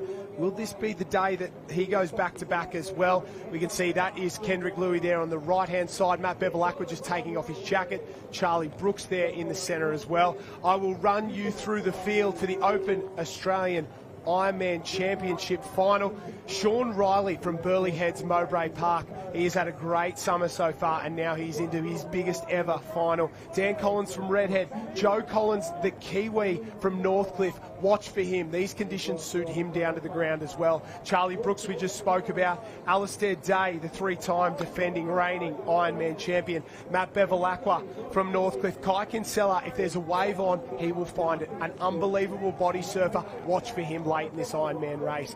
Tannen Linden, the old man in the race by a few years. He added some time away from the sport. He's come back. He's a father now with new perspective and an invigorated attack at the game. Sam Frost, young, his first ever final at the Australian Championships here, so watch for him as well. Zach Morris, a great young competitor. He'll be one to watch. Jay Finesse, a little older as well, the man from Cronulla. He's very good at what he does. Former Australian board race champion, swims very well, alongside former clubmate, now at Manly, Kendrick Louis. Benny Highfield, great to see him in the final. This will be the biggest race of his life from Surfers Paradise, alongside the future of surf sports, Finn Askew. Charlie Verco and Jackson Borg from the Newport Club, they round out the field. And, well, this is a star-studded lineup. Some of the big names we usually see not there, but that is the beauty of the Australian Championships, isn't it? Half the battle is just getting to the final, and if you're in there, you've got a shot. That's it. So they've ticked all the boxes. They're here the final. No, there's no point thinking about Heat 1, Heat 2, quarters, semis. It doesn't matter whether you're first or eighth. This is all what it comes down to. I'm really liking the side of the right-hand side. Zach Morris is in phenomenal form, the best form I've ever seen him in. You've got Kendrick Lewis on that side. You've also got Jackson Borgie put in a huge swing in that semi-final of the Ironman. So look out for him. I feel like Ali Day and Matt Bevilacqua coming from over to that left side, they're really going to have to push, but we know they can do it. Yeah, that's it. And it's, as we saw in that Open Ironwoman final there, they can come from anywhere, and you've just got to be hanging in close to the mark on that ski. Safety first on the ski, go to work on the board, the race is won in the swim. It's pretty straightforward when you say it like that, but to actually do it, so many elements come into it. 48 weeks worth of training for most of these men, and it all comes down to this, the final individual event of the season for most of these men. And we wait and see Bevilacqua in there, and Ali Day, the defending champion, last man to float his boat to the line. He has had a quiet week by his standards in terms of the other events there. He sort of picked and chose because I know he wants to win this one. A new dad for the second time in the last couple of weeks. So congratulations to him and his partner Kel. They're 2 kids now, and life's changing for Ali Day. He doesn't know how much longer he's going to do it for, but everyone is important and everyone is so special. So if he can get 4 in a row, he joins some of the rarest air in our sport. Grant Kenny, Kai Hurst. We've had a few guys win 3 in a row. We've had Plumers, we've had Georgia Miller, we've had Shannon Eckstein as well. He won a lot in a row as well. So there's a big group there that have done very well over a long time, but it's very, very hard to do. It certainly is, absolutely. And at the moment, as we can see on screen, the all-boys lineup, we just see it might have been Jay Finesse maybe put his hand up in the air just to keep it, just to slow it down. Let's just try and get everyone nice and even and fair. But at the moment, I cannot describe to you how nervous these boys have been. This has been everything they've been working towards. The 1st of June last year, it's almost been a year of training. 3 times a day, 4:30 every morning, to bed at 8:30 every night. It is the amount of 1%ers. Being an athlete, it's not just a 3-time-a-day job. It is 24/7. It is what you eat, what you put into body, what time you go to bed at night. It's everything. They put 110% into this. For these boys right now, they are about to start, and for one of them, it is going to be a dream come true. Yeah, the crowd watchers on there. A lot of people invested in this one. There's a lot of people hidden up in the tents as well. They sort of come down as the rain disappears and drift back off as the rain comes in. You can see them talking to the starter. Finn Askew, 3 from the right-hand side. Joey Collins there as well. They'll be talking to the starter saying, I want more water, telling them to push across. Everyone's barking orders. It's the starter's job down there not to listen, to get them all off and away relatively clean. And there's no harder job in surf sports than to start the Open Ironman final when it's ski first. Oi! You can see those skis push across there. Finny Askew got absolutely belted. So did on the inside there. Maybe Jay Finesse cleaned up a couple of the guys, and Askew seems to be just blowing up at the moment. Take a look at the crowd there, and this is what it's all about. Askew out the back. He's talking to the starter, Stewie Hobkin, there, and he's saying, I want more water, I want them to open up. And Stewie, they'll be having a little back and forward. Everybody understands that's how it works. The guys will ask, the starter will give them a little bit, but not too much, just to make sure it's fair. And the line doesn't have to be even, because sometimes you might take a step back so you're a little shallower, or push forward so you get a little bit more water, and that might not work for the other guys around you. But it's a reasonably even line there for the boys. Board, a ski, swim, board is the order. The final iron event of the year, the Open Ironman Final and Championship of Australia. A very tough one. Dan Collins won in from the end here. He's been as sick as a dog all week. He's got the flu. He's really struggled. He's fought his way into this final. He's been at home every day in between his races. But the man from Redhead, if he can get himself around on this ski and board, he'll go close in the swim to really winding it up here. And it'll be something special, because it's one of those stories like the Michael Jordan flu game. He has been crook as a dog, and if he can get it done, that would be something very, very special. Side by side, Bevel, Aqua and Day, they battled it out. Joey Collins in there as well, the 3 best Ironman in the world, realistically, at the moment. So they're all pretty close together, with Charlie Brooks there, the yellow cap, the 2 maroon stripes of Newport in the mix. And while it may seem like a long time, it's oh so important to get them off on the jump very, very cleanly. Courtney, you've been here before. How are the nerves? Oh, I'm nervous right now. I'm not even on the start line. But I think really coming into today, after watching the women before, I felt like Georgia Miller, she kept coming. She went across to the south side in the swim and the board, and then she came across into this shallow bank, as we can see. I'll continue that in a moment. Josh, here we go. We're off for the start. Up and away. Morris and Kendrick Louis got off reasonably well. Joe Collins on the blue closest to us went absolutely flying. Jay Finesse there, white ski with the red nose. They're met by one more. Big lump, the far end. Jackson Borg, Charlie Verco, they're going to go up and over. Closest to us, Joe Collins goes up and over there, and the far edge, so either edge have got off to flies. Ali Day, he does not miss. When everybody else is struggling, Ali Day is always at his best. That's him on the black in the centre, but it's Charlie Verco from Newport, leads from his 2 Newport teammates. Charlie Brooks on the left-hand side, Jackson Borg on the right-hand side, Ali Day in 4th, Joe Collins on the blue in 5, Finn Askew, the pink and black ski, just coming into shot right now, and then Matt Bevilacqua and Kendrick Louis not too far out of frame as well. Here comes Jackson Borg up the inside. I would say the best of these 3 Ironmen in the front. The other 2 probably more board specialists there, but Jackson Borg, he's the more all-rounded of the 3. Jenny Parry, what a start. It took us a little while, but we got there. Oh, we finally got there. It was a tough one and a nervous man up on the beach here, Will Savage. You're handling for the youngest competitor in the field here, Sean Riley. How did he do? Yeah, he got hit by a couple at the start, but he's out there now and hopefully he gets around the cans all right. Now, Aussie Ironman final, always a tough field. To be the youngest, it's a special honour. Yeah, definitely. He's definitely one. He's very consistent at training, never missed training, so he's definitely well deserving of that. And hopefully he goes all right when he comes in. And I think we need to let you go. They're on the way home already. Get those boards. Jackson Borg out in front. Yeah, the youngest Ironman competitor gets the Dean Mercer Trophy, and that is something very, very special. So congratulations to Sean Riley for that one. He's got a bit of work to do to get back into it. Here comes Joe Collins. Here comes Ali Day. Jackson Borg in the lead. Charlie Verco on the orange. These three men, Charlie Brooks, Ali Day. His nose will dip late. Joe Collins side by side, and they've come up and into it right now. You don't want to be doing this with Joe Collins and Ali Day, letting them back into this race, because you give them an inch, they'll take a mile. Kendrick Louis, Finn Askew, they get into the mix. Oh, Collins, he's got to fight it at the bottom. Have a look at the way he's gone over the top. Bevel Aqua's appeared. So's Dan Collins on the shot. Bevel Aqua's flying through the centre there. So he'll go up and alongside Ali Day. What a paddle from him. Tannen Linden's there, and if the surf's on, Tannen Linden will be in the thick of it. But Joe Collins and Jackson Borg will lead us off the ski. First of 3 legs done. And have a look at the transition. Jackson Borg has gone like an absolute scalded cat. And his board position, as you can see, was right off the turning flag there, so he's got a perfect position out. I was just talking before we started this race, we saw Georgia Miller, handler, Shen Nextine. He definitely was working that bank, and we saw Joe Collins took the deeper side in. Jackson Borg, he came around to the north, so I feel like this bank at the moment, this is going to come down. We see Ali Day, he's just gone to the corner of it. Dan Collins, he's gone off in the deeper side, but we see Jacko right out in front there. That's the shot there, where that white water is. That's where the shallowest parts are. The green water's the deep sections there. You don't want to be in that at the first, but you want to jump in it later and let that water suck you out. You can see on the far right edge, the green board, that's Dan Collins getting a real run out there. The white water's just a little bit smaller, and he's going past a few.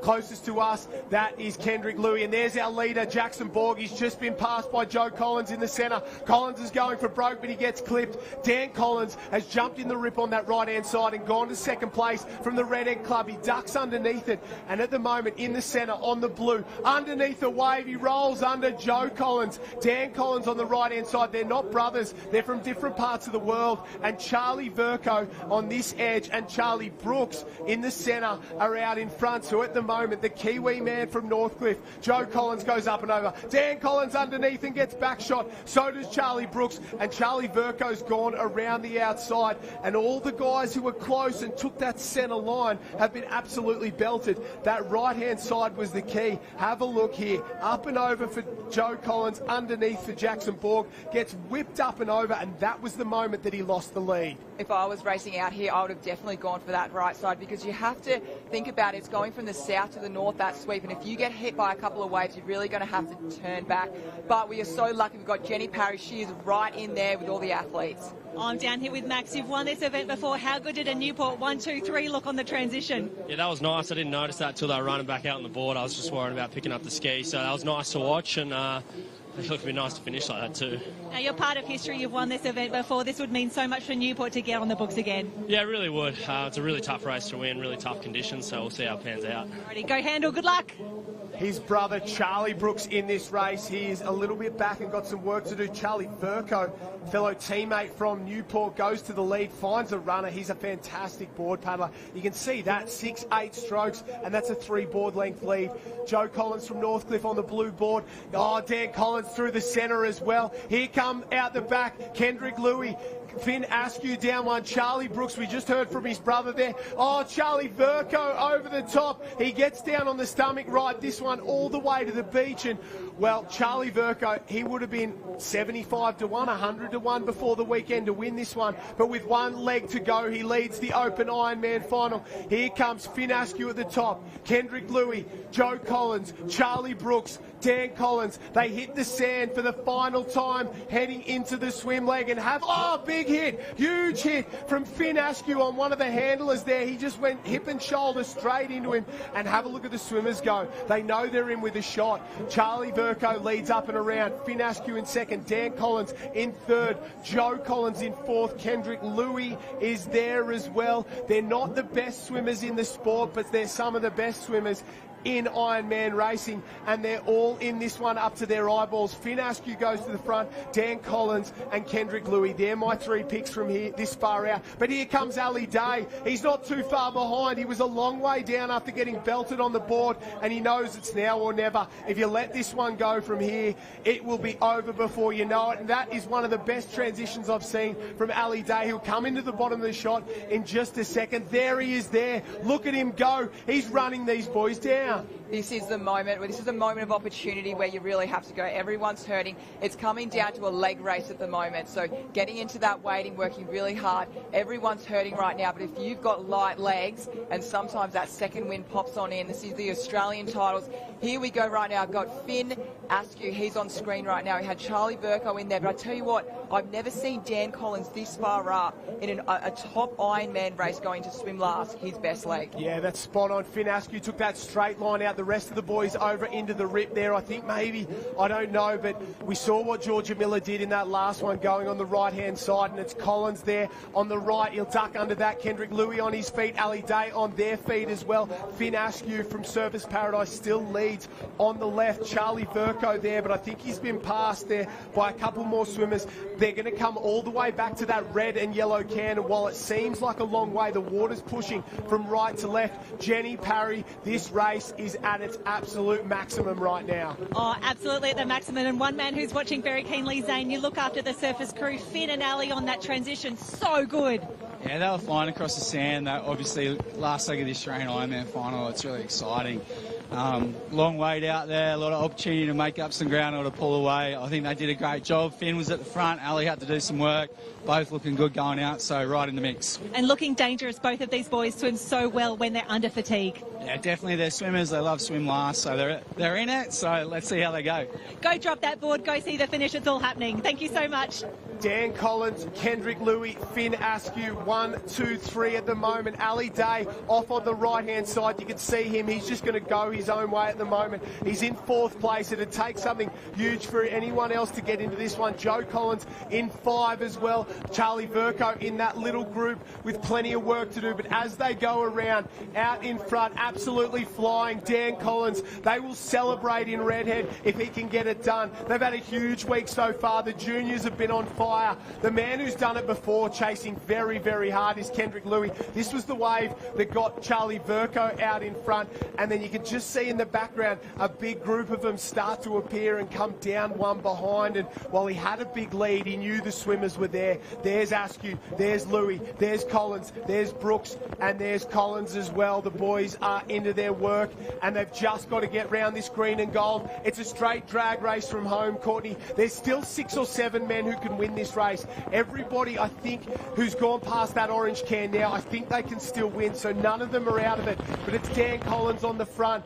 The family's had, well, some tragedy in their lives, and he has just been a rock for them for a long, long time. He's had a lot of bad luck over the years, and he deserves a big win, the man from Redhead, Dan Collins. He's a lifeguard by trade, professional Ironman, and one of the best in the business, and leads the Open Ironman final in the last leg there. Louis coming for him, and the waves are coming. Can Collins get it? No, it just goes underneath him. Oh, Dan, the man out in front. We do have Jenny down there. Jenny, what's your thoughts being right there on the sideline?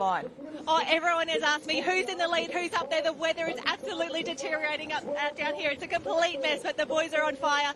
Finn, Askew, Joe, anyone could have this one. Dan Collins in the mix. Let's go. Dan Collins out in front, leads them on the way home there. A little wave will pop up. I don't know if second and third will get it. Askew trying to go down, and he tries to go as well. Here it is for Collins. Here it is for Collins. He gets it. He gets it. Louis on one behind him, so he's got to hold on to it right all the way through. Louis, Collins is down it. He's pushing. This could be a famous victory. Oh my God, Dan Collins has somehow got himself to the beach in the lead of the Australian Ironman final. Look at him go. He rides it all the way to the sand. He stands up. I don't know if he knows he's in front. He looks over his shoulder. Oh, he was 50-1 going into it, but he'll be the Australian Ironman champion. High fives all round, and the Redhead boys, they won't stop partying for a month because one of their favourite sons, Dan Collins, will be the Australian Ironman champion. The biggest win of his career and one of the biggest upsets you'll see.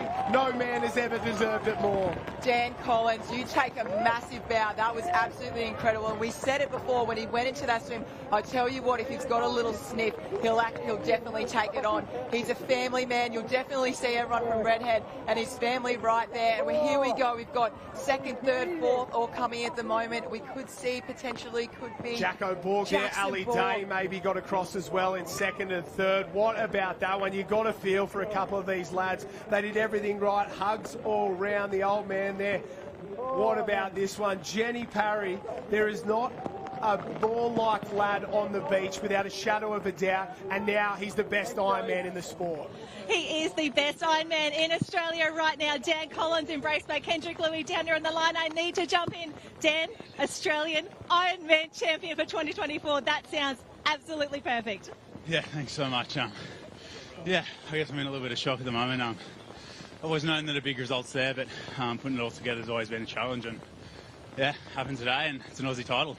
And you've got everyone on the beach cheering for you. This one means a lot, not only for you, but for Redhead. Yeah, for sure. We've got a pretty small country club down there in Redhead, but we definitely punch above our weight. We saw Lonnie Waller do amazing things this morning in the 19s, and Justin a bronze in the board as well. So, yeah, we've got massive things happening at Redhead, and yeah, I think that's definitely our first Australian title in the Ironman, so hopefully there's more to come. Absolutely. Talk me through that last wave. You got down, the cheer went up on the beach. When you came up for breath, I don't think you realised you were in the lead. Yeah, no, to be honest, I went into that swim and I was sort of like, I knew I had to work hard. I thought I was around the front of the pack and worked really hard across that bank, and didn't see anyone in front of me, and then I came down that wave and it sort of wedged up on me. I was like, I know I just got to hold this and I'm at least in for a sprint finish. So, yeah, still in a bit of shock, to be completely honest. It's yeah, wasn't expecting that one. It wasn't a sprint finish. You got to enjoy it. Big number ones down the camera right now. Redhead claims the Open Ironman Championship. Daniel Collins, you're an absolute superstar. And we can hear the cheer there. He's got media commitments left, right and centre there. People want to talk to him and interview him. But in the background, that's the entire Redhead club. Isaac Costello there. He's the coach along with Justin McMullen. And there's a couple of guys at that Redhead club for a long time who've been very special. Your Pete Scotch, your Stewie McLaughlin, Cozzy, Justin McMullen there. And it's just a Newcastle club. They want to be there, and they're super successful. And they've won the ski race, they've won the board race. I think they might even have a swim in there somewhere, but they've never won the Ironman. And Dan Collins has written his name alongside some of the all-time greats of the sport. Your Shannon Ecksteins, your Ali Days, Max Brooks, Kendrick Louis, Cam Cole. They're the only guys to have won this race in the last 15 to 20 years. So he is now one of our sports greats.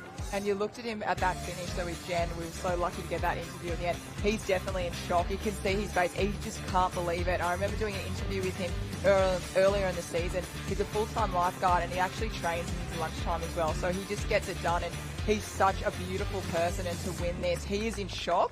But Dan Collins, you are going to wake up tomorrow morning, Monday morning, and be the Australian Open Ironman champion. Oh, I love it. And this was the moment here. Kendrick Louis, you've got to feel for him because he went down a wave behind. He did everything right. And Kendrick's had such an unbelievable year as well. And there was just these key moments in the race when the lead changed. Joey Collins is another one that I thought did so well, deserved so much more. And it's just these key moments that we saw, and this one on the board sort of broke everything up, and that wave in the swim was another one there. But have a look at the man. Crosses the line. He'll remember this day forever because of the miserable conditions that he's had to deal with out there. The next event on the line, we go to the team events, the taplin relays. The under-19 women's taplin relay, then we'll have the under-19 men's, the open women's, the open men's. The action continues here at the Australian Surf Life Saving Championships live on SBS. SBS. Welcome to the coverage. If you've just joined us, you've missed two of the best races you will ever see. Make sure you catch it on SBS On Demand.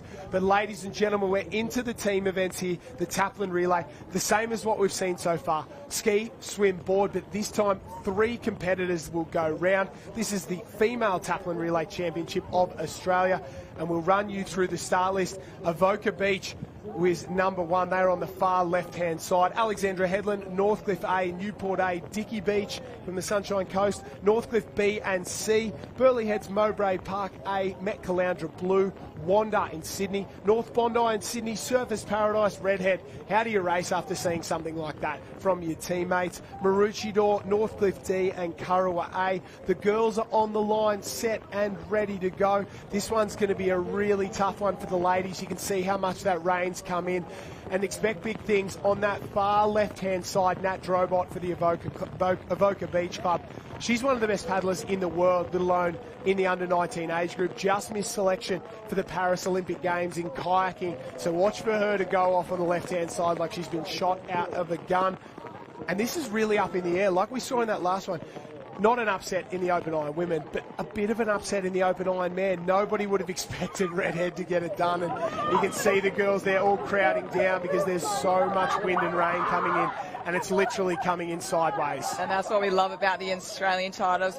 You're not just friends with your club mates, but also from all different clubs from over Australia. But as we see again, it's just been really difficult for the starter to really get it evenly fair. It's a little bit all over the place. As we said, the swell is going to pick up throughout the day constantly, and I am liking the looks of Burleigh Heads. They'd be used to this bit of swell. They've got the Raywood sisters and Charlotte Hart in there. I mean, Alex have been so dominant. We've got Newport. They'd be definitely licking their lips, wanting something with Kimberly Doyle, Sarah Locke and Olivia Clues. They'd have to surely be coming in to the favourites for this. But I tell you what, I think from watching the irons, it's definitely going to come down to reading the swell, as we can just see Olivia Clues putting her hand up there. Where they're coming in, getting your teammates to stand on the bank when to get up and kind of showing you where those potholes are. But we've seen left, right. We saw Den Collins. He just went out to that south side, and I believe that is the place to be. Yeah, I think you're spot on there. I think everyone's figured that out by now. Cluesy just barking orders there for the girls. She's only an under-17 racing up in the under-19, so giving away sort of 2 and 3 years to these girls at the moment. And there's a couple of those under-17s racing up. Bianca Raywood, another one of those girls who has jumped up an age group to fill in a team. And when we say, oh, they're not just filling in, they're very, very good paddlers. And some of these girls will be trying to win gold medals here. They've done it all week long. Hard to pick a favourite here, and I think you'll know after that opening ski leg. If you can get around clean on the ski, you can't win it, but you can definitely lose it.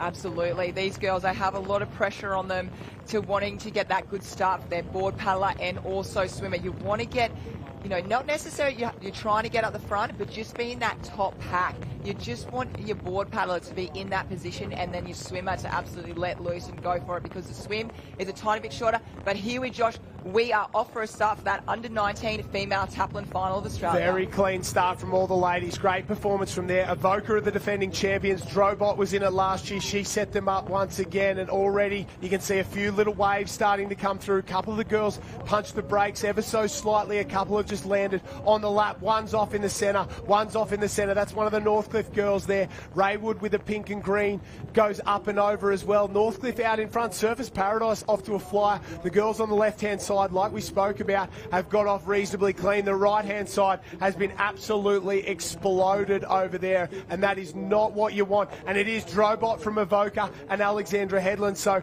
basically, if you're on the left, you got through clean. If you're on the right, your skis washing back to the beach. That's how brutal surf sports can be sometimes. We'll take a look here. The girls have got through reasonably well up and over. One rolls off in the middle. That one was tough. The next one absolutely obliterated half the field. And we just saw the girls here just nicely getting through. A lot of them got hit in the chest, but I'm certainly seeing a change in conditions. As we look on this, the swim string out there, there's actually waves that are peaking up there. We just saw Jasmine Raywood really caught one to the chest, but here we are out in front, and it looks like it's Dickey Beach Avoca out in front, yeah, that's Strobot, yeah, out in front from Avoca, the defending champs looking to go back to back. Look at these teams running all the way back into the beach to get their skis. Jenny, if you're on one half of that start, you got off to a flyer. The other half, they got absolutely punished. Oh, absolute dramas down here. Now we're watching the skis go out. We were going, oh no, they're up there, Dan. How's the crew going so far? Well, Eve has sort of copped it a bit on the way out. I think she probably lost her ski a bit, but hopefully she gets back on and gets back through the break and we can get going again. And you're ready for a big board paddle, aren't you? Yes. Hopefully I make it through the break, pick the right spot, and everyone else hopefully gets caught on the bank. That is the plan for the local girls here. Maroochydore in action for the Taplin. Go and get warm, go and get ready. Big race to come. Thank you. Zoe Longhurst there. Nat Drobot, our leader, has gone sideways, so she led all the way down, and that wave has just turned her around. Oh, just behind Alexandra Headland. Great skills from the Alexandra Headland paddler to keep it straight there, side by side. Met Caloundra out the back. Have a look at this, if she can hold on to this one. Oh, no, sideways. Burley's off as well. Newport have got a shot behind them to get into the medals on the way home, so drama aplenty. Alex has gone sideways. Burley's gone sideways. The only ones who haven't gone sideways so far, Newport charging through, and that's the under-17 Olivia Clues. An enormous paddle, and this lady as well. We expected her to be on the front end. Nat Drobot, such a good kayaker, such a good ski paddler. She leads them round. The girls will work through transition, tag their board paddler, and it's a lead for Avoca. They're looking to go back to back. We've spoken about it. It's going to take a huge performance, and this race is a long, long way from over. But their board paddler goes in. Met Caloundra in second, Newport in third. It looks like Northcliffe from Surfers Paradise, another one of the Northcliffe teams as well. Maroochydore maybe back into the thick of the action, and Dickie Beach are there as well. Oh, everyone is certainly not over by any means, but Avoca just set themselves up absolutely perfectly just now. But the reason why it's looking so tricky out there, everyone, is because there is a massive wind coming through. That is coming there from the south. You can see those green flags on screen. That just shows how tricky when you're on these big skis. The ski wants to go left, right, and also with the water movement at Maroochydore. So that's why it is so tricky, and that's why those girls are going sideways out there. Yeah, big tag there for the Burleigh Heads Mowbray Park Club. They'll have to really get a wriggle on. That Charlotte Hart there, one of the favourites heading into it. Redhead at the bottom of the screen as well. They were one of the teams you expect to be at the top end. Avoca from Alexandra Headland. Northcliffe are there. Surfers Paradise. Newport as well. Met Caloundra. That's the light blue cap, white stripe and red stripes as well. Let's take a look at this. That's Drobot out in front. She's got a wave on her own. If she can hold it straight, the advantage is huge. The rudder just catches. She starts to go around. She does a good job, leans into it there to stop it from flipping over. Now, this is even more dangerous because you're sideways to the surf. Alexandra Headland did a good job on the next one there. I thought she was gone for all money. Out the back, have a look. Raywood thought about not going. Oh, she got herself in a bad spot. Ski went flying. Indecision is worse than making the wrong decision, and that's what happened to Jasmine Raywood. She went, she stopped, she went, she stopped, and in the end got absolutely smashed. A wet Jenny Parry down on the beach. How's it going? Oh, it's not going great, guys. I'm not going to lie. Grace, you've been out there. These conditions, they're not dangerous, but it's just so messy, and the rain is ruining everything. Yeah, 100%. It's so hard to pick where to go out because there's just waves coming from every angle. But yeah, it's pretty fun out there if you can get away clean or cleanish. But yeah, it just takes one wave to get hit, and then you've got to start from the bottom again. But yeah, it's good fun. And the Surfers Paradise girls, they're in a good position. They've had a big week. You've got the open iron after this as well. How are we feeling? Yeah, good. The open tapping should be a bit of fun. I'll be board paddling in that, so it's probably a bit safer than on the ski. But yeah, I'm super excited. It's been a good week of racing so far. Everyone's excited. It's a great race. It is still going at the back. The girls are about to come through. Let's go and cheer. Congratulations. Good work, Grace. Thanks for the chat. Bye. Big waves for the board paddlers, big waves for the board paddlers. Don't you love to see it? And that's Alexandra Headland. They have snuck through, got themselves a wave, and they are on fire at the moment with one leg to go in this under-19 women's Taplin Relay final of Australia. What a paddle so far from that young lady, Mia Cook, formerly of Warrnambool in Victoria, just joined the Alexandra Headland Club, and she's blown this race absolutely wide open as they come round. that she will head in to the beach, and you can't even see second place at the moment. Plenty of work to do still to go. We've seen how much these races can change in the swim, but have a look at Alexandra Headland. They're from just down the road, the same stretch of sand here, and it'd take something absolutely unbelievable for them to get the win here. Around she goes, tags her swimmer. There's a couple of board paddlers who haven't even gone out yet. That is how tough these conditions can be. I think I saw Northcliffe in second place there. They're in on the beach, not tagging their board paddler. So Northcliffe coming through. Newport as well are in the mix, and Surfers Paradise. So there's second, third and fourth. Kalani Ives goes through transition there. A great board paddler for her. Kimberly Doyle as well. And I think the big movers in this last one will be Newport. They're tagging Sarah Locke. She is such a good swimmer. One of the best swimmers in the sport. She's only young. She's got a huge future in front of her. Former pool swimmer. Been at the top level there. She's got to go right and jump in that rip. But they're chasing Alexandra Headland at the moment, and that is our leader. Yeah, we've seen Sarah Locke. She's even been up to the Opens as well, competition. She can certainly battle it with them as well. But at the moment, you can see the girls, they all look like they've taken out straight. They've got a lot of potholes to obviously go with out there as well. But what's happening now is we see the weather coming in. It's pouring down. You can see some of the girls are kind of squinting their eyes. The wind's coming down, so it makes it very difficult to actually see the cans. So what's going to happen now is going to be really important that girls do a little bit of water polo, making sure they're looking where they're going. But I think, as you said before, Josh, just to take out that diagonal line on that south side, because that sweep is going to keep moving. And also, look at this. The surf is absolutely bringing it today. Yeah, and I think it's got to be said, like you said, take a diagonal line, because the straightest line isn't always the fastest. If you've got that rip coming across, as Lani Waller goes in there, an absolute Ironwoman champion for Redhead, they're having a great day, obviously, and Dickie Beach as well. The straight line's not always the fastest. They're trying to go to the red and yellow, which is on the far left-hand side of your shot, and they're going to get washed across that way. So Alex in 1, Newport in 2, Surfers Paradise and Northcliffe fighting it out for 3 and 4 at the moment. You can see that water's going to push them across as they get closer to the can, so they might swim straight, but they just let it run across to them. And as you said, a little bit of water polo. They'll put their head up when they go over a wave, look for the can, set themselves on a line and make sure they get to the right spot there. And you can see the rain really drumming in at the moment, that tide going out. Newport duck under it, so do Northcliffe and Surfers Paradise. Burley's got themselves back into it alongside Evoca at the bottom of the screen there, and another one of the Northcliffe teams. So after the start they had, if Burley could get back into it, it'd be something very, very special. And as our leaders get closer to the can, Jenny Parry, what have you got for us? Oh, I've got Nathan Smith down here anxiously watching the girls out there. They've had an incredible week so far, but this is the big stage. Anything could happen. Yeah, you're right, Jen. Probably 4 really hard days of racing, and today to come here on Sunday in really tough conditions. The girls are going fantastic, and our girls are going to be prouder of them. Individually, they're amazing. Together, they combine for this awesome team. The club must be so proud of them. Yeah, we always are. They've worked so hard to be here on this finals day. It's a credit to them, and they're racing really well. We are absolutely stoked. Well, they're still out there. They're battling. They could be in for a medal. We'll go and let you cheer and watch with the rest of the crew over here. Nathan, thanks for the chat. Thanks, Jen. An absolute champion of the sport. Maybe one of the greatest, well, if not the greatest Ironman never to win an Australian Ironman title. He came so close so many times. Now in charge of the Wanda Club. They're pushing hard in this one, but they've got plenty of work to do. Here we go along the back of the break.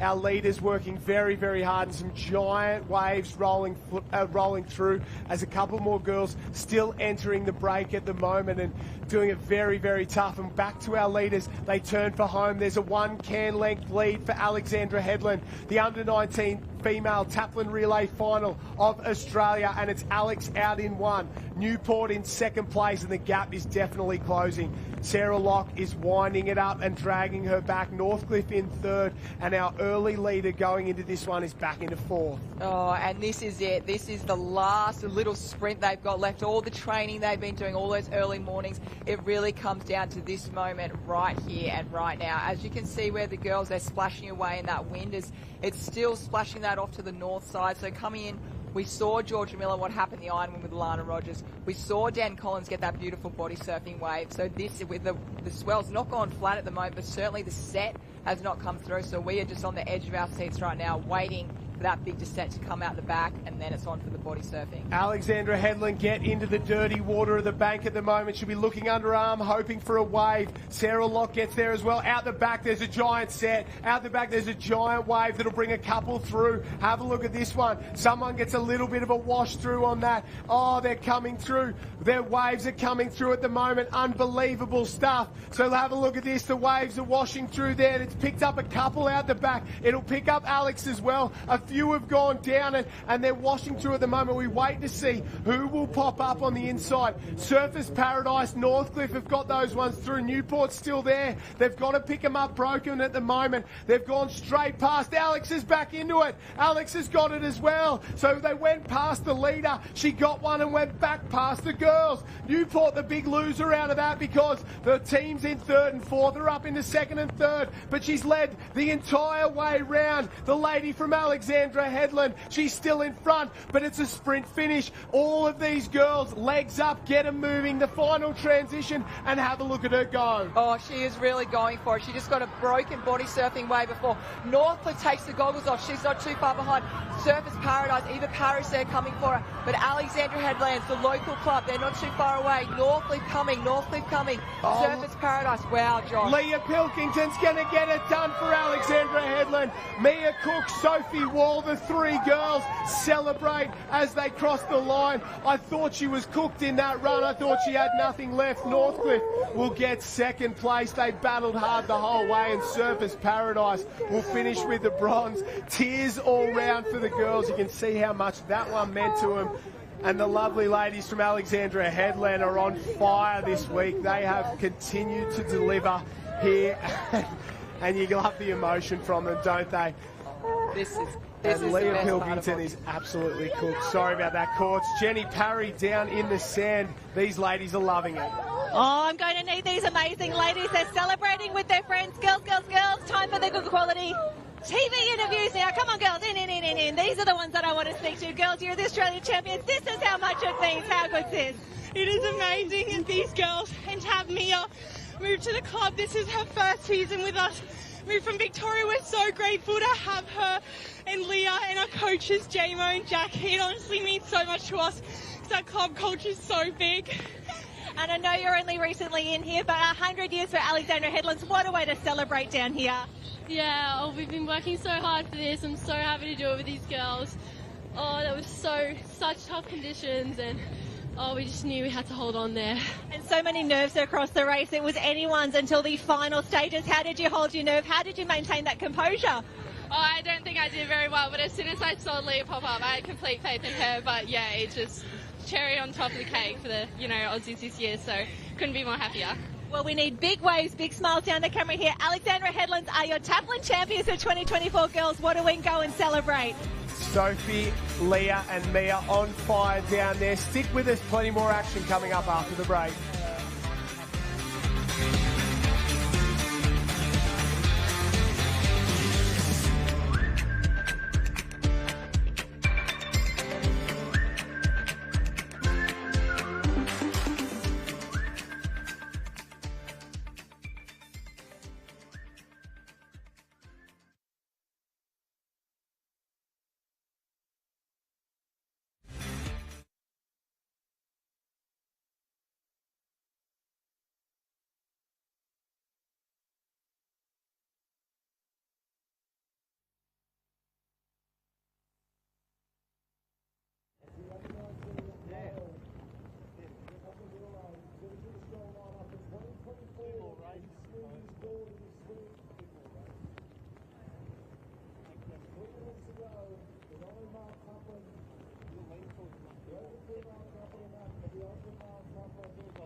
Welcome back to the Australian Surf Life Saving Championships from the beautiful Sunshine Coast. A little rainy today, a little windy, not the perfect conditions we saw earlier in the week, but that's okay. The athletes are having an absolute blast down here. 8,000 athletes travel to the Aussies every single year. We have 300 events go on throughout the 9 days of competition. And to be honest, it all comes down to this. The ones you want to win Sunday afternoon, right here, right now. The best of the best doing their thing. We've just seen the 19 female taplin. It is now time for the under-19 male taplin relay championship of Australia. Northcliffe, Swansea, Belmont, Alex, can they go back-to-back? Tugun, North Bondi, Newport, Maroubra, Burleigh Heads, Mowbray Park. Midway in New Zealand, and a big shout out to the New Zealand viewers at home. They've had a great week as well. Kurrawa, we go over the page. West Beach in South Australia. Burleigh Heads, Mowbray Park.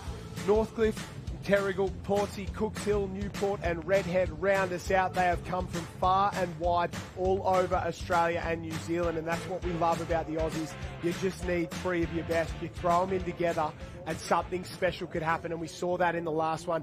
Alex, definitely not the favourite, but they somehow managed to get it done. One team that might be the favourite is that Northcliffe team on the far left-hand side.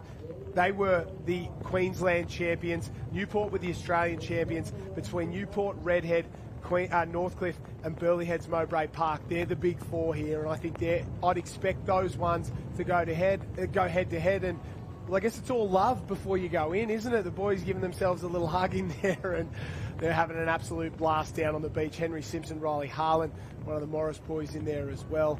A little tougher maybe watching than it is out there in the water, because at least you expect to get wet when you're racing. That's absolutely right. When you're in the water, surf sports, it doesn't matter what happens, but you're definitely right. You have three athletes. You need to make the magic ingredients, put in the blender, see what you've got. Best ski paddler, best board paddler, best swimmer.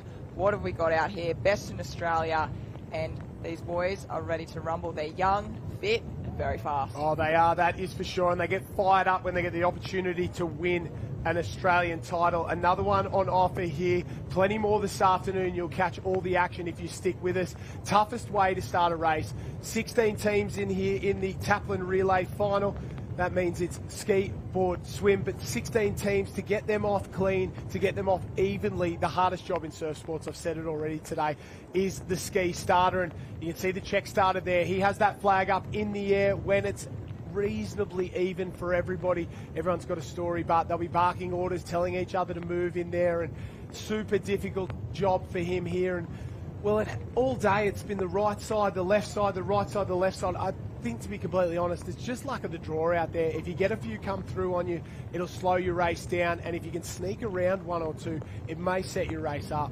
you've got to make the best of what's in front of you. So that's exactly right. Can't be negative about the position that you're in, whether in the middle, first, 16th, it doesn't matter. The only thing I can say on the north side, they will have to always come back with a win. So you do want to get a reasonably good start on that side. I don't think you can see on screen at the moment the starters won't start now. We can see because the left side have got a lot more waves on that side. The right-hand side, the advantage being there, even if you do get hit, you will have the wind to swing back around and go with it. So it's the Australian titles, it's the final. Anyone can win. Anyone has that opportunity. Yeah, you're spot on there. Currumbin are the defending champions. They won last year. They've got a great age group. I think a few of them have sort of been bounced out of that one and not in the final this time around. Second place was Maroochydore. Third was Northcliffe. We'll see how we go here. I think we're going to crown potentially a new champion without a shadow of a doubt. Or we can see they just get tense, the boys there, and then relax when they know they're not going to start. When you get to this level, Australian final, you sort of understand what's expected of the starter, so they'll understand when there's the potential for one to go. Another team we should watch out for, North Bondi. Sorry, I said Newport were the New South Wales champions. North Bondi were.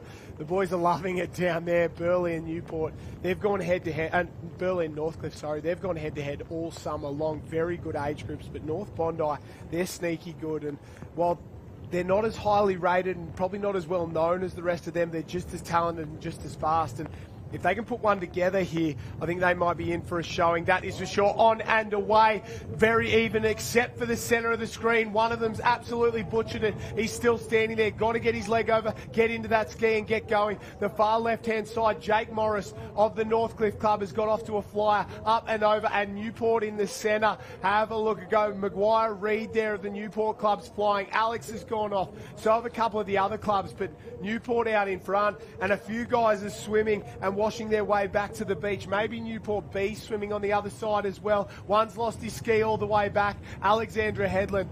We'll talk about going from the penthouse.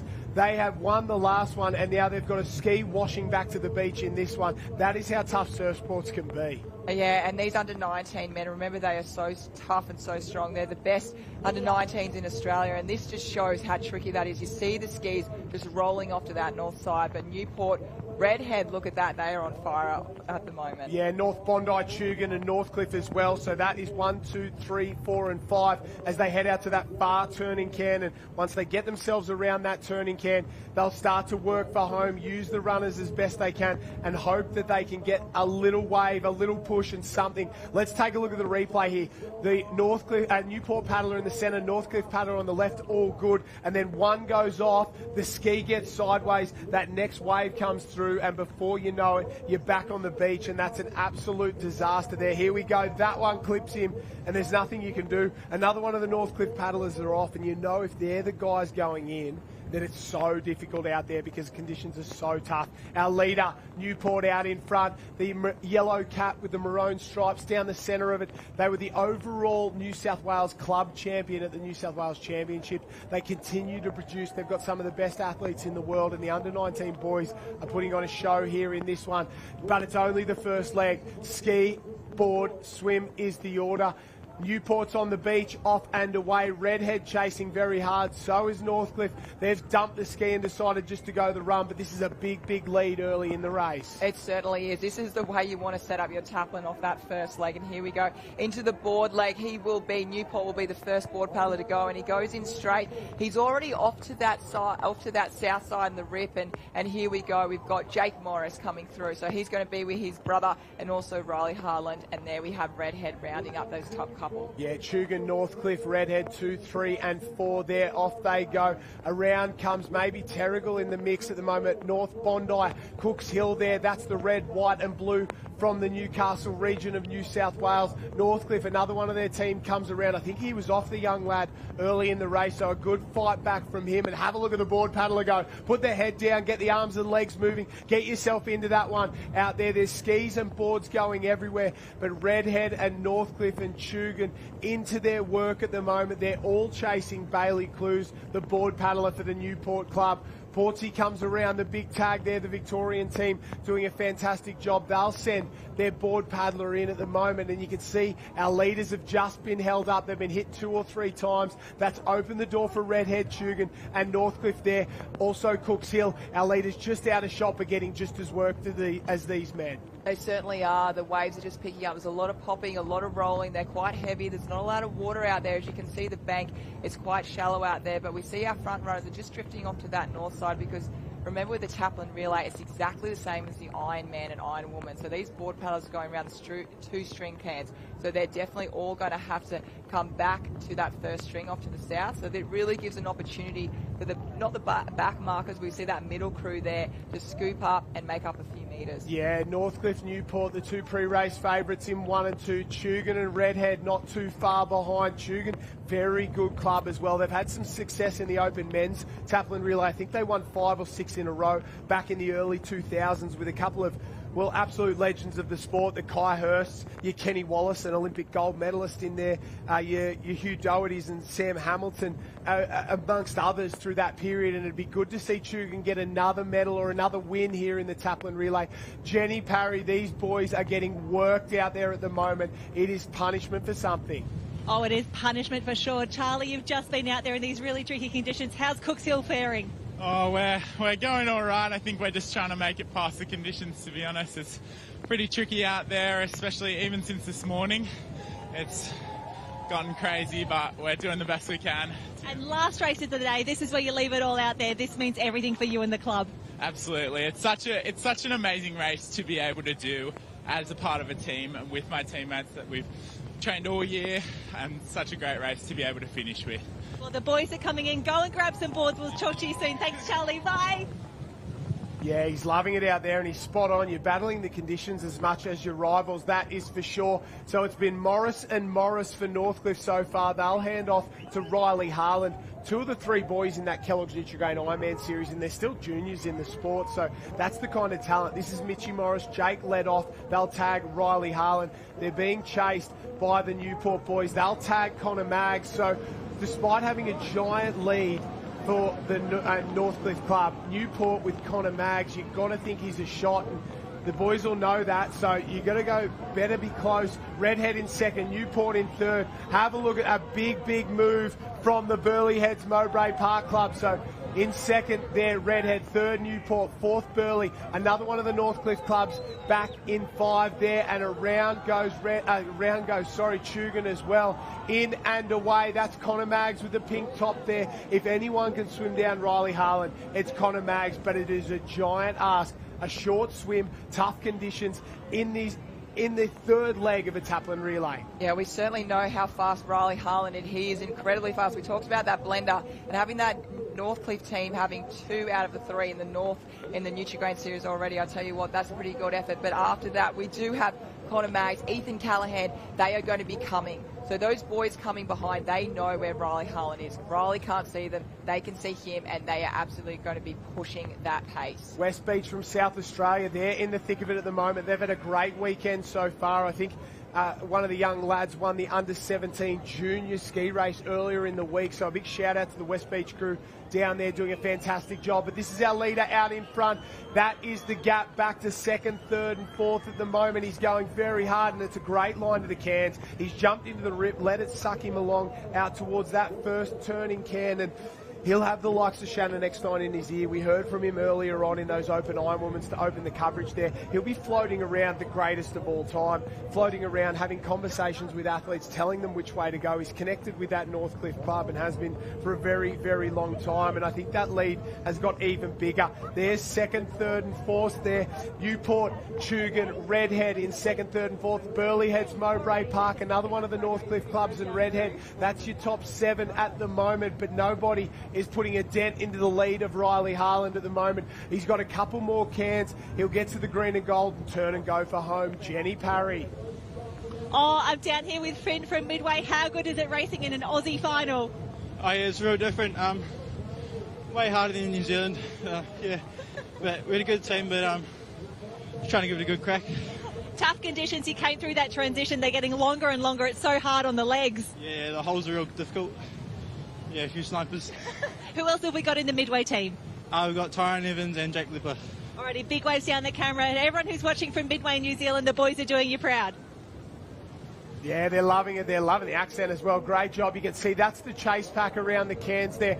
The sort of centre and right-hand side. Oh, our leader tries to push down one, tries to go down a wave. That's Riley Harland of the Northcliffe Club there. They won the Queensland Championship, and they are looking to win an Australian Championship here as well. He's got time to just sit back and relax because our next couple of swimmers have just come around that can, but there's a wave on offer. He needs to be careful. They're going to get this one, and if this wave washes over the top of him, I reckon they might get it straight past him there. So here we go, the chase back. No, it just goes underneath him there. He gets a little push of the body wave, and a bit of luck there for the Northcliffe crew because that could have gone sideways very, very quickly. Out the back, one or two will go down. Riley Harlan works his way in. He's got to pick it up broken. Does a great job. That's super difficult to do, Courtney Hancock. Something you were fantastic at. I certainly noticed that about Riley. He picks up his body surf so well, and yeah, picking up that was a great example. It'll definitely have to be a lot of nippers rewinding that to look at that, but picking up that broken wave, that is the difference between coming in first, where he could have been stuck out in that gutter. But here we go, Riley. He's looking so happy. He's got the Morris brothers with him. Incredibly to finish that off. It's going to be really tough. As you said, we're all a bit nervous there for a second, but Riley Hunter, we are looking at a future of our sport on screen right now. Yeah, absolutely loving the work from Riley Harlan. If the Alexandra Headland win was a surprise, this one was probably a favourite getting it done. The boys from Northcliffe, they win the under-19 men's taplin relay final of the Australian Championships, and what a result it was. Jake Morris, Mitch Morris, Riley Harland getting it done. Tense up for the boys, and that is what he will do for the team. What a performance from Riley Harlan. Second place, Burleigh Heads, Mowbray Park. Newport in third as they cross the line there. Ethan Callahan, Connor Maggs. Great swim from both of those clubs. Hard luck from a few others. Chugan across the line in fourth place. Jenny Parry is down with our winner. Yeah, I'm down here with Riley Harlan. Riley, I love that we get to chat so many times at Aussies because you're winning absolutely everything down here. Yeah, well, that's all the team events from the boys there. Got border relay, ski relay. They won the border rescue together, now that's taplin, so that's all the team events for us three, and Taj, who was in the ski relay with them. So it's so cool for the club. It's been a massive season. You've been dominating. To come through at the Aussies, though, and make it happen when it counts, all the training pays off. You're in a beautiful form at the moment. Yeah, it was a huge season. Never done anything like it. I don't have the individual races I wanted, but to come to that with the boys is, makes it all alright. So it's so cool. And is this your last race of the day or one more? I got to open taplin, so that'll be last swim and then we're done. It's not over yet, but how good are these two boys, the Morrises? You've been in all the team events together. What a crew you've got. Yeah, Jake let us out. Got a little bit unlucky and fell off the ski there, but obviously put in a good transition. Put Mitch in a spot where he could work, and then he got that lead for us, and then I just had to do my part. You did enough. You got home. Go and celebrate with the crew. The Northcliffe boys getting it done. One big one left to go. Good luck. Thank you. Yeah, domination from the Northcliffe boys in the junior events. They're loving it down there. We'll be back after the break. Stick with us here at the Australian Surf Life Saving Championship.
Welcome back to the 2024 Australian Surf Life Saving Championships, the Aussies from the Sunshine Coast. It's been a wonderful week worth of racing. We're into day 9 of competition. It's been all up and down the coast, but we're at Maroochydore today for the finals package of the surf events, and we're down into the Open Women's Taplin Relay Final. Courtney Hancock joins me in commentary. 16 of the best teams, 3 ladies per team, and this is the one that every clubby wants to win. If you can win a Taplin Relay title, it's something special. It's the best competitors in the best clubs putting their foot on the line and trying to get it done, and everybody seems to find something a little more when it comes down to this one. Yeah, you're certainly right, Josh. They find that little extra sprinkle of magic out there, and that's what the winner's going to be able to need today. You really, really want to have that, just everything going well for you. Just make those right decisions, mistake-free, and we're really going to see that from that gold medal winners that we'll see not in a couple of minutes' time, but probably in about 10 or 15 minutes' time. Yeah, a little bit less than that, that is for sure. I will run you through the start list as the girls float their boats. Northcliffe with a couple of teams in this one. Noosa Heads, they'll be a sentimental favourite. Northcliffe B, Kurrawa A, Burleigh Heads, Mowbray Park, Maroochydore Alex. Big inclusion with Lani Pallister for Alexandra Headlands, the potential Paris Olympic swimmer. They'll have a great team in this one. Burleigh Heads, Mowbray Park, Manly, Newport as we go over the page. Northcliffe D, Newport C, Maroochydore B, Surfers Paradise, Northcliffe Team A and Newport Team B. Alexandra Headland chasing 3 in a row. It does not happen often. A couple of clubs in the history have done it. Northcliffe have been one of them. And obviously, Alexandra Headland, they have been very good for a very long time, and Lani Pallister has been a massive part of that. She's been at the Australian Swimming Championships all week, hasn't done any other events. She's come back specifically just for this one. We'll wait and see how she goes, and normally if it's long and flat and no dramas at all, she's such a weapon. But on a day like today with the swell the way it is, this race might be over before they even get to Lani. Ski, swim, board is the order. We wait and see. There is Tiani Massey, someone who knows this beach very, very well. Maroochydore will be in the thick of it. They are one of the clubs to watch. Alex, Northcliffe and Newport were on the podium just 12 months ago. Newport won the New South Wales Championships. Northcliffe won the Queensland Championships. And you bring out your big guns, Courtney. You've won this before. There's nobody in any of these legs who cannot do what they're doing, can they? You find the best ski paddler, the best board paddler, the best swimmer, put them in, and then you do that over and over again if you're a club like Newport and Northcliffe. Yeah, you've definitely got the best of the best here. And we see there's also some iron women out there who are specialists. We see the likes of Naomi Scott with the swimming, Hannah Scully with the board paddling, and they can certainly do it all. But this is the finest ladies in the country as we see on screen right now. The nervous await. And as you said, you mentioned before, Josh, everyone wants to win this one. You want to have it on the resume. Definitely all these females. It's the top of the tree when you talk about team events, because you put everyone together, and as we said, you get that everyone that's best in their leg, and that's we see Lizzie Wellborn looking on nervously. She'll be the board paddler for that A Newport team. Newport having 3 teams actually go into this, so they will be very competitive. Yeah, Northcliffe the same. They're the Northcliffe girls watching on as well, and a couple big inclusions. Danielle McKenzie back for the Northcliffe club. Tried to qualify for the Paris Games for New Zealand kayaking, just missed out. I think was the last one to miss the team there, and she's back into surf sports, and it's good to have her back. So a couple of girls that are sort of sniffing around that Paris sort of thing. Gemma Smith from the Newport club as well had a crack at the kayaking thing. She's paddling for the Newport club there as well. Lana Rogers, fresh off an Iron Woman win on the left-hand side of the screen there. She'll go for the Northcliffe B club. So if you've got the Australian Open Iron Woman champion in your B team, you know you're very, very good. And this lady there, Jordan Mercer, I said the sentimental favourite. She's come back from having a child in the last couple of months, a little daughter Miley, and she's back racing. We love to have her, a former champion herself, and it would be something special. They've had a win in the past in the Taplin Relay, the Noosa club, and it would be something special for them to get it done again. I think 2018 was the last time Noosa got the win. Geordie was part of that team. So can she wind back the clock and get it done in front of her little girl? Super mum, we're calling her, Jordan Mercer. She will go in the board leg a little bit later on. That is her ski paddler, 2 in from the left-hand side. Carla Papak, former Coolangatta gold champion. There are no bad competitors in a Taplin Relay final. There certainly are. We just see Brianna Massey and our newly crowned Ironwoman champion Lana Rogers. They're just putting their hands up, just making sure it's nice and clean. And we've seen that a couple of times throughout these races. Carla Packbacks there, Emily Doyle. You just say the names and there's so many out there. But yeah, certainly it's all here we go. And we are off for a start. Josh, call us through. Very, very clean there from Rogers on the left-hand side. Bounces up and over. Doyle 3 in as well. Watch for her on the ski. Definitely the left edge has got the better run of it so far. Taylor Halliday from Alexandra Headland just snuck her nose in front and goes up and over there. You can see that is the green ski leading at the moment. That is where you want to be. Halliday is going to try and sneak around along with Burley, Maroochydore, Kurrawa as well.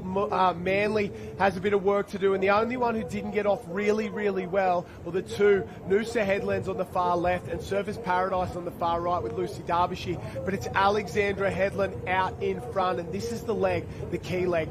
You've got to get yourself in a good position. You've got to get around in front, but it's safety first. And Taylor Halliday, former Ironwoman, has had a couple of sort of health issues over the last 12 or 18 months, battled some injuries and some illness. She's just doing ski paddling here at the Aussie Titles, and she is proving that that is an absolute winning move out here in front, leading them around in front of Gemma Smith. Jenny Parry. Yep, down here on the beach with special guest star Lani Pallister. Welcome to Aussie. So good to have you here, even if it's just for one big race on the last day. Yeah, the biggest race other than the Iron, obviously. Taylor's absolutely killing it at the moment, so putting a little bit of pressure on me. We've been 2 from 2 so far. I'm so excited to get in and have a crack with the Alex girls. They're some of my best friends. We've grown up together and it's just so special. You're at 4:01 pace for the 400 free. It's so exciting. We can't wait to watch you race today. Some tricky conditions though out there. Yeah, absolutely. It looks like a pretty long run. Good thing I'm built like Mike Wazowski. I've got pretty long legs, so growing up around this beach is, yeah, I'm pretty confident. Well, we better let you go. Those ski paddlers are coming in already. Lani, so good to have you here for Alex. Go and race. Oh, and while they were talking, chaos out the back, Burley going sideways. These waves have come through and everyone says send it until there's an Australian gold medal on the line. They've hit the brakes and decided not today. Danny McKenzie off the back of one. Gemma Smith, don't worry about it. Let's go out in front for the Newport girls. They know they've got to do something special. Marucci in the background. Oh, Noosa's gone. Oh, a couple are gone. That was Newport, sorry, gone down there. And so's Maroochydore. A bit of chaos, a bit of carnage for these ladies. Gemma Smith, she's the world downwind paddling champion. She's proving why there at the moment. Gets off first and look at her go. Taylor Halliday did a great job, still in second along with Kurrawa, and I think that's Brianna Massey, who's had a fantastic paddle to get the Kurrawa crew up into second place. Gemma Smith grits the teeth, really starts to wind up and puts in one big effort, and that's what you've got to do in a taplin relay. She will tag Lizzie Wellborn, one of the best board paddlers in the sport, and it is a very, very good team, this Newport team, and she set them up very, very well. There goes Taylor Halliday for Alexandra Headland, but they're in third at the moment. Kurrawa sitting in second. There's Brianna Massey. She's had the paddle of her life. Yeah, she certainly has. She was up there at the front, and we've seen her so many times, but you really saw Gemma Smith reading the teeth. She wants this really bad. The Seagulls moved out of the way, and she was absolutely working it. You also have to look at this. The Iron women have just run and won their biggest event of the day, and now they're into the taplin relay. They won't worry about, here's Lana Rogers. Look, she has had a very big race, obviously, just before this, but the girls who have been maybe a little bit fresher, like your Gemma Smith, have really made sure they worked it. But that's the beauty of a taplin relay. You've got to find something more. It doesn't matter what you've done all week. It doesn't matter what you've done in the half hour beforehand. You've got to find something for your team because everyone's all in on this one. Lizzie sits up and over, gets hit. Oh, goes sideways. Just didn't have the board straight on with the whitewater then, and she's gotten punished for it, that is for sure. This is second through about 12th or 13th place at the moment. Our leader out in front, that's Lizzie Wellborn. You can see the rating. It's the hallmark of her board paddling. She rates so much higher than everybody else. Yeah, she's got a beautiful technique, Lizzie Wellborn. She stands out with that yellow board, and she was right up. She's definitely been always right up the front of every single board paddle you've seen over this season, not only this season, for years now, but she will really want to be to win this. And here we go, Lizzie. She's just gone up, and the reason it's gone off to the side is you can't see it on TV, but there's so much wind. That southerly wind, as she popped up, it really turned it off to the left there. So Newport out in front, and Sarah Locke will be waiting patiently. She knows that she needs that lead because we've got Lani Pallister not too far behind. Oh, Burley have just been absolutely belted on the inside there, absolutely hammered as they go to work. The last time Newport won this race was on this beach in 2016. So is that a good omen for our leaders at the moment? Jenny Parry. Oh, it's so tough. We just saw Lizzie's board pop over that last wave. Gemma, you set that up beautifully for the team. Yeah, thank you. I was pretty fired up to have a good paddle and set us up in the best way possible. I love the pressure of going off first, so I really just wanted to have the best start for my team. And yeah, Lizzie's doing a great job here, so hopefully we can hold on. Last one, fast one. Yeah, absolutely. It's the one you want to win, so hopefully we can get it done today. Alrighty, go grab some skis, grab some boards. Newport in the lead here. Yeah, they're on fire at the moment. Lizzie Wellborn's done a fantastic job to get around. You can see her put the power down to try and get down this wave. The board will start to run. She'll just ease back there and go safety first all the way to the beach. Skis done, board's done. She will tag her swimmer, but this race is far from done because there is some absolute fish coming through in these teams behind her there. A lot of the field got absolutely belted. Behind there, Harriet Brown's got a wave for Northcliffe. So's Hannah Scully for another one of the Northcliffe teams, and Alexandra Headland are there. So that's the lead that Lani Pallister will have to chase down. It's a tough one if you ask me. Naomi Scott, Georgia Miller will swim for the Northcliffe teams. Lani Pallister's there as well. Lizzie Wellborn knows she's got to go. Sarah Locke is only an under 19 and a first year under 19, I think, at that. So we're talking a 17-year-old racing against a lady who's trying to win a gold medal at the Olympic Games in 400 freestyle. But Sarah Locke is gone. Here comes Northcliffe around in 2 and 3. Hannah Scully, Harriet Brown around to tag their swimmers, and they'll fire off two of the best swimmers in the sport. There goes Georgia Miller. There goes Naomi Scott off and away in the final leg of the Open Women's Taplin Relay. And Lani Pallister's in the water as well. She said she had long legs, but they are giant, and she wades very, very good from a swimmer. Manly are having the race of their lives as well. Lani, she's been in this sport before. She's had an Ironman Series race in the past. She knows what it takes. She was a junior Ironwoman champion in her own right, and I guarantee there is no better swimmer you want to have bringing home your Taplin Relay. And already she's up alongside second and third, and that's our leader, Sarah Locke, out in front. Yeah, absolutely. Lani Pallister, you've got her coming behind you. I tell you what, it's a scary thought. But Sarah Locke, the experience for her going out here and being in front of this Australian Championships Open Taplin, it's incredible. She's just got to get, I guess, channel all that confidence that Gemma and Lizzie gave her. But I tell you what, Naomi Scott running out there, whoo, she was absolutely on fire. Georgia Miller, not too far behind, but Lani Pallister, I just know how much she loves to catch. She loves to chase people down. Sarah Locke's also coming off the back of the under-19 women's Taplin Relay, so she's had that just a few moments ago. Naomi Scott, Georgia Miller, they've both had the Ironwoman. Lani Pallister's had a full week of racing at the Australian Swimming Championships, so none of them are exactly at their best, that's for sure, but they've got to find a way to fight through it, get themselves into this race, and already Pallister's gone up into second place. Locke's hanging on. It's David versus Goliath at the moment. It's the young up-and-comer and the lady who could set the Paris Olympic Games on fire in second place. Jenny Parry, they're at the turning cans, and Sarah Locke is hanging on. Oh, it's fantastic racing. Hannah Scully, we were just saying it's so good that you're done, the relief, but the job isn't over just yet. No, it's not. Obviously, swimmers in. There was a few that ran in together. Newport just a bit ahead, but you know, Lani Pallister's here. She's swimming the house down, and hopefully Scotty and G are just hanging in there with her. We'll go and see how the girls are doing. Go and celebrate with the team. How good is it to know that your season is done? Yeah, it's good. It's been a bit long. Haven't really got going, but you know, good to get in some teams with BMD Northcliffe and get the job done. We'll go get in with this team right now. Scully, great work. Thank you so much. Yeah, there we go. The lead change has happened out in front. It's Lani Pallister. She's already going away from Sarah Locke. Naomi Scott just hanging on. Georgia Miller in fourth place there. So it is Alexandra Headland as they turn for home. Sarah Locke and Newport in second, Northcliffe in third, Northcliffe in fourth, and we wait to see who else is still in the mix. I think it's Daylight after that, so one of these four teams will be your champs. And while Lani Pallister, if it was a straight swim to the beach, you'd say the gold medal was wrapped up, but it's anything but. There's waves coming everywhere. She can body surf, but it just takes one for a back marker to come through, and it would be an upset. They're chasing 3 in a row, the Alexandra Headland Club. They won the under-19 junior Taplin Relay. Can they make it a deadly double here in the Open? Pallister looks to go for home. She starts to push down this little one, but it fills up underneath her. Yeah, it's really interesting. Lani Pallister's really got off to the north there, but she might. We see a wave come up. We see it pop. There we go. Lani's got down.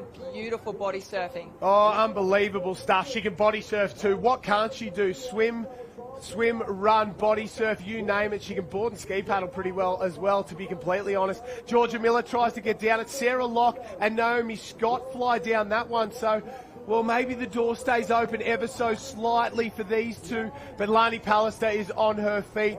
It's a picture of perfection, her swim stroke, and she knows 3 in a row for the Alexandra Headland Club. It doesn't happen often, but when you bring in a big gun like that, it's something very, very special. Emma Woods, Taylor Halliday set it up. Lani Pallister drove it home, and for the 3rd straight year, the title stays at Alexandra Headland, and they'll be a very, very happy club. And that was really special for Lani to give her time. She's going for the Olympics this year, so for her to give her time today for the girls at Alex with her buddies there, Taylor and Emma, was really, really special. And here we have Naomi Scott, brilliant swim coming in second there. And we might have Newport potentially rounding out and Northcliffe coming in there fourth. But congratulations to the girls at Alexandra Headlands. Lani Pallister gets it done for Alex. Naomi Scott there for Northcliffe, and Newport in bronze. The 3 big powerhouse clubs. There's Georgia Miller.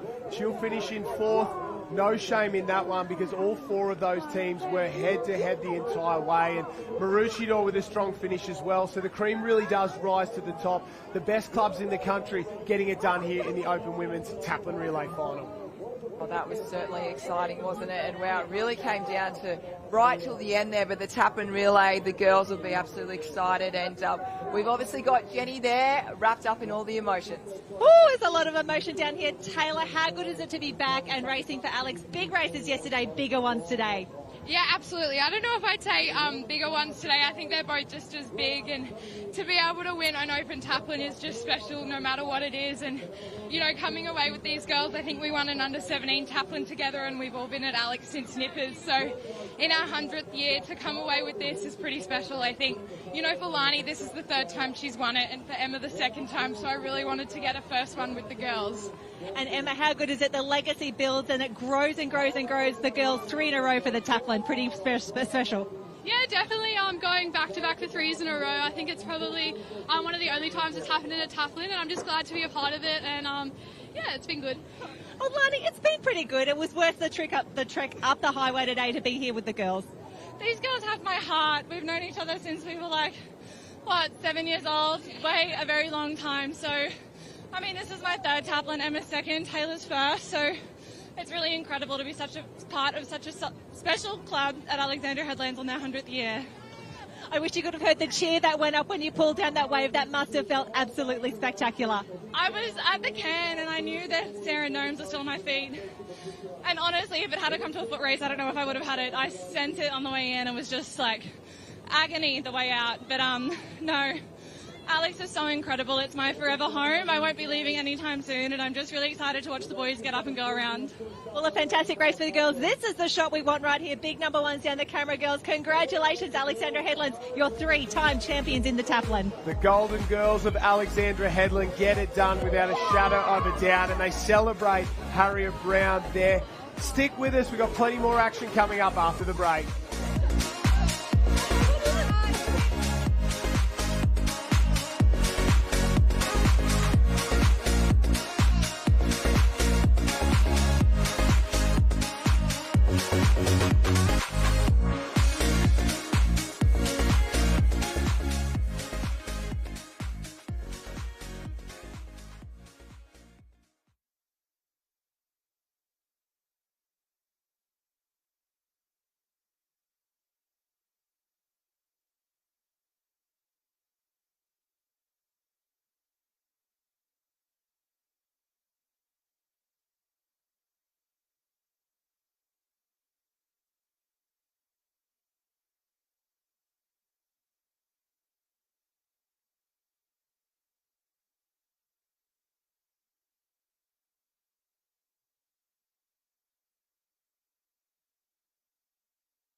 welcome back as we fly high over the final team event of the Australian National Championships here on the beautiful Sunshine Coast.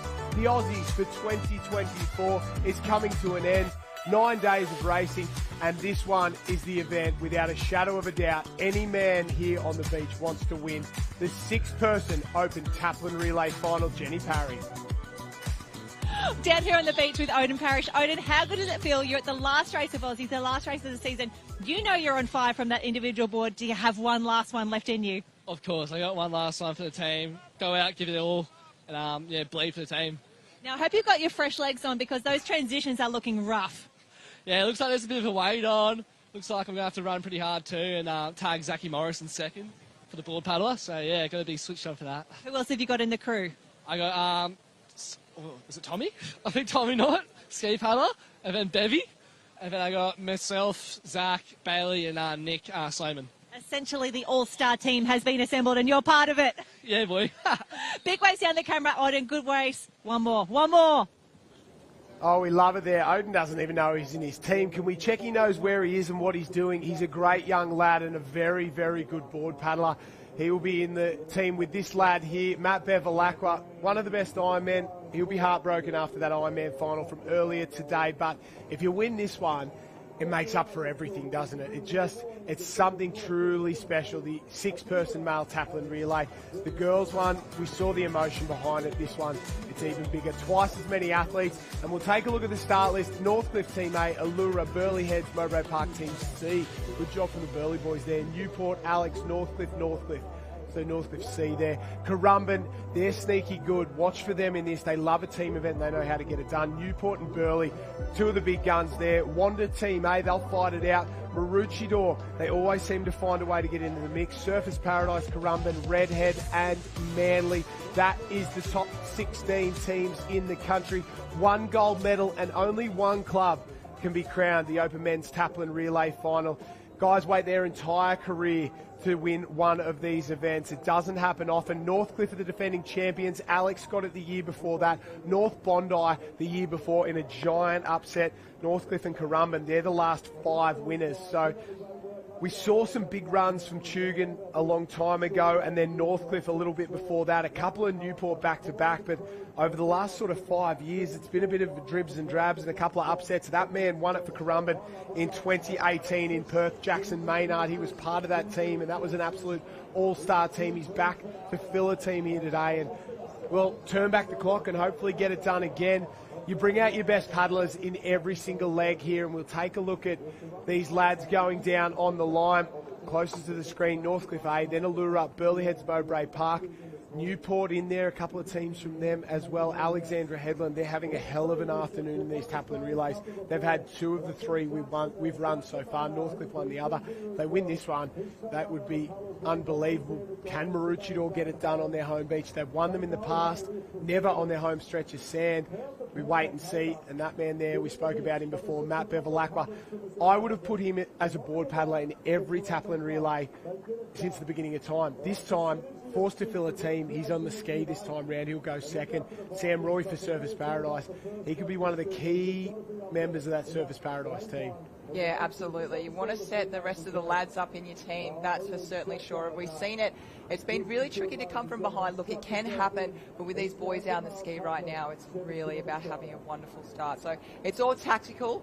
Who do you put off first? Who do you put off second? Who are you going to finish the relay as well? Someone with some legs, and there he is. Benny Carbs on screen giving a big smile. He always is smiling, isn't he? And his ski paddling has been absolutely phenomenal. It looks like he might be the second paddler. No, he's actually the swimmer in there for Burleigh Heads Mowbray Park. They've got Lockie Tame, who's a Hall of Fame Olympic bronze medalist to lead off. Pete Mitchell, he won the double ski with Lockie Tame, so they'll be our paddlers, and he's being forced to swim off and away. Closest to us on the screen there, Northcliffe off to an absolute fly. Newport in the centre as well. Burleigh just gets clipped. Burley gets clipped in the centre. They were going good, but they've just been smacked there. So Lockie Tame has to do something. Oh, he's been belted again. And look at the big washback from half the teams. This has blown this race wide open already. Manly leads with Oscar Jones. Have a look at him go. And Redhead alongside them there. So out in front, actually, it's Currumbin. Hayden White not even in shot. He has gone through the old man in the sea. He's coaching there at the Currumbin Club now.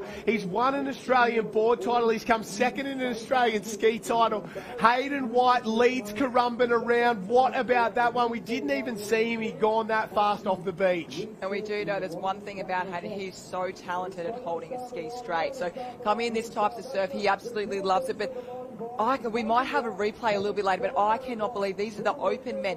Best ski paddlers in Australia, in the world, and they just got shot back way back to the start. And here we go, Josh. That wave destroyed the field. You can see a couple of the guys in the middle absolutely flying. The first one slowed a few down. They got lapped by it there. That stopped maybe half the field. You can see Whitesnake sneaking through that one. It's this one that cleans them up, and they go absolutely bang. Have a look at them go backwards. The man on the left flying through. He is absolutely on fire at the moment. A couple of the boys come up alongside him, and maybe even one's gone past him, so a lead change here in the Taplin relay. One out in front, absolutely flying home on that right-hand side. Might be Redhead, and Manly and Currumbin are going to be caught by the back markers. Someone's done a great job there to sneak themselves away. You can see how much water movement at the moment. Down at the bottom of your screen, looking very, very comfortable sneaking home. That was our early leader at the bottom of the shot there. Hayden White from the Currumbin Club. What a paddle from him. He can run as well. Watch these guys go through transition.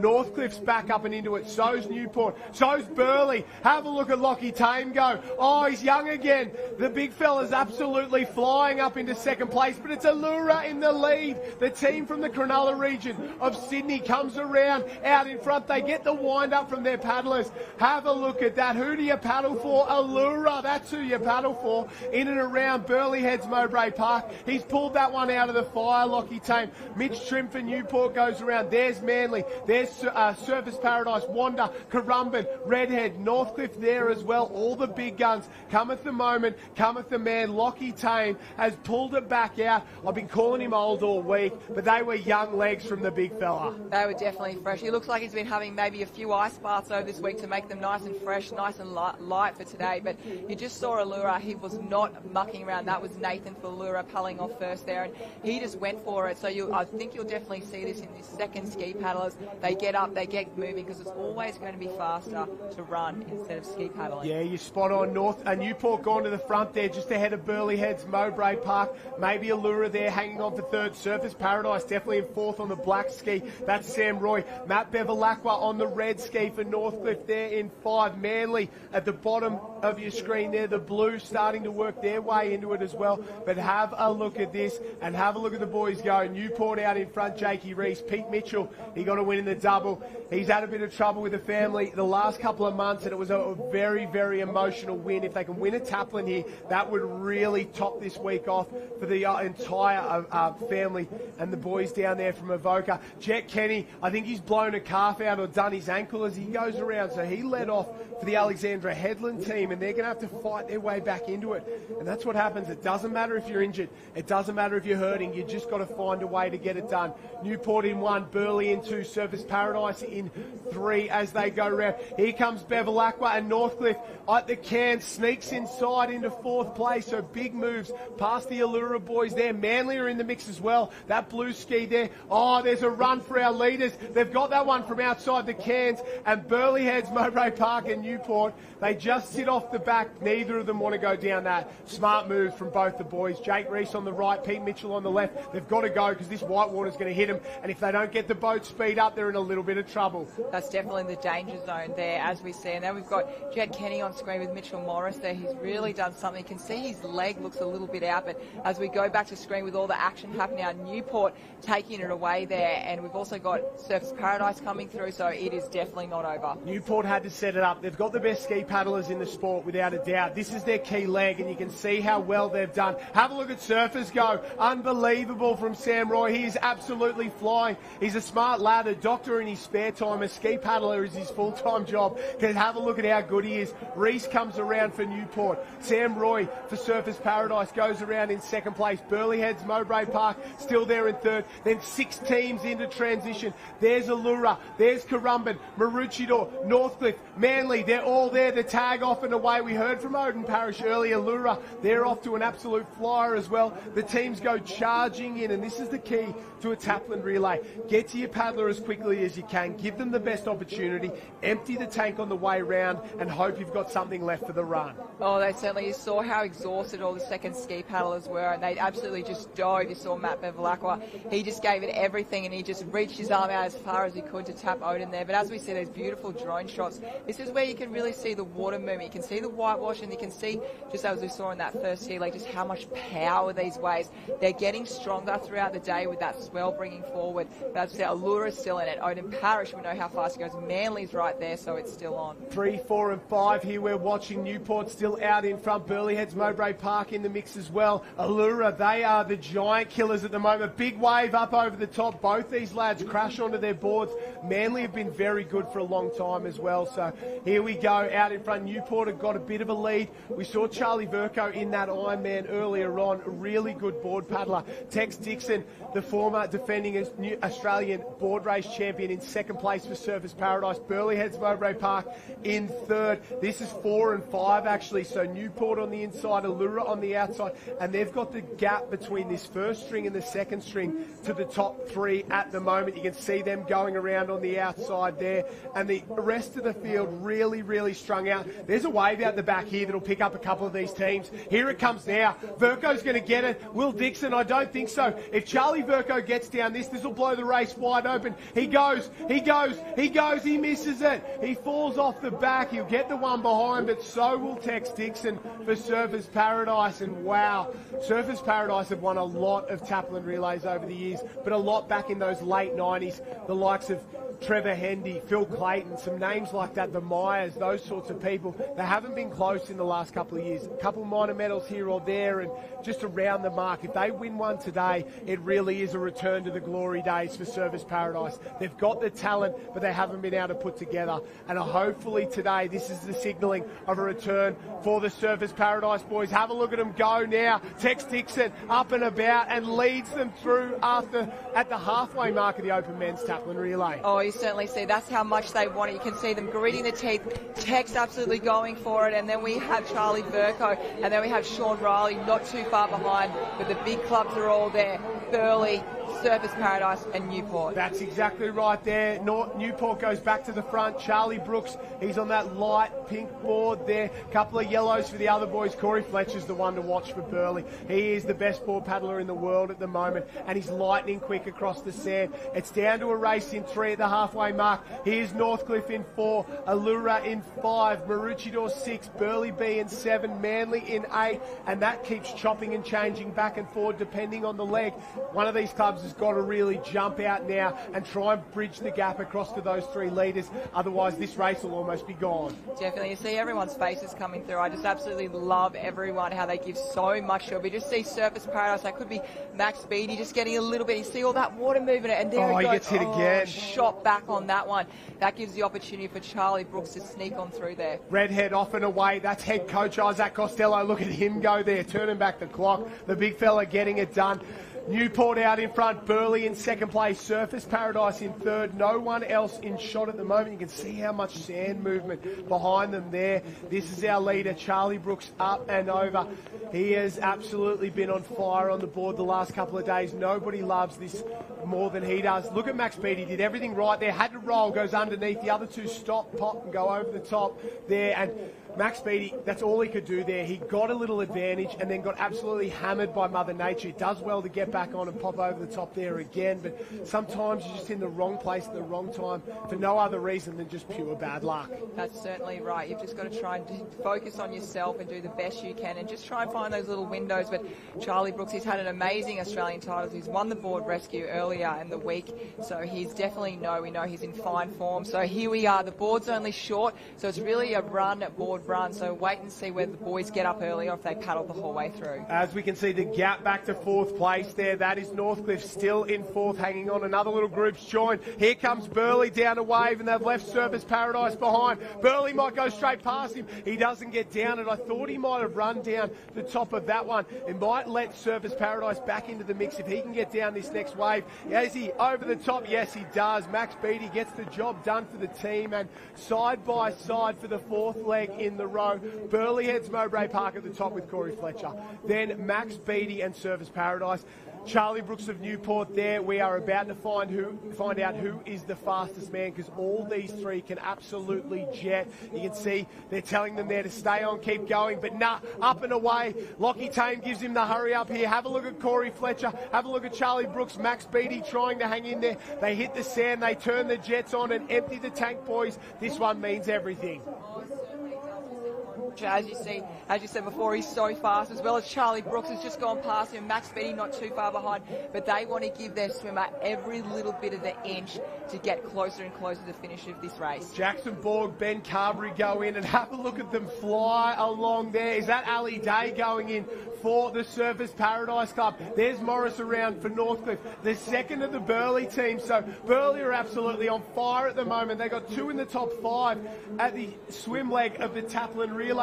What a performance that would be. It's happened a couple of times where Northcliffe's had 2 teams on the podium in the past. They're just trying to get one right now. Alexandra Headland have got back in at Maroochydore. Oh, the big fella from Wanda goes around, almost sends everybody flying there. They'll come in and tag. These boys aren't out of it. There's a lot of swimming still left in this race.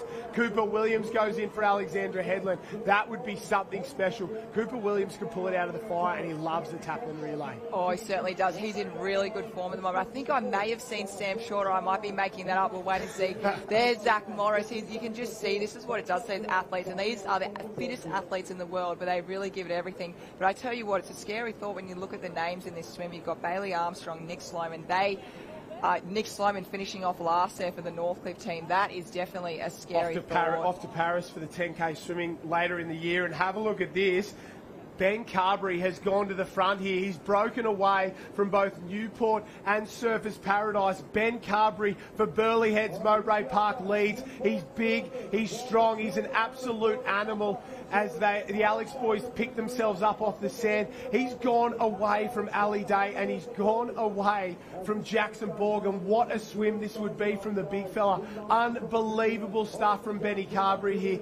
This is a key moment in this race. If he can get away from them here and give his other swimmer, Jimmy Kosh, a shot. He's a pool swimmer by trade, and he's very, very fast. Probably not as good in the surf as some of these guys, even though he does have a background and a very good background in it. But Benny Carberry knows that if he can give his swimmer an advantage, Burley might be on their way to the first Taplin Relay title they have won in a long, long time. What about this? He's got a 2-can length lead on his former training partner at Warilla Barrack Point, Ali Day. Then Jackson Borg is a can further back for the Newport club. And have a look at Northcliffe, they're coming. So Northcliffe aren't out of it either. They've just turned that first can. The rest of the field all strung out, and still, after 4.5 legs of this Taplin, you could throw a blanket over 5 through 15th in this one. It's amazing how the Taplin Relay continually comes back together. It certainly is, and also these boys have been racing from last October, been training since last June, so this is it.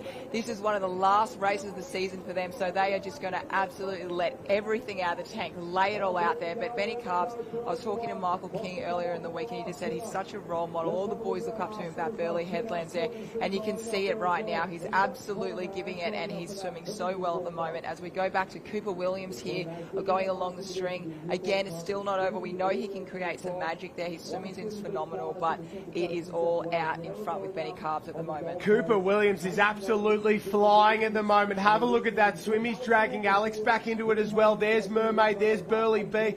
There's Wanda and Burley B as they come around as well. Redheads there. There's Northcliffe. There's Maroochydore and Allura doing a great job to hang in in and hang in. So as we turn and go for home, still at the moment, one down a wave, and that might be Burleigh Heads Mowbray Park out in front. It's Burleigh in 1, Newport in 2, Surfers Paradise in 2, Newport in 3, Northcliffe in 4, Alexandra Headland in 5. Benny Carberry has set this one up beautifully. You can see the ski and board paddlers get down there. They'll rev him up, tell him to empty the tank. He stands up. That's the swim of his life. That's the best swim I've ever seen from Ben Carberry. Lockie Tame gives him the hurry up, tells him to get going. Oh, don't you love the taplin relay? He fires up, gets the arms moving, and the big fella who used to play front row for the Burleigh Bears is now one of the best Ironmen in the sport, and he's had the swim of his life. And have a look at him charge around that can. Oh, he certainly did. He was just absolutely on fire then, and he has given Burleigh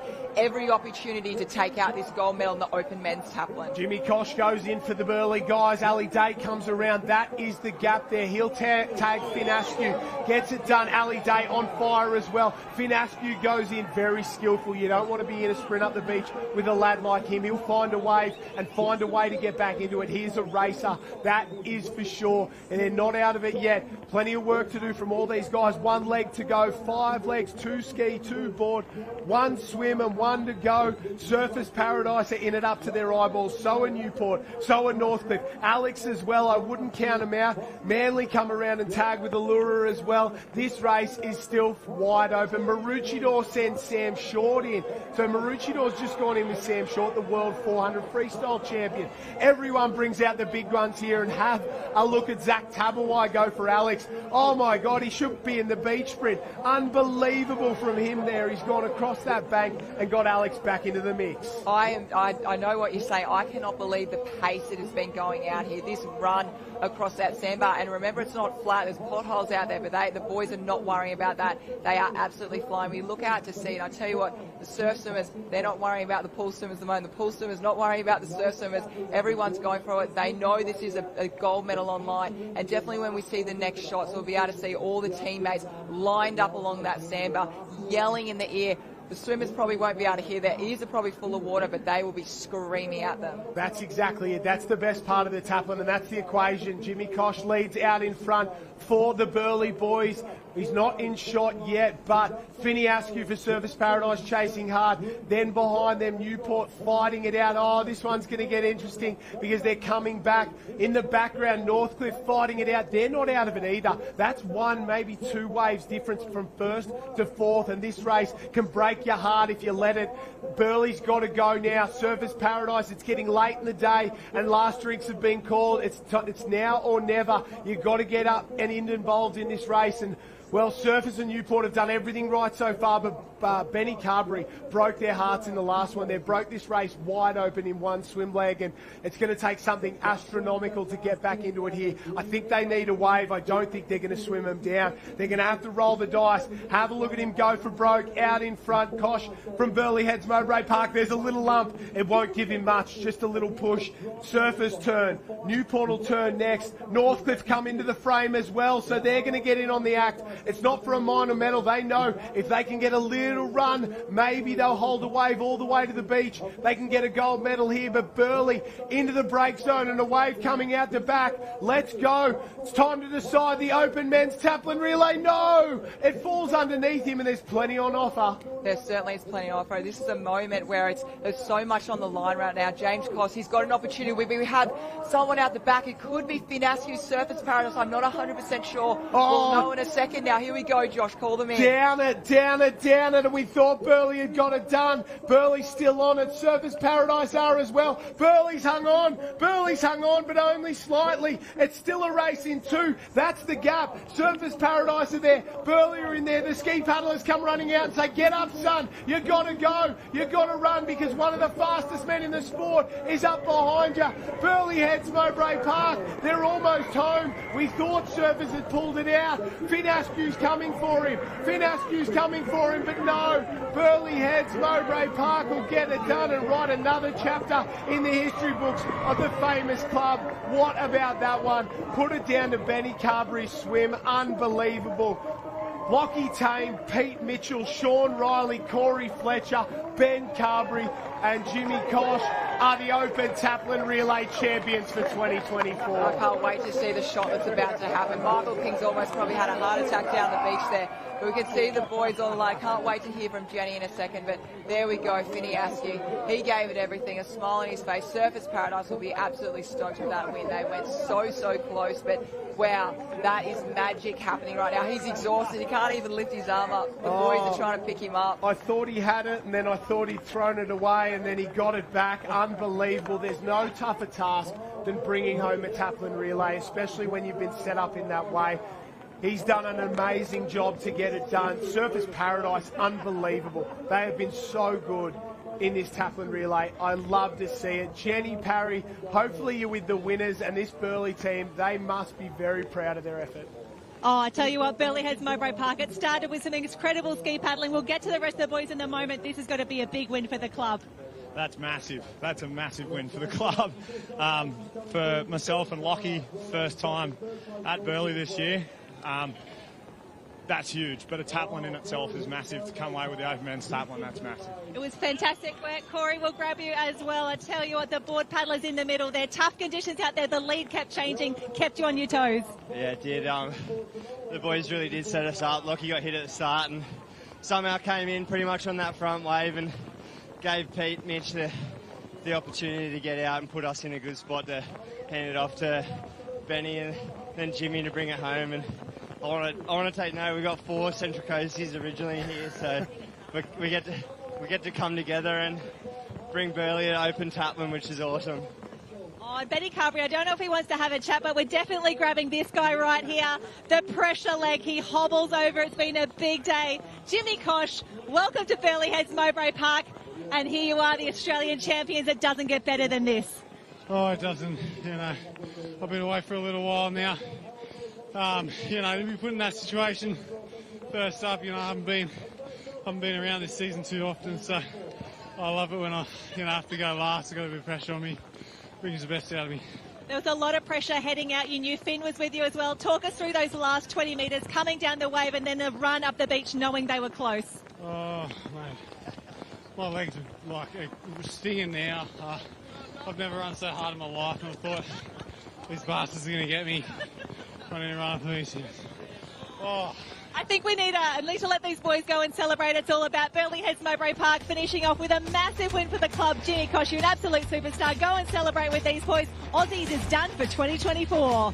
Well done, ladies and gentlemen, from Burleigh Heads Mowbray Park. A big shout out to Michael King, the head coach there. A great man, and they've done a fantastic job there as the club. Stick with us, there's plenty more action coming up after the break.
This was on last night.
Welcome back. The action continues here at the 2024 Australian Surf Life Saving Championships on the Sunshine Coast.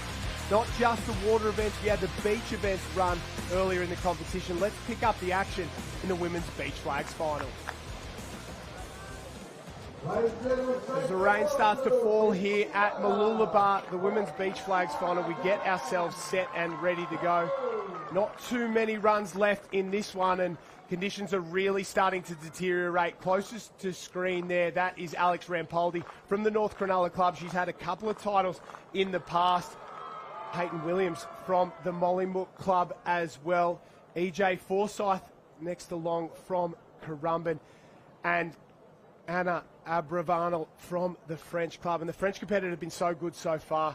Courtney Hancock, hasn't she? So clinical in these runs going through, and we haven't seen a title go international. We spoke about it earlier in the competition, but we haven't seen a title go international, I don't think, ever in the history of the competition. It's going to take something very special for her to get it done, but this could be the year. It certainly could, and there's no reason why she can't. She's here, she's in the final, and we'll see the guys. We can see the girls just shuffling. They've all got a little bit of different technique there, for the officials just waiting for the girls to be nice and still before they can make the call. Spot on, the moment of silence there. We've seen already a couple jump very, very early in here, and that is automatically out in the women's beach flags.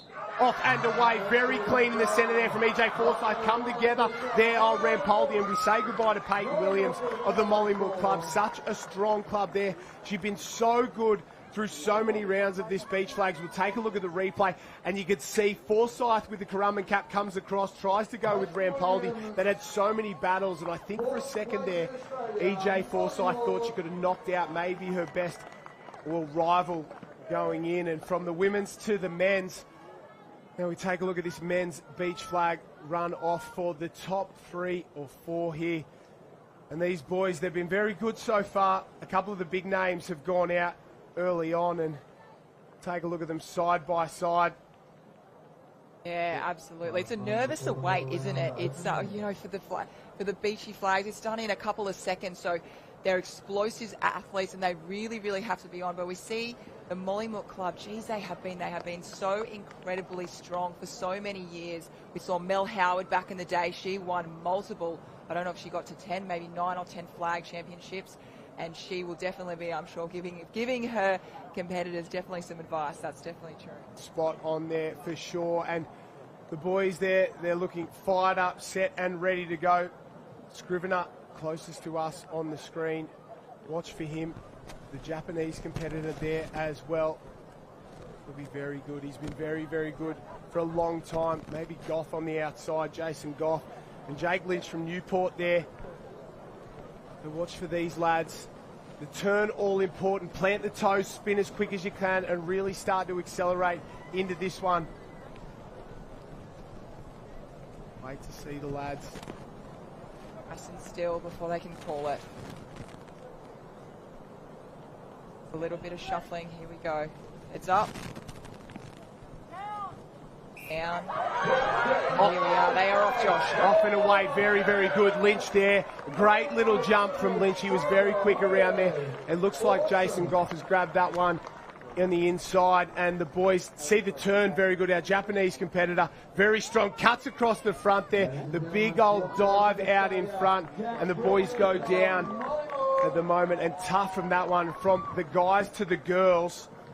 And it's certainly when you grab that flag, you've definitely got to hold on to it. It's like having goal, because sometimes it gets caught in the sand and it ends up being a little sand digging pit. So you've definitely got to make sure you grab onto it.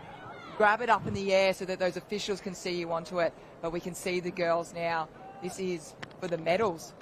Gold, silver and bronze about to be handed out here. Our French competitor, closest to screen, EJ Forsyth and Alex Rampoldi. Both of those girls have won titles in the past. Rampoldi from North Cronulla, Forsyth, they came close in the beach sprints earlier in the competition. Forsyth, I think, finished in second place. We've got not much intel on Bravano from the French club, and I won't even try and run the name through there. Very, very tough ask. But these ladies, well, the two on the far side, have gone head-to-head for the last sort of 5 or 6 years. They've been very, very good. We watched them go down. Last year, it was Forsyth who got it done. Rampoldi got the bronze. We've got the New South Wales champion on the far end, the Queensland champion in the centre, the French champion closest to us. So the highest quality competitors here, and we just wait to see. It's so different, isn't it, flags, to the water events that we've been watching, because not only is there one start, they've got multiple back-to-back. They have to reset, and then the nerves kick on again. So it's really, really difficult for these athletes to keep getting themselves ready. But the heads are up, the heads are down, and we are off. Off and away, EJ Forsyth in the centre, very, very quick. A little stumble, but no dramas. Rampoldi as well. And we say goodbye to our French competitor. A shake of the head from Forsyth there. She knew she had to be good in that one. She gets the bronze medal, EJ Forsyth. No dramas at all for her. What a performance. Very, very strong. I love to see it there. A fantastic job from both the Australians. And we say goodbye to our French competitor. We're down to the final 3 in the men's. Have a look at Jake Lynch there, just cleaning house. We love his work. Jason Goff there from the Northcliffe Club, and the Japanese competitor in the mix as well. We love our Japanese friends, Hori, who comes across there. A fantastic performance from Shogo Hori. To make it this far, he'll have a medal, but what colour is yet to be decided. Closest to us, Jake Lynch, a former Australian champion. Jason Goff, I think he's got a beach sprint title in the past as well. And our Japanese friend, he's come out a few times, Shogo Hori. We love to see him there. What a performance there. He's been close to the mark, a big Japanese contingent. Third last year, I think the big fella got it done. Goff got second last year. Lynch got third. They will get medals this year. Blake Drysdale, the defending champion, went out earlier in our competition. We saw that earlier on. And well, it's all about fast twitch fibres, isn't it, Courtney Hancock? They get themselves so wound up here, and they hear something, they just go a little bit early, and bang, you're off early, and before you know it, you are out of the competition. The 2 Australians on the outside, it's going to be very tough for the young Japanese lad in the centre, but if anyone can do it, it's him, and become our first international champion here in the beach flags. Well, first international non-Kiwi. We wait and see. Lynch closest to us, Goff on the far side. He has been absolutely, well, robotic through the rounds. Lynch has been here before. We've seen it so many times. Shogo Hori in the centre. The boys are set. Off and away, very clean from all men. Hori absolutely flew out side by side, bang, comes down, oh, a little jump in the sand. Lynch goes out, Hori survives. Jason Goff will be through to the final as well, and we say goodbye to the Newport lad. What a performance he's had for so long. And are we going to see a Japanese winner of the Australian Championship? Even on the turn, Hori's got a quick first step, gets the arm in front, you're allowed to do it, goes for it, slaps that flag down, and ends up in the sand, grabs it again. Jason Goff on his own, no stress at all. And we say goodbye to Lynch there. Jake Lynch, he's been such a good beach flag competitor for such a long time. He'll be back next year without a shadow of a doubt. This is the showdown I wanted to see. Alex Rampoldi, closest to us, former Australian champion. EJ Forsyth on the other side, the defending Australian champion. The 2 best beach flags competitors all season long. They're going to go head-to-head for the gold. South Wales versus Queensland, isn't it? And all the tactics are gone now. It's not about looking, oh, can I take the person out on the left or the right? It's come down to this two.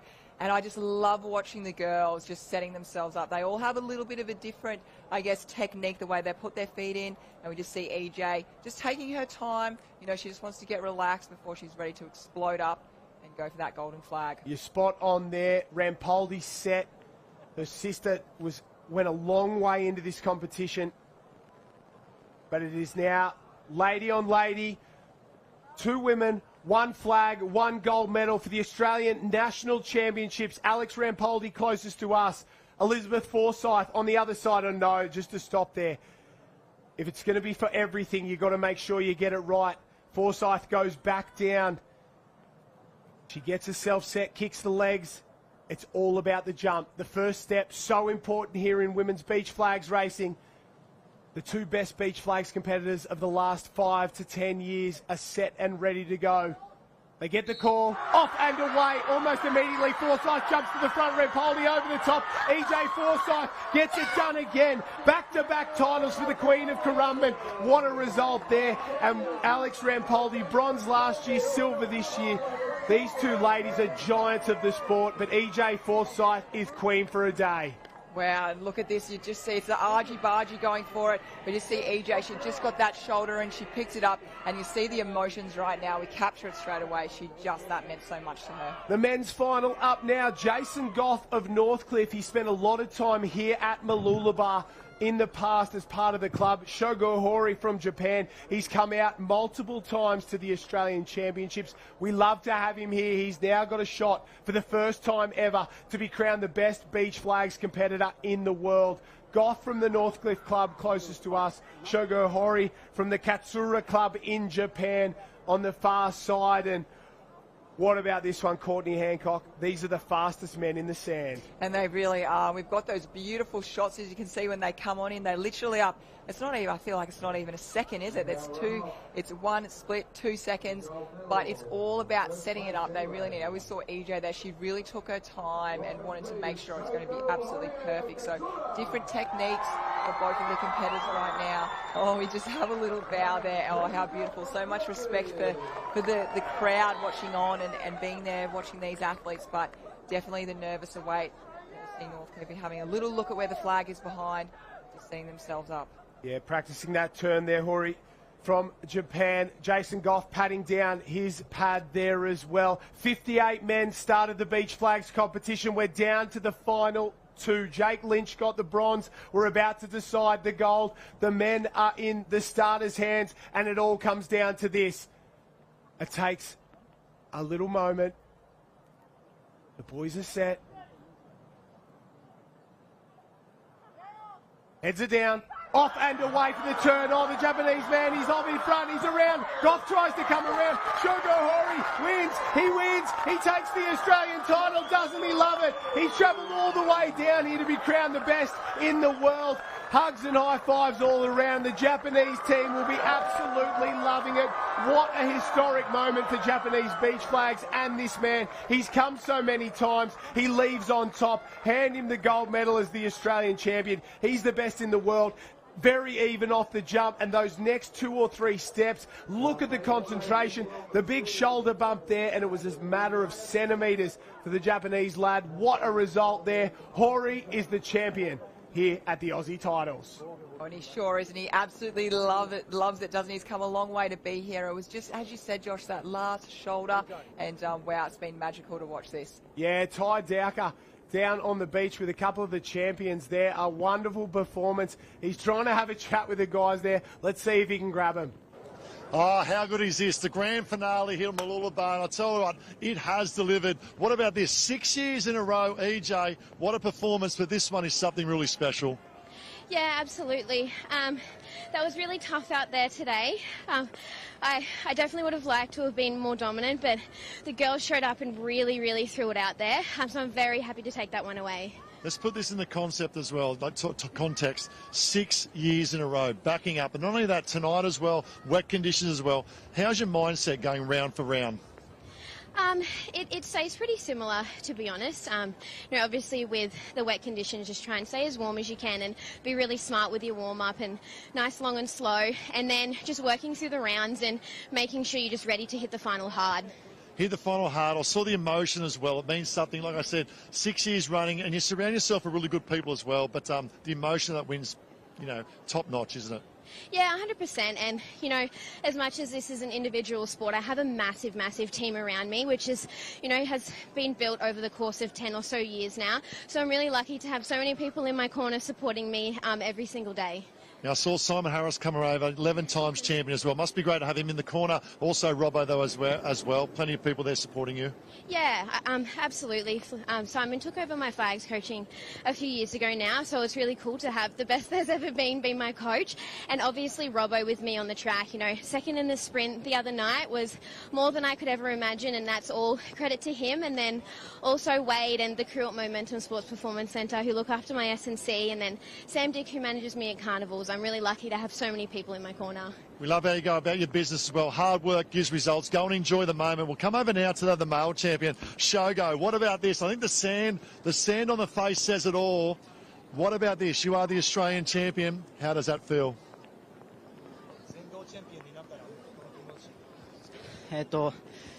全豪はもう本当に日本人で、男子ビーチクラックスで優勝した人がいなかったので、すごく本当に歴史変えられて嬉しいです。オーストラリアの皆さんに本当に感謝しています。So there's been a long history of awesome Japanese beach flaggers that have come to Aussie titles, but he's the very first Japanese to ever win the national title in Australia. And he's happy to make a historical moment for that and for his country. And he said, everyone in Australia, thank you so much. Very special for the moment of Japan as well. But what about assisting with the coach? I'm sure Morgan will be doing some work and supporting as well while he's been out here. And also you compete as well in a tremendous effort. こういうでトレーニングに向けていろんな準備とかしてなんかもう本当に素晴らしいなんかちょっと一言とか言いたいのはい。英語で、まず、トレーニングが本当にすごい積んできました。自分の中で、去年全豪選手権出場させていただいて3番になって、そこからもう毎日ずっと、倒れるぐらいまでのトレーニングを積んでここまで来ました。So last year he managed to get third in the Australian titles, and he used that as motivation, and he's trained every single day to the point of falling over, and put absolutely 100% focus and 100% effort to making this his goal, and he's so happy to finally achieve it. Well, Shogo, you are the champ. Go and enjoy. もうなんかチャンピオンです。楽しんでください。スーパーサイヤ人だの言って。I'm Super Saiyajin. His motivation is Dragon Ball Z, so he loves it. So he's always. I love Australia. I love OGs. I love beach rocks. Thank you. I think it was I love Australia, I love Aussies. I think that was right. Well done, our champ. What about that, Shogo? Congratulations, the champ. Oh, Harold. Oh, we love it. We'll be back after the break with plenty more action from Aussies 2024.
Welcome back, and from the sand to the surf, the action continues here at the Australian 2024 Surf Life Saving Championship. Next event up on the line is the Open Women's Ski Race Final, one of, well, the most open ski race finals we've had in a long, long time. The top 5 or 6 big guns from this event went out in the heats in chaotic conditions earlier in the competition, and this is an opportunity for a couple of girls to get in on the act, off and away. Very, very quick down on this edge. Have a look at Naomi Scott there go off very fast out in the centre of the screen there as well. Bella McCabe from the Burleigh Heads Mowbray Park Club, and Hannah Scully there on that blue ski up and over at the moment. A fantastic performance from Scully to sneak her way through there. Grace Harris as well has gone off to a flyer on that far right-hand side of the field. Geordie Mercer, look at her go. Coming back from having a baby into this Australian final, an individual event, the ski race, so hard to make, Courtney Hancock, and to be now out in front alongside Hannah Scully is something truly special. Yeah, definitely. We know Mummy Mercer definitely won't be slowing down out there. I have to say, Hannah Scully's been looking the goods all week. She unfortunately missed out of the board final. She lost her board earlier in the week there, so she's not going to be in that. But we see Carla Pack on the red looking very, very good. Emily Doyle, I've been liking the likes of her. She's been so consistent this whole season.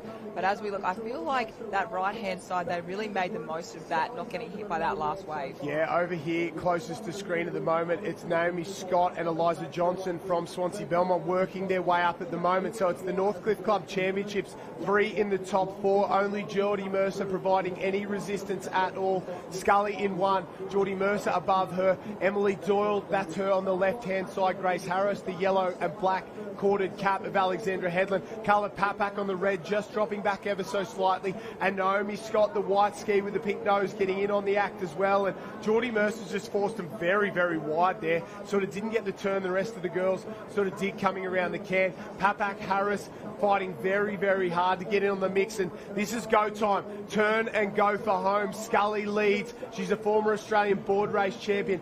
Plenty of these girls at the back, they'll need a wave to get back into it at the moment. Shipway Carr just went around, as well as Lucinda Kelly there, Bella McCabe and Annalise Kibble right on the tail. Here comes Emily Doyle, that far apex can. This is where those waves will start to run. Emily Doyle goes to the front and the centre there, that light blue on her right-hand side. That's Naomi Scott to her left. That's,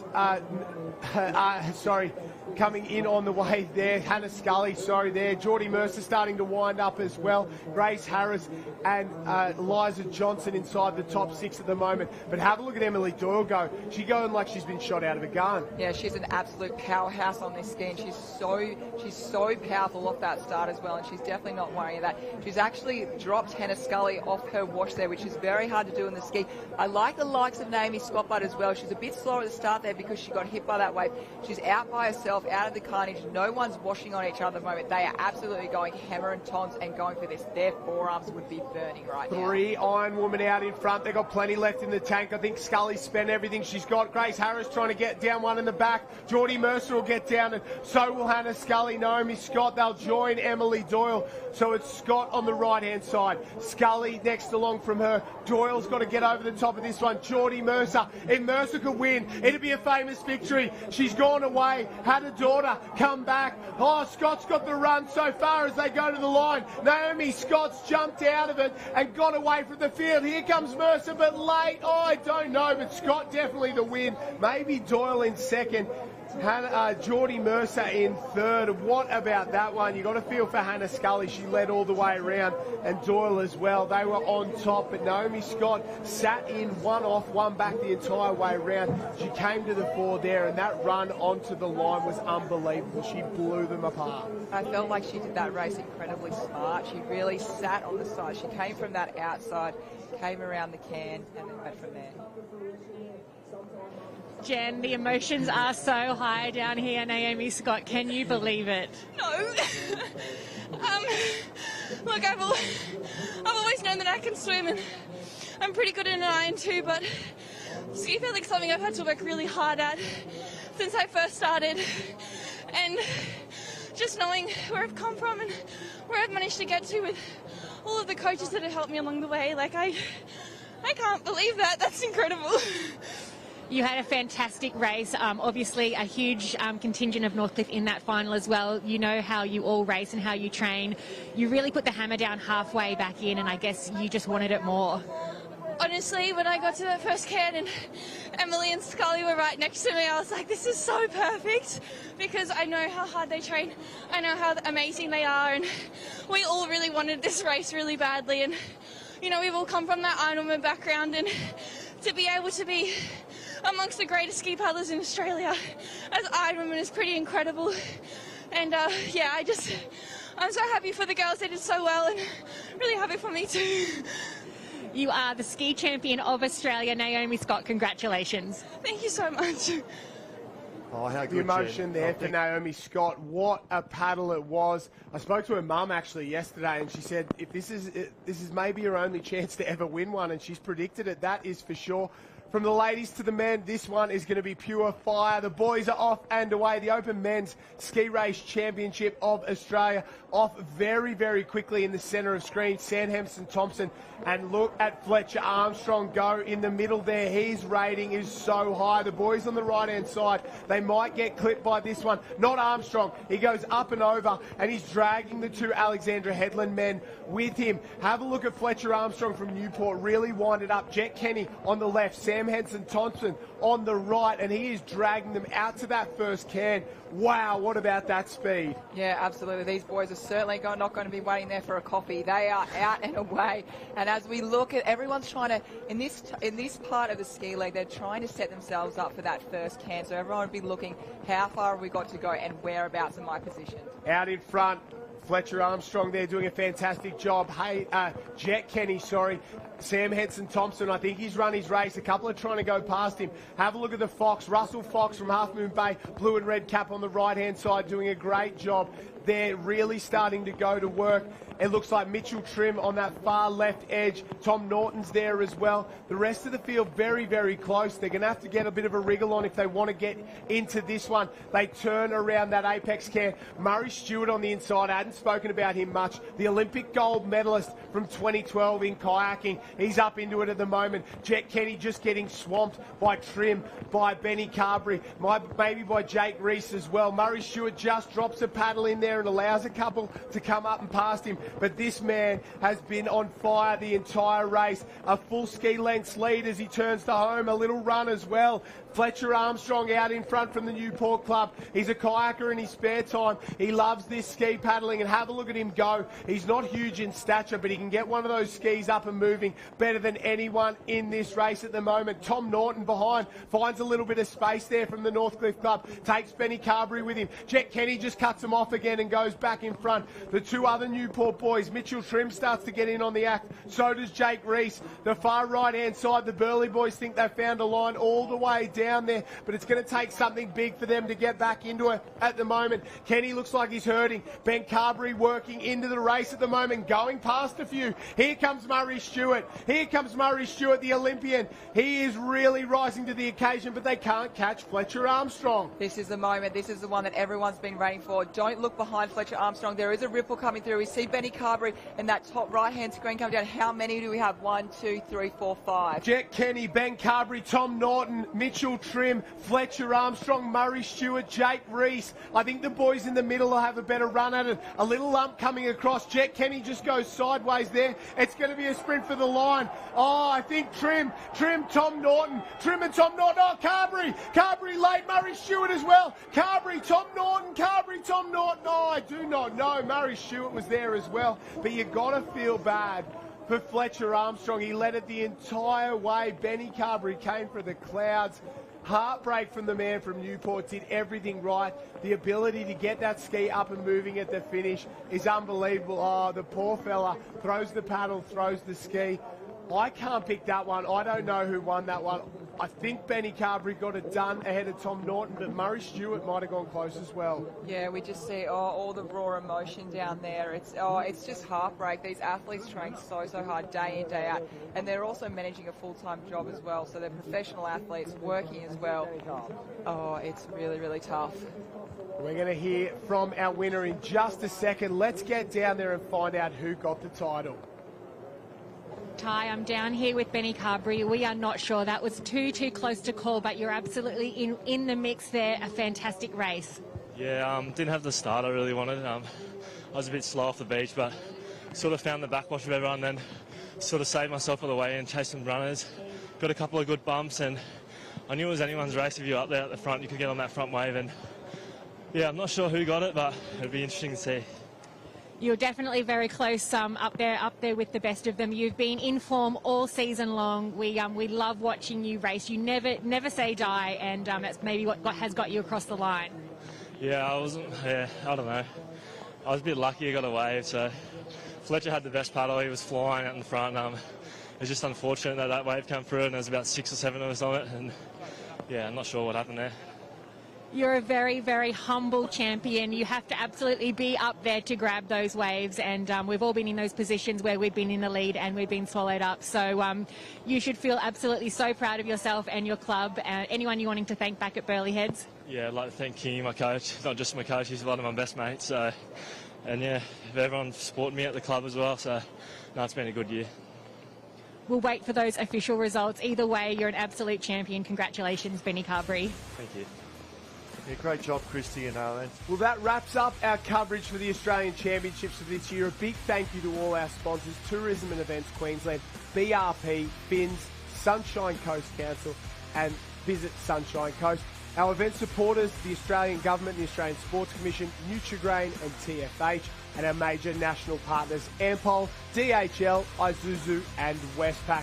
On behalf of myself, Courtney Hancock, Jenny Parry, Christy Munro, Ty Dowker and the entire team, thank you for watching the Aussies 2024, and we'll see you next year.